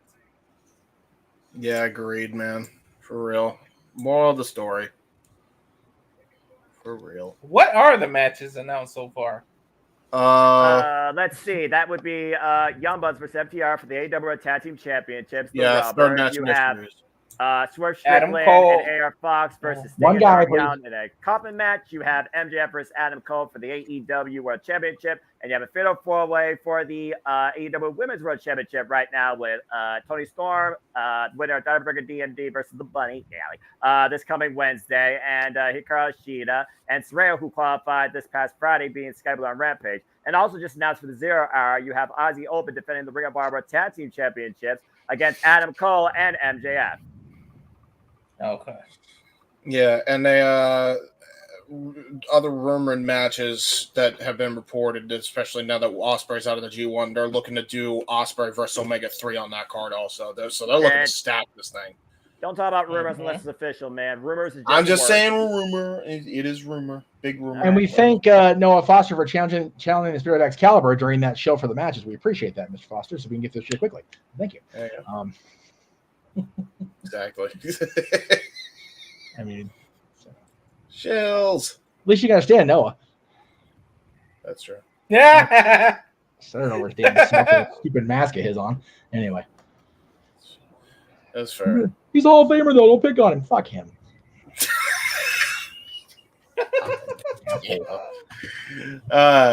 Anyway. All right.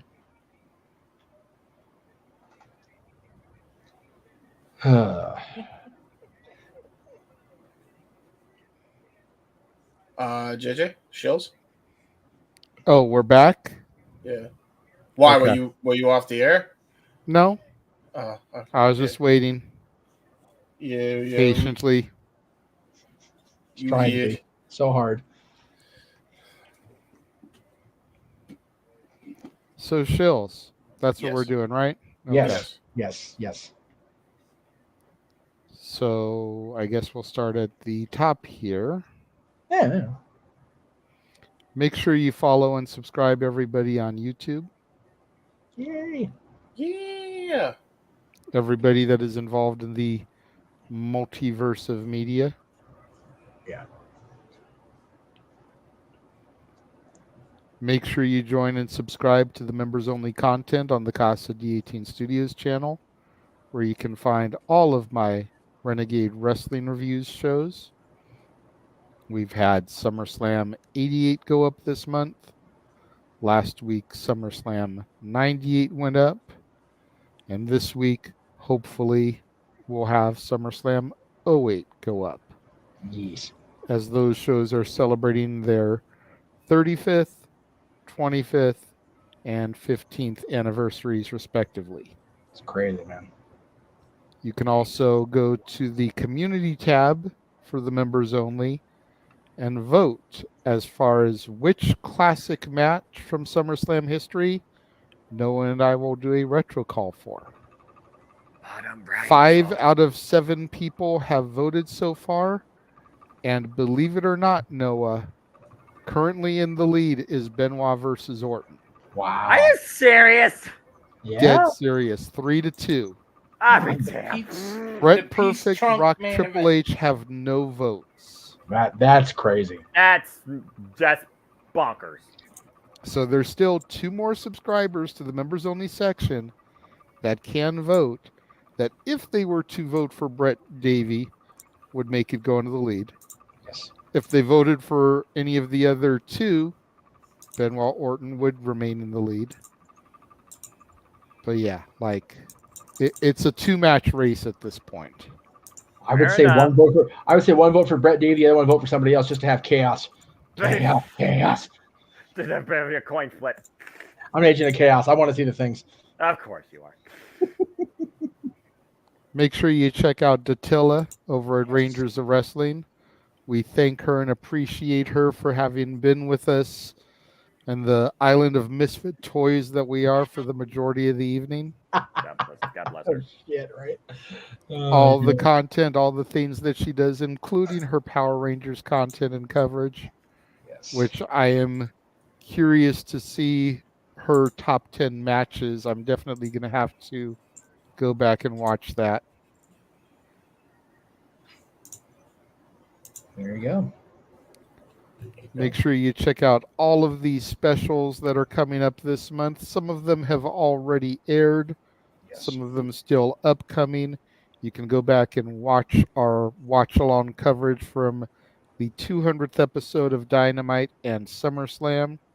This past Friday was the top 10 Disney TV shows, which was a lot of fun to do. Yeah. We've also got coming next week Open Mic and Karaoke Night and Multiverse United 2, both coming next week. Dad's Not Always on Wrestling, top 10 actors, actresses that we lost too soon. Yes. And then a fun-filled weekend of watch-along coverage. Just all the stuff there. We've got NWA 75. We've got AEW All In. We've got Emergence. Crazy stuff. All the wrestling. And over the next couple of weeks, we've got both Happy Noah and Happy James, because the Bunny is back on TV on Wednesday, and then James is going to get to call Natalia Markova challenging Camille. Yeah, I was right. Camille. Right. Yeah, right. You're good, brother. For the women's title in NWA. NWA World Women's Championship. The Burke has been Brickhouse now for nearly 900 days, I believe. Yep. And by the way, the final week in August is brought to you by the folks at Zoa Energy Drink for Noah, or Mountain Dew for Noah, for Mountain Dew in Noah's case. But yeah, I don't mess with energy drink. Not a goddamn asleep on that. I'll get some sort of sleep. And maybe a giant nap on Sunday. Image, not pictured in that image is going to be our coverage of NXT Heat Wave. Oh yeah. Yes. I can Gotta throw that up there because that is happening on my birthday. Yes. That is the main reason we're going to go ahead and do it. I know we don't normally do the TV specials, but the fact that this is my NXT, damn it. That's right. And they are doing a special on my birthday. Oh, did you? Okay. So, James, fair warning, we're going to need you to broadcast through the Discord again so that me and Noah can do commentary and everything. I won't be able to be there. I'm going to be at my follow-up doctor appointment for my shoulder. Whoops, that's not what I wanted to do.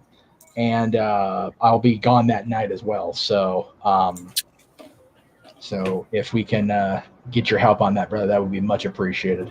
Yeah, I got you guys. And Talk Wrestling still to be determined, which is why I have this one as opposed to the one with the Talk Wrestling logo on it, because I still don't know about logistics of doing Talk Wrestling from where I'm going to be. I'm going to try. Lord knows I'm going to try. God bless you. So there you go. Dope.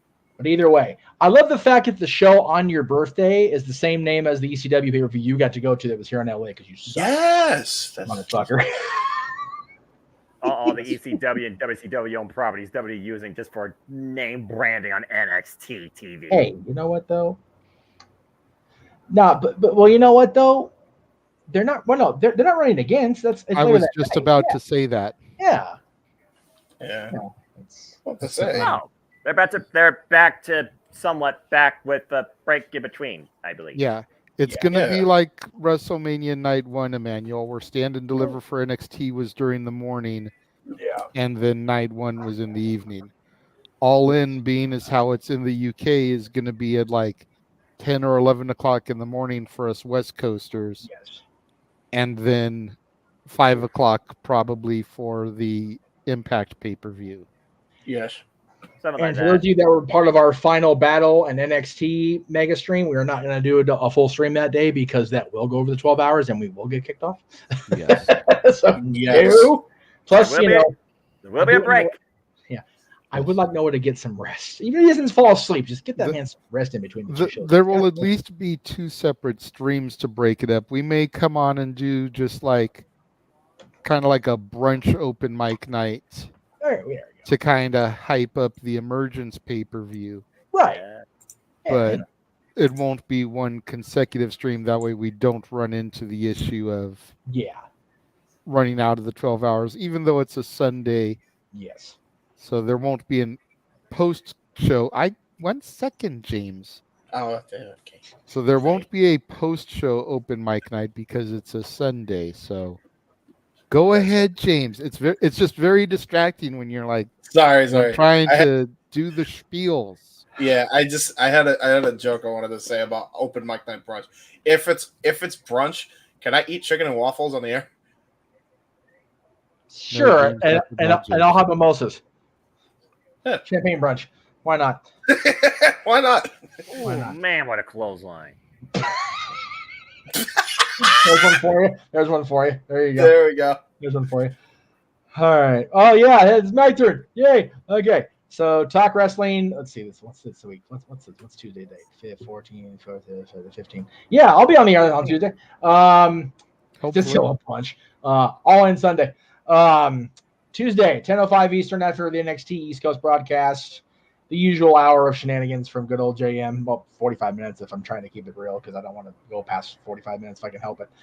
Just Q&A. But again, same people come in, no super chat, so why bother? But please come and try anyway, and maybe if you guys send in better stuff, we can keep these shows going. Ooh. There you go. If I'm gonna shill, might as well shill. Anyway, carry on. The Greg Cherry Show. So yes, we had a cool 3-year anniversary celebration for Greg Cherry Show this past week. He'll be back on the air Wednesday, which will be the 16th, so I should be there for that as well. If not, Maddie and him will do their thing and have the Greg Cherry Show at 7 o'clock Eastern, 4 Pacific, just prior to AEW Dynamite. And, of course, Aaron will be recapping that show as well as Raw and SmackDown. And if Collision's live, he'll recap that too. Yes. Because that's what Aaron do. Yes, and we'll go ahead and we'll put it out there in an effort to promote Greg's show.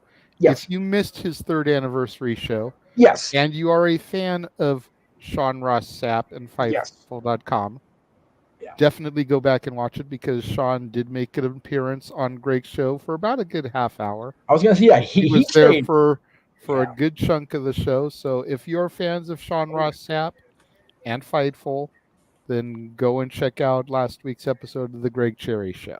Absolutely. He stayed for way If you are long. not a fan of his, then tune in this week and don't worry about last week's show. Yeah. He actually stayed for longer than Greg anticipated. So we were pleased he was able to give us that time. I know Sean's a busy guy. I know people, either really like or really hate Sean, and that's everybody's prerogative. And Lord knows I have my own opinion that I keep to myself more often than not. Yeah, it's cool. It was nice to have a different dynamic on a Wednesday than just the usual talking heads. Sunday, the 27th, in between the pay-per-views, Attila. Yes, an open mic night brunch type of thing. Yes. Just to keep the flow going.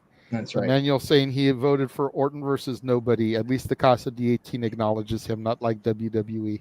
Yeah, well, yes. Hey, and then Arlene here, Noah, you might want to pay attention for this one. Screw saving money for Disneyland. Here a Noah scene for my early birthday gift is so much better. Oh no. Damn it. And just remember, Arlene, you'll be able to find those on Noah, That's What I Call Music. Volume 1. And the newest album cover. Yeah. Noah, That's What I Call Slow Jams. Fuck me, man. Come on. That is Noah Guerrero right there. Orale, what I do to deserve this. That is the greatest thing ever. Like, I am so proud of everybody that contributed to that ridiculousness and nonsense.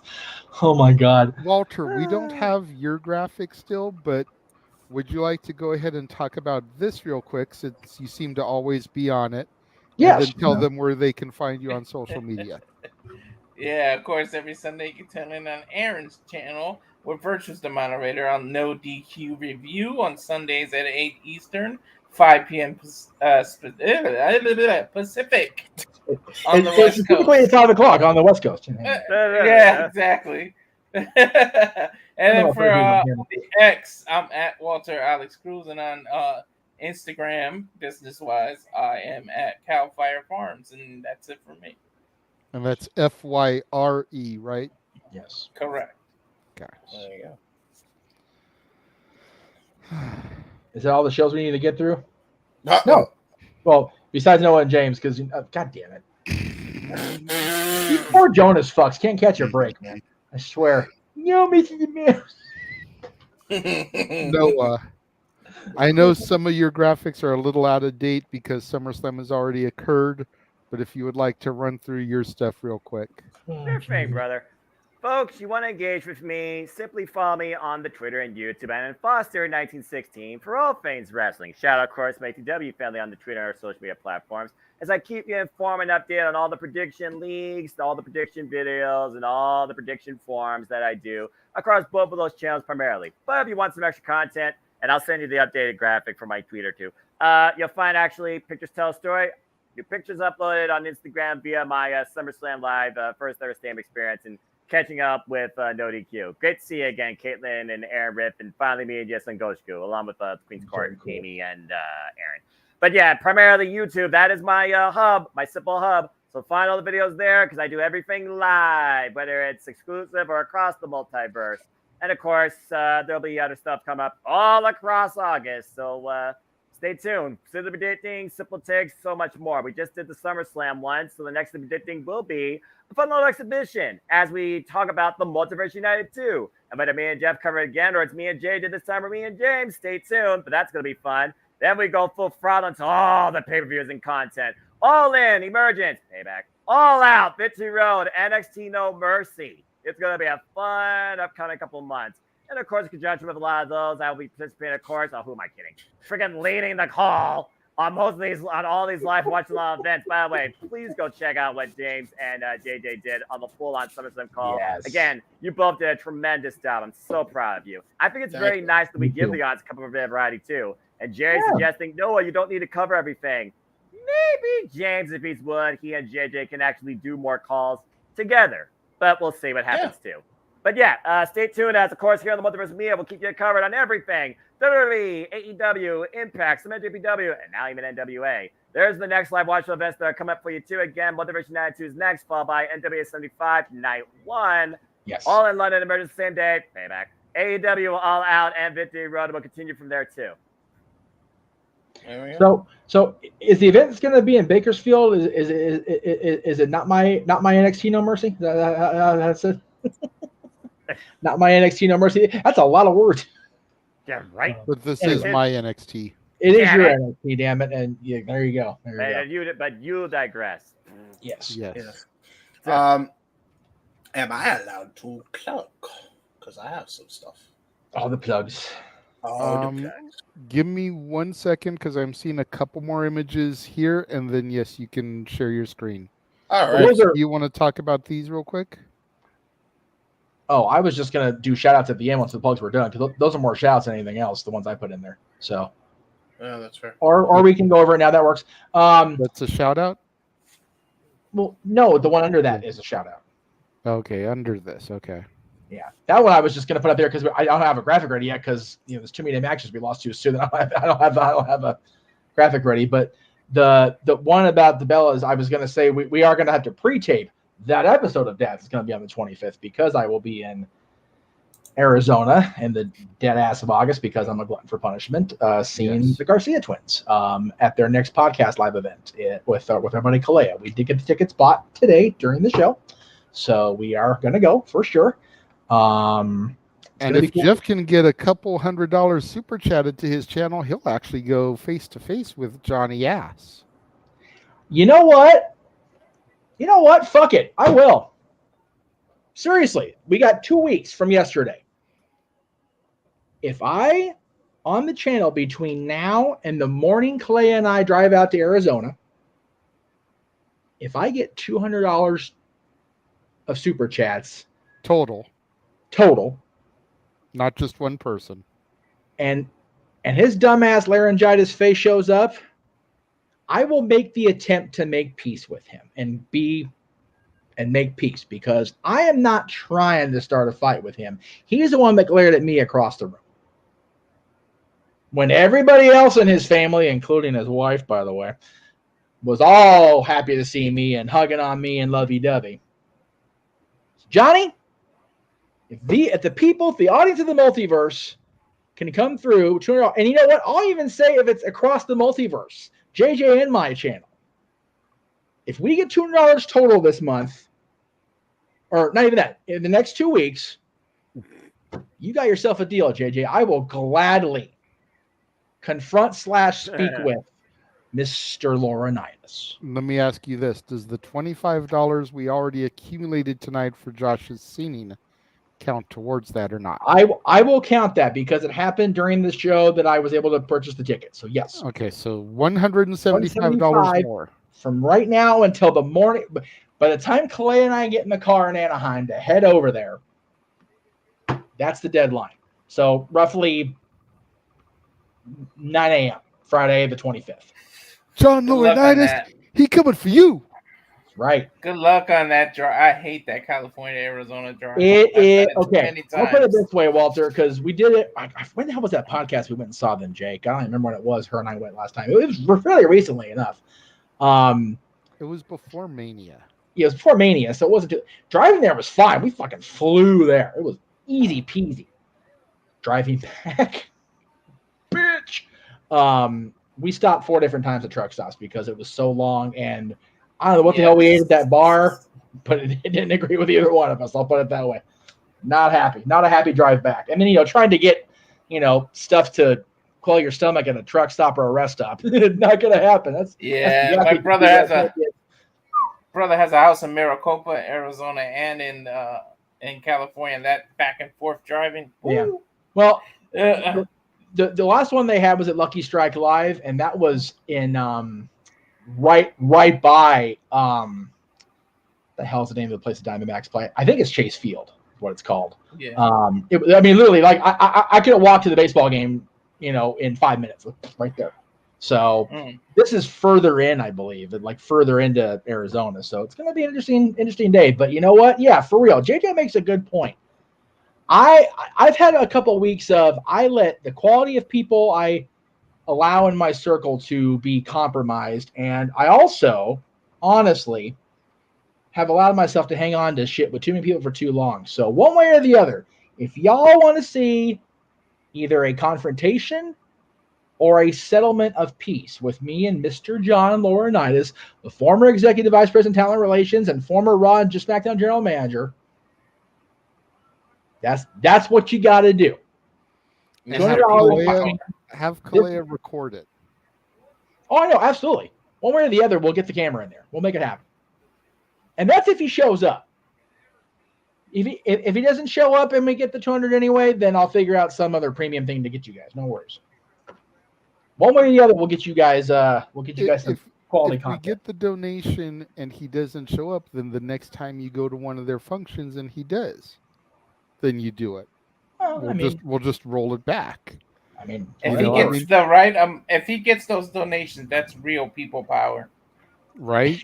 Ha ha! Good call. Yes, sir. Yes, sir. That's a fair point. Anyway, the other shout out I wanted to give, which is what JJ mentioned, it was under the dad's graphic. As it's now midnight, happy birthday to one of my favorite people I've ever met, being a fan of the Los Angeles Kings, my buddy RC. It has been a wonderful experience to stay in contact with this lady. She is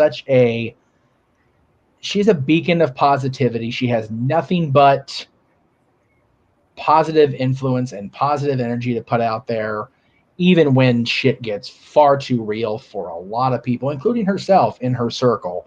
And I just love her for that. So, Ars, happy birthday. I love you, my friend. Can't wait to find out how all the barbecues and things went today, and what she requested for her birthday was all the ridiculous memes and videos of just hilarity in her DMs. So yeah, I can't wait to hear how it all goes for her, because she's going to be chucking it up tonight, and that's what she does best, is laugh hysterically at her own stupid self. I love it. Wait a minute. She actually requested for people to slide in her DMs? That's not what she said. You're terrible. You're a terrible person. Oh, no. Go ahead and share your screen, James. All righty, here I go. Now this is going to be. Did you air the most recent one that I sent you? Yes. Okay, so the number 16. Yes, but James has probably had about 3 updates since he sent me that. No, there's only actually surprisingly only one. And it's all on my channel for a change. Well, actually 2. I just realized because retros and shit. we'll get to that when we come to it. But you can check on my channel right now that hasn't already been promoted. Right here, Jay Hubert's Side of Things, episode 5. I actually talk about a host of bullshit. Talk about Will Smith, talk about Ronda Rousey leaving, talk about McJuggernuggets, talk about Smosh, talk about other shit. There's cat videos at the end. It's a hodgepodge of fucking weird. If you're interested, go ahead, check it out. Well, you're interested in my side of things, you can. I might just make it like that. Debuting on this channel, new show called Character Select, where we will be doing AI simulated tournaments of video game characters and having them beat the piss out of each other for your entertainment and having a good time. So there's that. And then watch parties, as I said earlier on, for Fighter Fest in the Go Home Week to All In, and also for the Go Home Week of All Out are a go. And we're going to try something different because for the first time ever, and by the way, they're all going to be released a day late because FFX stuff, thank you. We are actually going to do we're going to try this for this one for All In and for All Out a day after the watch-along events, or maybe a few days after. We're going to try All In and All Out watch parties as well. So I won't be on camera for that because I'll be here with the boys. I don't necessarily need to be on camera for that. It'll either be Zero or Casey or Mike or Owen, one of the four. More than likely than not Casey, but somebody's going to be on camera and they'll be, presenting the festivities of all the fun. Because we're all going to be using Discord for that anyway and having a good time. So hopefully everybody enjoys that. And then on Wrestling Fortune 44, which by the way you can find at, and I'll just type it in right here since I'm sharing my screen. You can find his YouTube channel via that. You can check out the recent editions of a bunch of WWE Aftershocks and AEW Sparks, where they cover everything WWE and AEW on Spark and Aftershock. But we also have a bunch of retros in the can. SummerSlam 05 retro coming. Raw from London, I believe 06 coming. The Wrestle Kingdom 12 retro in hype of All In. That's coming up. And All Out 2021 retro we're doing. And I believe there's one more I'm forgetting. Heatwave 98 in hype for NXT TakeOver. Or I'm sorry, should be NXT TakeOver. It's not. NXT Heatwave, the special that's airing. So, yeah, it's all happening there. We got a lot of retros coming up, so be on the lookout. It's all going to be on the video tab. So go check that out. And yeah, that was pretty much it. I just wanted to kind of plug that because it just kind of popped in my memory. And then other than that, on my channel right here, which I just showed on my screen, Indie Force episode 27, 3 weeks ago, because we do them every month now, and they're fun. It was a good time. We talked about all sorts of shit, including update on Women's Youth Wrestling. So that was the ending topic. If you want to know what happened on what's going on with the progress of WYW, just know 52 weeks of TV have been recorded. And if you want to know more details, it is on that podcast and podcast clip on my channel. So yeah. All right.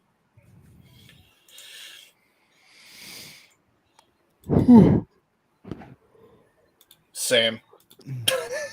Forgive me. Time for memes. Yes. All the memes. We want to thank everybody for tuning in this evening. We want to thank the 10 of you that are still riding with us. We appreciate you guys. We want to thank Statboy. We want to thank Josh Mansfield. We want to thank Big Baller G and Dattila for coming on earlier and bowing out so gracefully when each of them had to tap out. Walter, thank you for joining us again. It's great to have you here. For having me. Until next week, I will do this, and then Noah, take us out of here as you always do. So for the He-Man, James Hebert, for the simple man with the spectacular voice, Noah Foster, for the man whose name is not on the marquee, Jeff motherfucking Meacham. I am the Renegade JJ Williams. Take us out of here, Noah. No matter what, guys, always a pleasure. As I leave you simply with this, because you don't know me by now, know this, because what I am is what I am. For I am but a simple man and a lifelong fan of professional wrestling. Damn, what a moonsault cover, hook of the leg too, no! Yes! So find me, as always, doing that type of stuff in and out of the multiverse too. But as always, I'd like to conclude, there are no winners, there are no losers, there are no betters. Just fans with opinions for this passion we all share. At the end of the day, folks, support one another, respect each other, protect your mentality too. Treasure your families and just enjoy life and enjoy professional wrestling. It's as simple as that. There you go. Have a good night, everybody. We will see you next week. Have a good night, He is folks. what he is, and that's all that